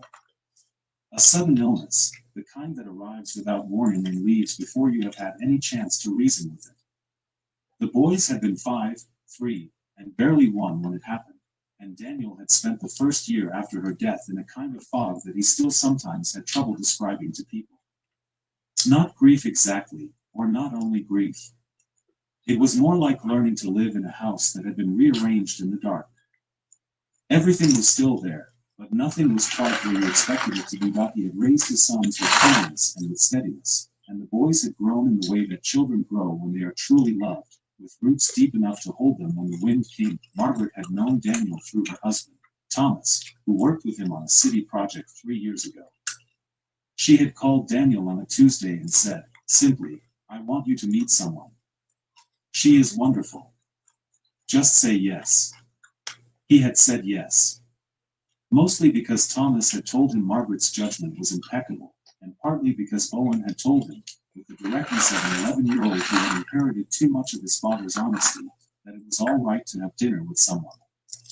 That it did not mean anything except dinner, the complication, the part Daniel had not quite worked out in advance, was childcare. His regular sitter, Mrs. Ballard, a retired schoolteacher on the 3rd floor of his building who adored the boys and whom the boys adored in return, had called that afternoon with a head cold and an apology. He had spent an hour on the phone and in text messages trying to arrange alternatives. None of them worked. His sister was in Boston. His neighbor was at a concert. The backup sitter he had used twice before was at a family dinner. Daniel had stood in the kitchen at 5:15, looking at 3 small faces that looked back at him with complete faith, and he had thought about canceling, and then Owen had said, Dad, just take us. Caroline saw them before they saw her. She was watching the entrance out of habit, the way people do when they are waiting for someone they have never met, running through some internal inventory of what they expect to see. And then the door opened, and a man walked in carrying a small, dark-haired boy on his hip, with 2 other boys following close behind, and she felt something shift inside her chest that she could not quite name. The man was tall and broad-shouldered in a well-cut navy suit, his white shirt open at the collar, and he had the kind of face that looked better the longer you looked at it. He was scanning the room with an expression she recognized immediately, because she had worn it herself 20 minutes ago when she walked in, the look of someone who is trying very hard to appear calmer when they feel that he spotted her. For a moment, neither of them moved, and then he crossed the room toward her table, and she could see that his jaw was set the way a person's jaw sets when they have made a decision and intend to stand by it. And the smallest boy was looking at her with those enormous serious eyes, and the middle boy was already smiling the smile of a child who had decided before he arrived that this was going to be a good evening. Daniel stopped beside the table. "Caroline," he said, "I am so sorry. I know this is not what either of us was expecting. My sitter canceled, and I should have called you, and if you want to reschedule, I completely understand, and I am genuinely embarrassed, but sit down," Caroline said. Her voice was quiet and warm and entirely steady. The same voice she used in boardrooms when she wanted people to stop worrying and start thinking clearly. He blinked. "Please," she added. "All of you." What happened over the next 3 hours was not what either of them had planned. That IT was better. The maitre d', a man named Gerald who had worked at Carlos for 19 years and who had seen a great many things in that dining room, handled the situation with the quiet efficiency of someone who understands that grace is simply a matter of good preparation and good instincts. 3 booster seats appeared. A children's menu appeared. Crayons appeared from somewhere, and a small coloring page with a drawing of the city skyline that Marcus immediately began to color with great enthusiasm. Owen shook Caroline's hand when his father introduced them, which made her heart do something unexpected, and said that it was nice to meet her. In a way that sounded like he meant it, Marcus said, "My dad said you build buildings. Do you build skyscrapers?" "Because I want to build a skyscraper someday, except it should have a water slide inside it." And Cooper looked at her for a long, assessing moment, and then held out the piece of bread he had just been given. As an offering, or perhaps as a test, she took a small piece that he seemed satisfied with this. The dinner unfolded slowly, the way good evenings do. Without hurry or agenda, Daniel told her about his firm, about the particular satisfaction of designing structures that had to bear weight. That had to be both strong and invisible, the way all the best engineering was. She asked questions that showed she understood the work, and he found himself relaxing in a way he had not expected, talking not to impress her but simply because the conversation was easy, the way conversations are easy with people who know how to listen. She told him about starting her company at 28 with 12 employees and a business plan her father had gone over with her line by line at the kitchen table in Cincinnati. About the early years when she had wondered constantly whether she was making the right decisions, and how she had learned, eventually, that the wondering itself was a sign you were taking the work seriously enough to deserve it. Owen asked her how you know if a building will stay standing. She said, "You calculate every force that might act against it, and then you build it to bear more than you can calculate. And then you trust the work." Owen thought about this seriously and nodded, in a way that suggested he understood she was not only talking about buildings. Marcus showed her his colored skyline, and she told him honestly that he had a gift for color, and he beamed in a way that lit up the table. Cooper fell asleep somewhere between the main course and dessert, his dark curls pressed against Daniel's shoulder, one small fist loosely coiled around the lapel of his father's jacket. Daniel shifted to hold him more comfortably, barely interrupting what he was saying, with the practiced ease of a parent who has learned to do everything with one arm. Caroline watched this without meaning to. Watched the easy way he held the sleeping child, the small automatic adjustment of his posture, the way he kept talking about something he had read, something about bridges, while managing a sleeping 3-year-old with the same calm competence she had spent decades trying to project in conference rooms. She thought, there is so much kindness in ordinary things, if you remember to look after dessert, after Owen had finished his book, which he had quietly produced from somewhere in the middle of the evening, and Marcus had colored 2 more pages and told a story about his school that had made both adults laugh with genuine surprise, and Cooper had listened briefly and gone back to sleep without protest. The conversation found the deeper water, not dramatically, not with any single turning point. Just the way conversations do, late in an evening, when the food is done and the room is quiet and 2 people have spent enough time together to stop performing and start simply speaking. She told him about the 4 years since her last relationship, that he told her about the 2.5 years since Ellen. They did not rush these things. They did not try to make them smaller than they were, or larger. They simply named them, the way you name things that are real, honestly, and without performance. and let them sit on the table between them alongside the empty dessert plates and the candlelight. Do you think, Daniel said, after a pause, that it gets easier? Or do you just get better at carrying it? She was quiet for a moment. Both, she said. I think both. And sometimes neither, and then both again. He looked at her. That is an extraordinarily honest answer, he said. I find I have less patience for the other kind, she said. They left Harlow's at 9:30. Gerald brought the check and refused to hear anything about the fact that 3 unexpected guests had occupied the table for 3 hours. He said only that it had been a pleasure, and he said it in a way that made it clear he meant it. Owen helped carry Cooper's jacket. Marcus said goodbye to Gerald and to the piano player and to 2 other tables who had made the mistake of smiling at him over the course of the evening. Got on the sidewalk outside, in the October air that smelled of leaves and city and something that might have been rain still a few hours off. They stood for a moment in the natural awkward grace of an ending. I owe you an apology, Daniel said. This was not the evening I promised. No, Caroline said. It was better. He looked at her.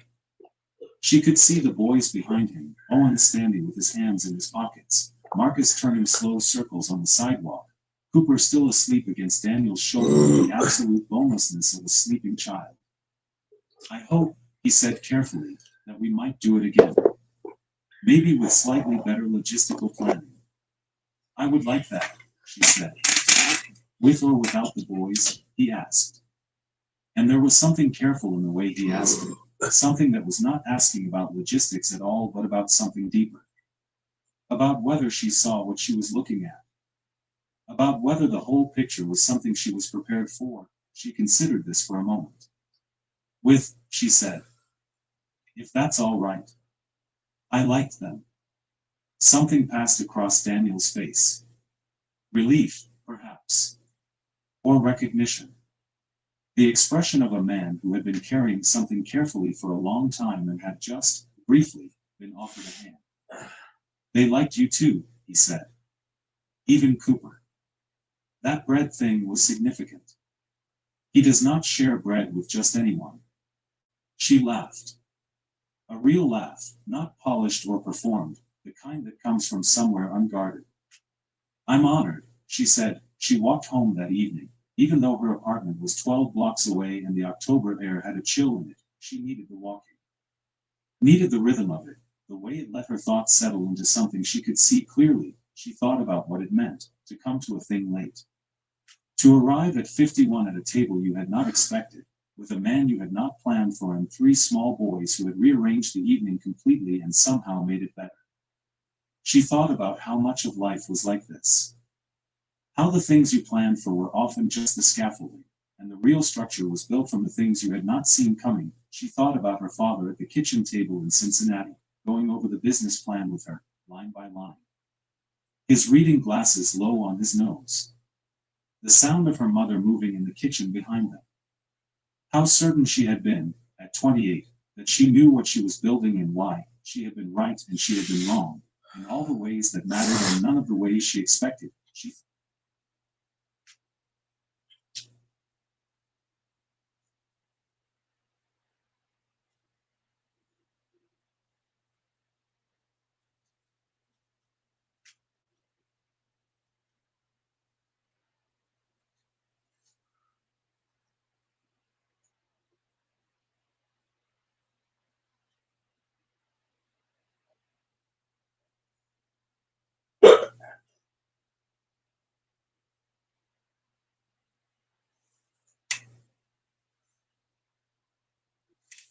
The future of learning is being shaped by professionals who know how to design it.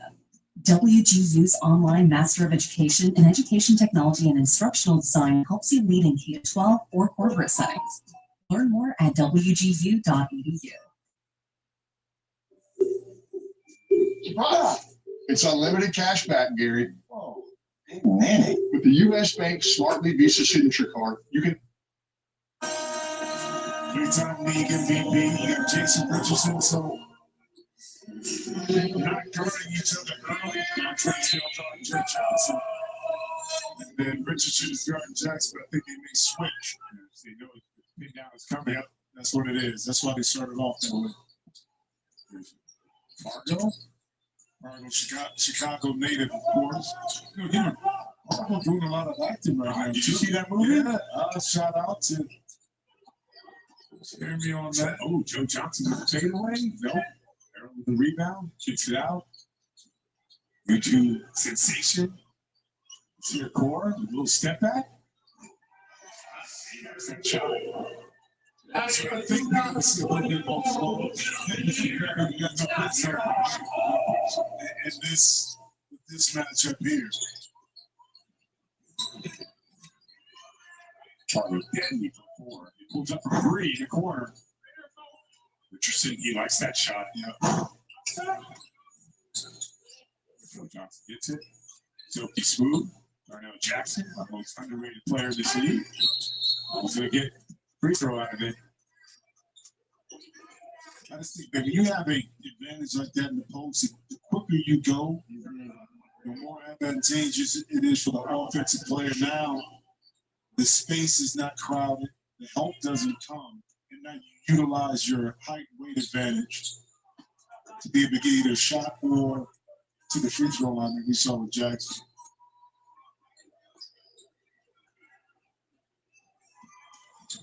This is Core, crosses over, with a fade. Joe took it right up. That ball didn't hit the rim, so they don't have to clear it. Jackson, corner 3, yes. All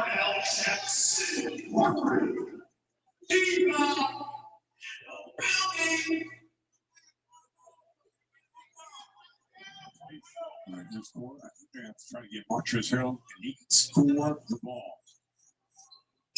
Shows his sweet spot. Getting downhill, high floater.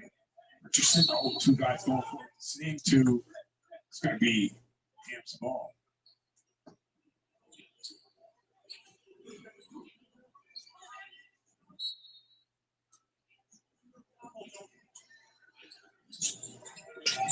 Fargo. Catching. Post goes up. Finds Joe Johnson underneath. 2 on the shot clock with a fadeaway. Good. 4 with the rebound. He clears it quickly. Hero comes over. Sets the ball screen. You get to switch they like. Right inside. 4 on the clock. He's got to go quick. Fargo. She's not there. Joe Johnson, we've seen this 1,000 times. This one off. Physical play by Core, and they got fouled.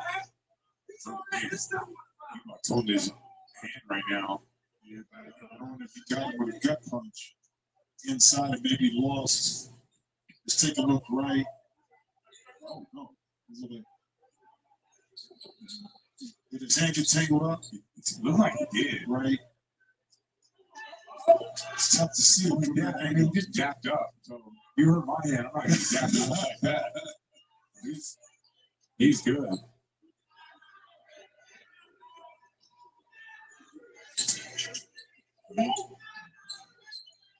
Margo steps back. In his bag against Core, using his size and weight over him. Defense by Richardson. It's going to be out of bounds. And ball, but only 1 second on the shot clock.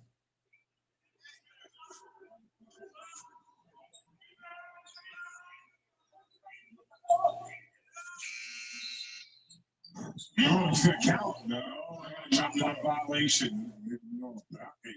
That score, you see one like that go in, then you think it's your day.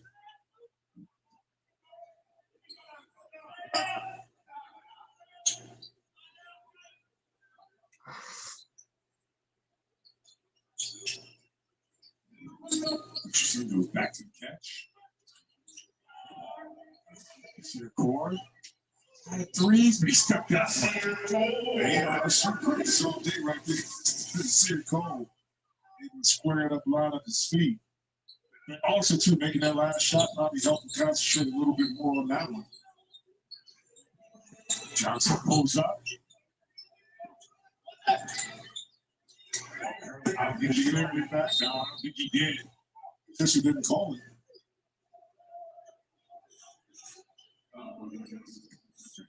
Montrezl Harrell going to affect this league? Well, one, you got another big that can score inside, that can defend on the perimeter, and he has name value.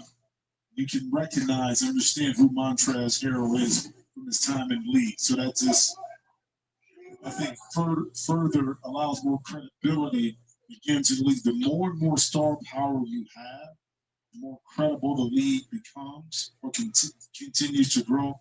I think the game itself becomes better because of that. Yeah, he can score the ball. Like, he's always been good on the move. The stuff you're talking about, going early on a smaller guy. So, you know, even if those guys don't play well the first week, they're going to figure this league out. It just takes a little bit of time. Here's Joe Johnson. He's back, goes to the spot, kicks it out. Marco up against the clock, didn't recognize him.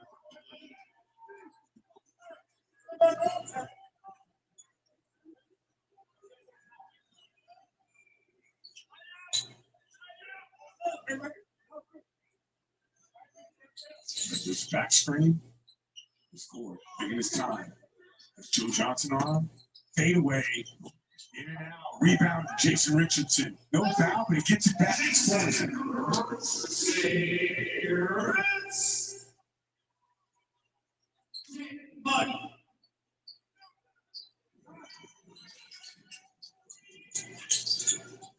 Nixon for three. Got it. Good pass by Joe Johnson.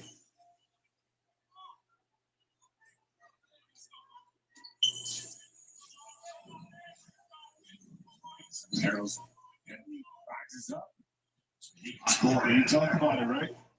I'm telling you, having a big that can step out and shoot is so valuable. I'm running pick and roll, call screens to get him up, to bring him outside. Now he's trying to guard Joe Johnson. Makes it for quarter three. No good, but he's hustling. Good job by Korn. He's attacking downhill, kicks it out. Montrezl Harrell goes up. It's off. Oh, great hustle. Korn. Outflow. Joe Johnson to get that offensive rebound.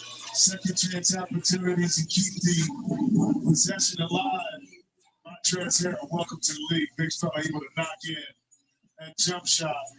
Then little fella, Korn able to finish it off inside, and right now shot at 13. Dang. Your summer guilty pleasure is back. Big Brother returns with an all-new house guest and an unbelievable twist that will. I can't reveal that just yet. Don't miss the season premiere of Big Brother Thursday, July 10th on CBS. The hometown team, Chicago Triplet, out 13-8. They look really good. Let's take a look at the fadeaway presented by Bevel. Able to get inside. Here's Montrezl Harrell. Step inside, pull up, jump shot. And how valuable it is to have your big eyesight, particularly number 4. Added value. Yeah, Montrezl Harrell looks great. Just finding his spots early, finding his matchups early. Montrezl Harrell right now is going to be playing sort of like not the big in this situation. No, not with Amir Johnson in the game. Now he's isolated on Jeremy Pargo. Johnson, 4-3 pump fake. Gets the ball back to Pargo. He is a streaky shooter. If he gets one, he can unleash. Quick decision by Joe Johnson to get it back to Pargo. Another shot. Maybe that time able to pay it off. Go high-low. Amir Johnson back out to Montrezl Harrell. Next the ball, looking to go one-on-one against Joe Johnson. He rises up, knocks down another one. And he's targets back to the bench. Now Jackson just shakes his head, not amused.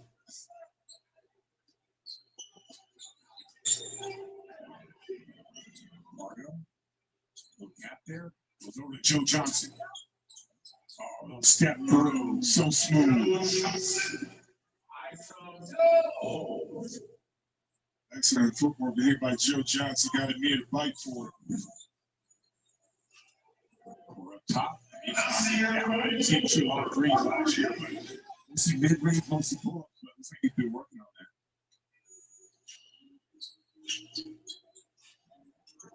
that. Johnson comes over, touches free. Pargo downhill, uses his body. That took the rim to clear it. There's Core. 12 fakes. Fades. Oh, Amir Johnson all over the glass. All right, let's bring in Chris Haynes into this matchup. Guys, when you talk simply about Joe Johnson, we know how well he keeps himself in good shape. But I'll tell him about this victory lead. Right here. I'll tell about this victory lead. He tells me this lead is getting younger and younger, and he's just happy that he can continue to do this at a high level. He said he has much more than years old. Tricks and bring the fire. Two by Red Lobster. Two players involved to go one-on-one. You don't have to call. This goes in just to count as 2 points. Each team gets one challenge per half.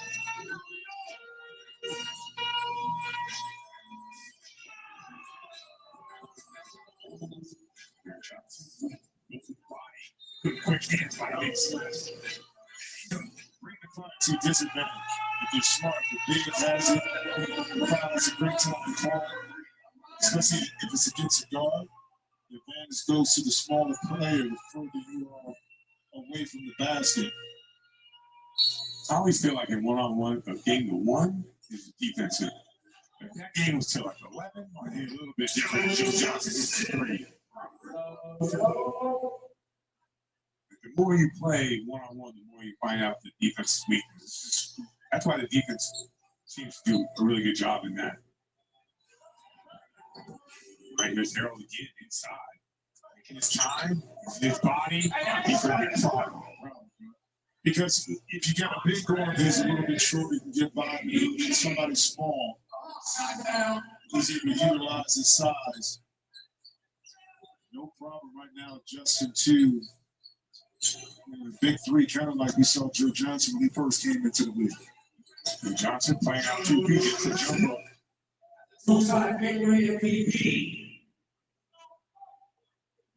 I don't care how old Joe Johnson is, he's still walking bucket in this league.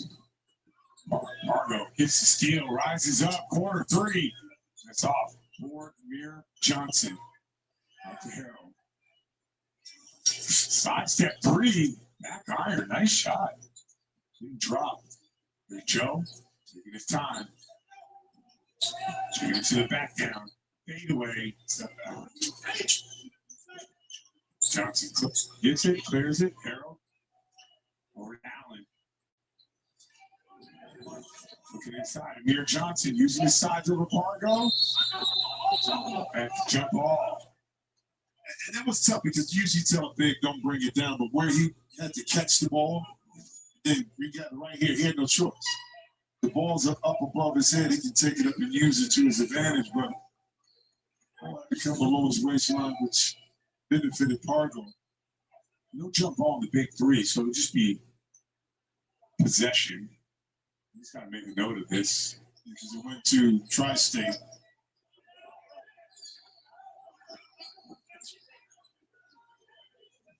Is Richardson calling out to Swiffer? Do some work here?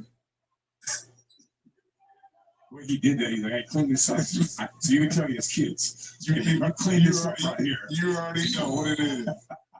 You already know.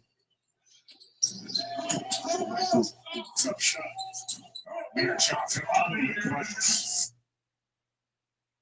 SafeLight can do it all. Repair, replace, and recalibrate anywhere you want. Go to SafeLight.com.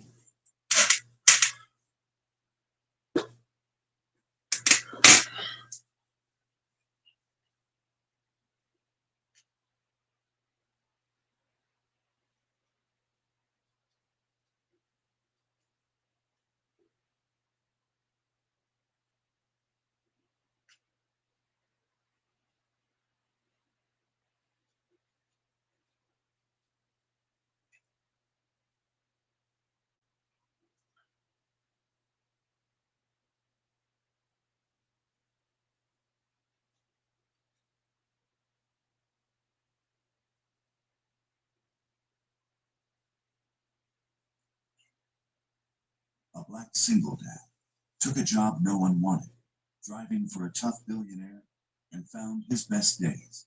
Jerome Patterson adjusted his only good time in the rearview mirror of his 2010 Honda Civic, parked outside the Gleaman headquarters of Whitmore Industries at 34.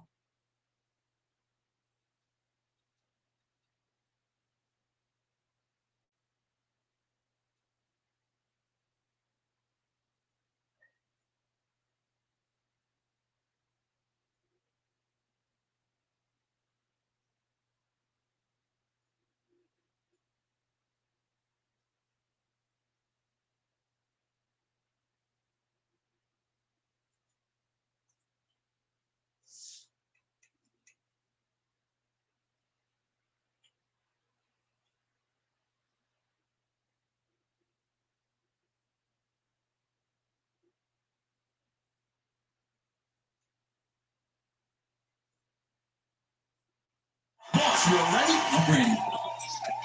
Mr. Williams, you ready? All right.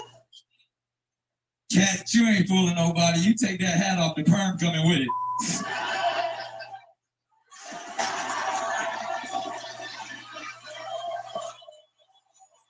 Nicholas.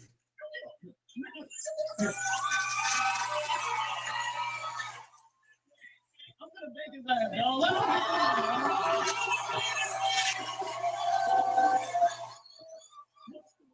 Ready.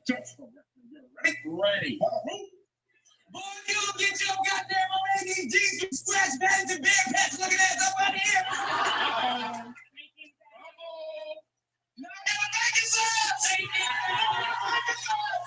Nerdy, Killmonger looking ass with them Raphael braids, boy. Emo Quavo looking ass, boy.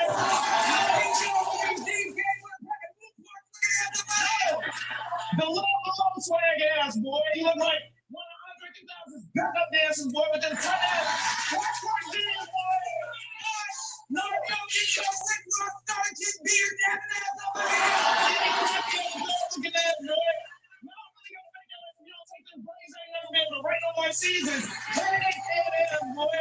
Little tiny head ass, boy.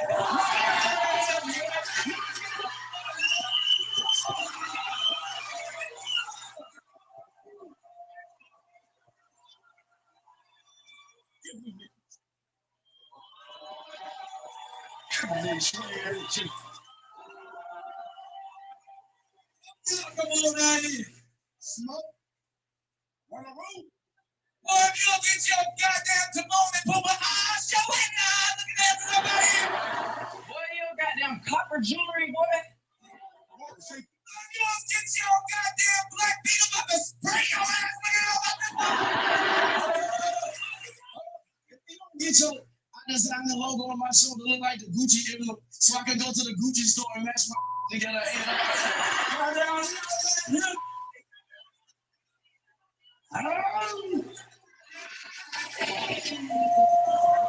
Give me this shit.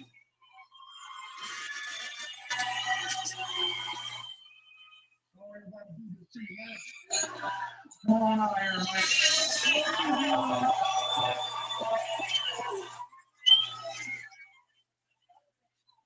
Okay. You look similar to a horse's ass. You don't get it. Can I see your license? Oh, going to jail. Did you just come off the gas and go back down? Oh, you don't get it. I voted for Barack Obama, but you're lying to get back friends. You don't get your friends wearing tight jeans and cowboy hats and ass out of here.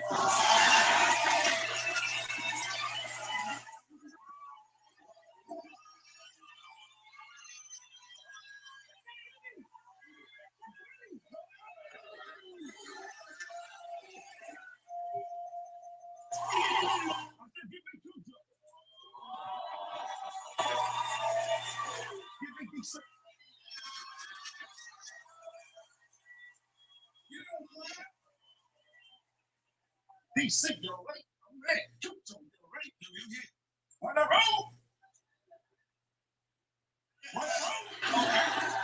If you don't get your goddamn Bobby Brown looking at every step I take ass.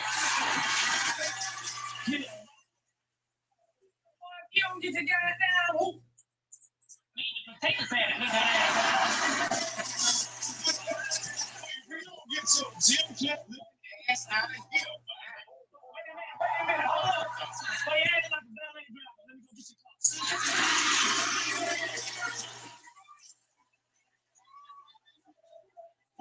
don't get some guy.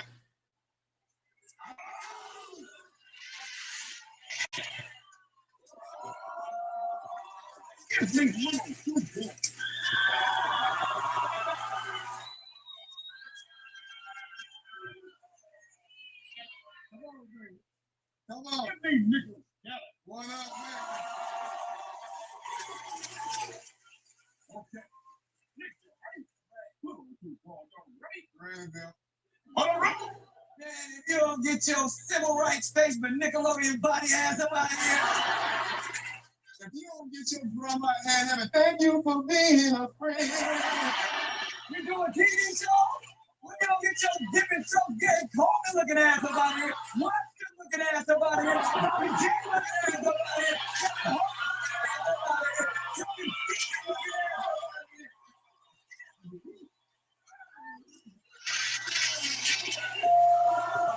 Give me Nicholas Kelly.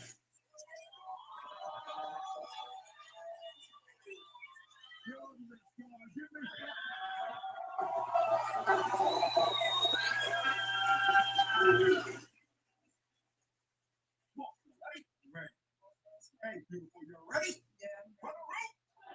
You don't get your little Kim Possible looking ass up right here. Ladies, isn't this the guy waiting for you outside in the restroom at the club? If you don't get your yellow daddy Chipotle bag looking ass right here. Seriously necessary to kill 2 honey badgers for today's episode?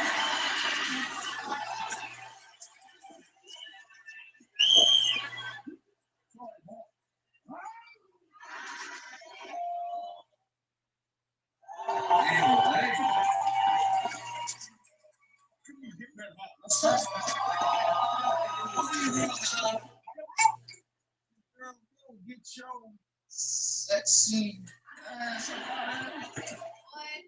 You so ugly. I'm talking so loud because your ear's so small.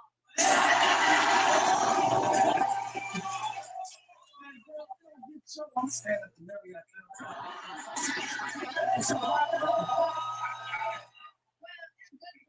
Your teeth look like hotel pillows. So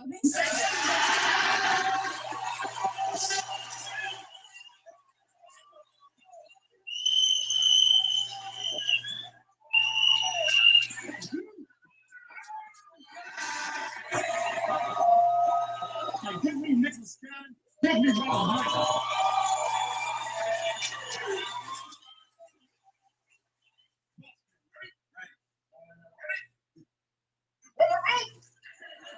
If you don't get your look up on this big cheese, You don't get your weird outfit ass out here.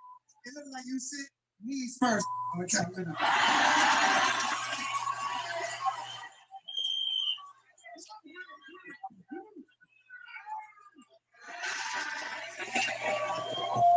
Give me chicken feet. Give me all special guest MC.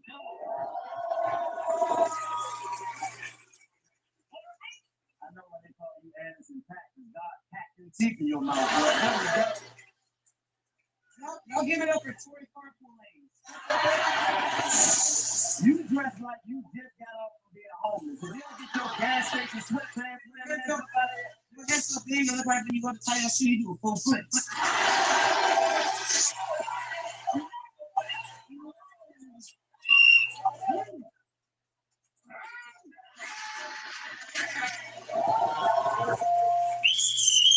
Give me T-Pain. Give me Nicholas Boss Cannon.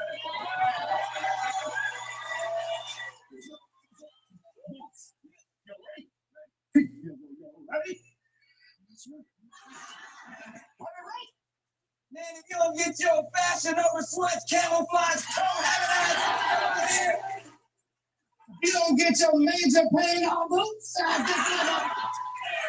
If you don't get your strong, independent lesbian ass, if you don't get your me and Tiger and you need to go to the same to get on hairlines, baby.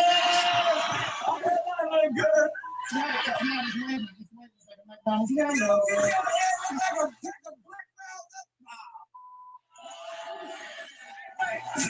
Give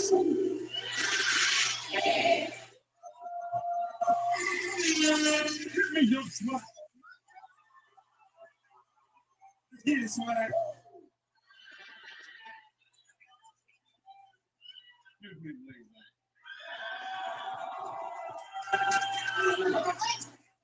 You don't get your guy doing it. Oh, I'm telling mama. Get out of here.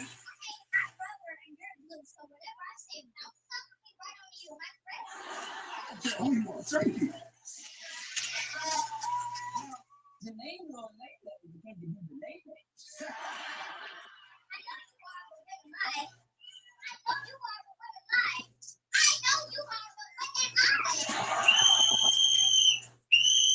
I'll tell you what you are.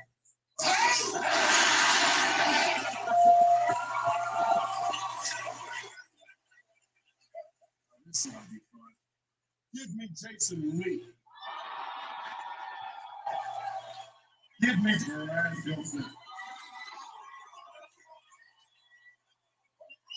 If you don't get your starter from the bottom and now how you find your ass back there outside of here? Oh, safety. You know, Jason Lee, in my community, we call you come. You eat. If you open up your mouth, I know Past Candy's gonna come out that moment.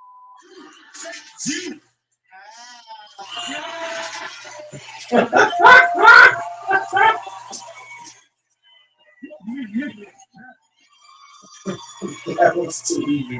Give me first.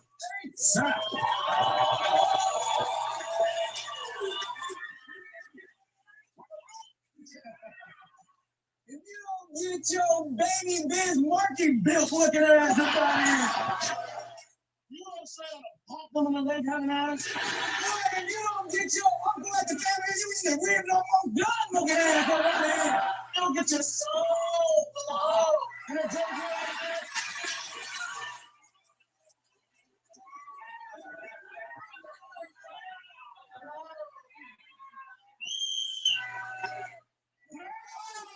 Yeah. Give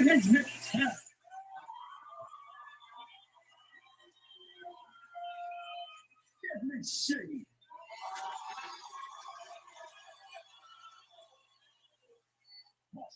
I'm ready.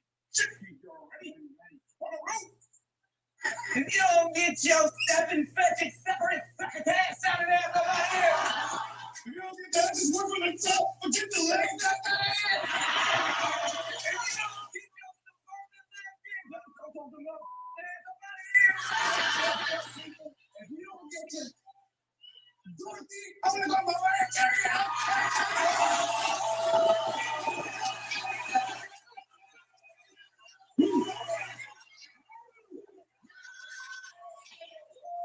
Let's get to what we came here for. Give me something.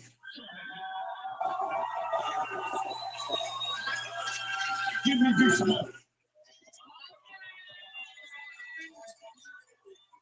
You know what be yeah. Oh, you supposed to go first? That bitch, yeah.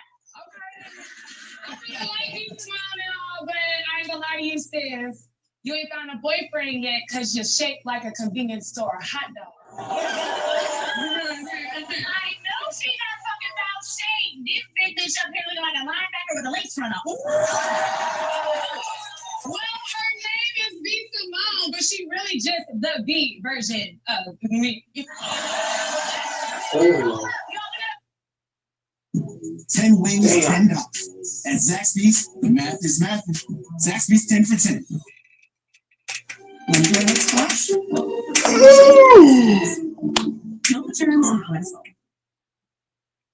Hey, Dallas. 6 gives you cheap thrills.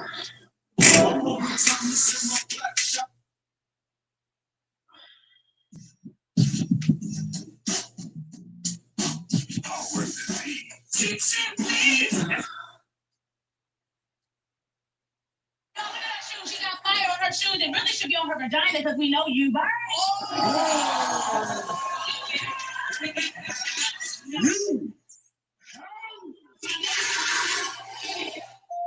Next one, give me Justina. Give me Justina. Britney Spears is dog food. Yeah. She's not ready. Justina, you're right. Tana, if you don't get your goddamn, wow, your ass is actually very simple. I wish my ass was a little more. Okay. Stay in the way. You sound really gassy. Justina, if you don't get your goddamn wait. Your hair is actually so much more vibrant and There you pretty. go. I actually just did it yesterday. My bad. I got this. All right. Tana, if you don't get your goddamn, I'm not gonna lie, you exactly the type of that I like. Get out. Both of you. Both of you. Yeah, no show. Guess what? Give me Nick Cannon. I want you to give me Kirk. I want you to and Cody. Give me Cody. I want. Well, you know what, Sticks? It's uneven here. Let me have a rule, okay? Whatever he says, it goes. I like my job, okay? Whatever. If you don't get your, I'm not racist. I got a black friend up out of here. If you don't get your face when I step yourself for hours, head ass out of here. You don't get your fake ass James Corden carpool Kerry Brooklyn up out of here. Okay. First off, nigga, you sweet, boy. I know you laying on your stomach with your feet crossed in the Mariah Carey IG, boy. I can't get down because I feel all the practice at the.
Looking for lower payments without giving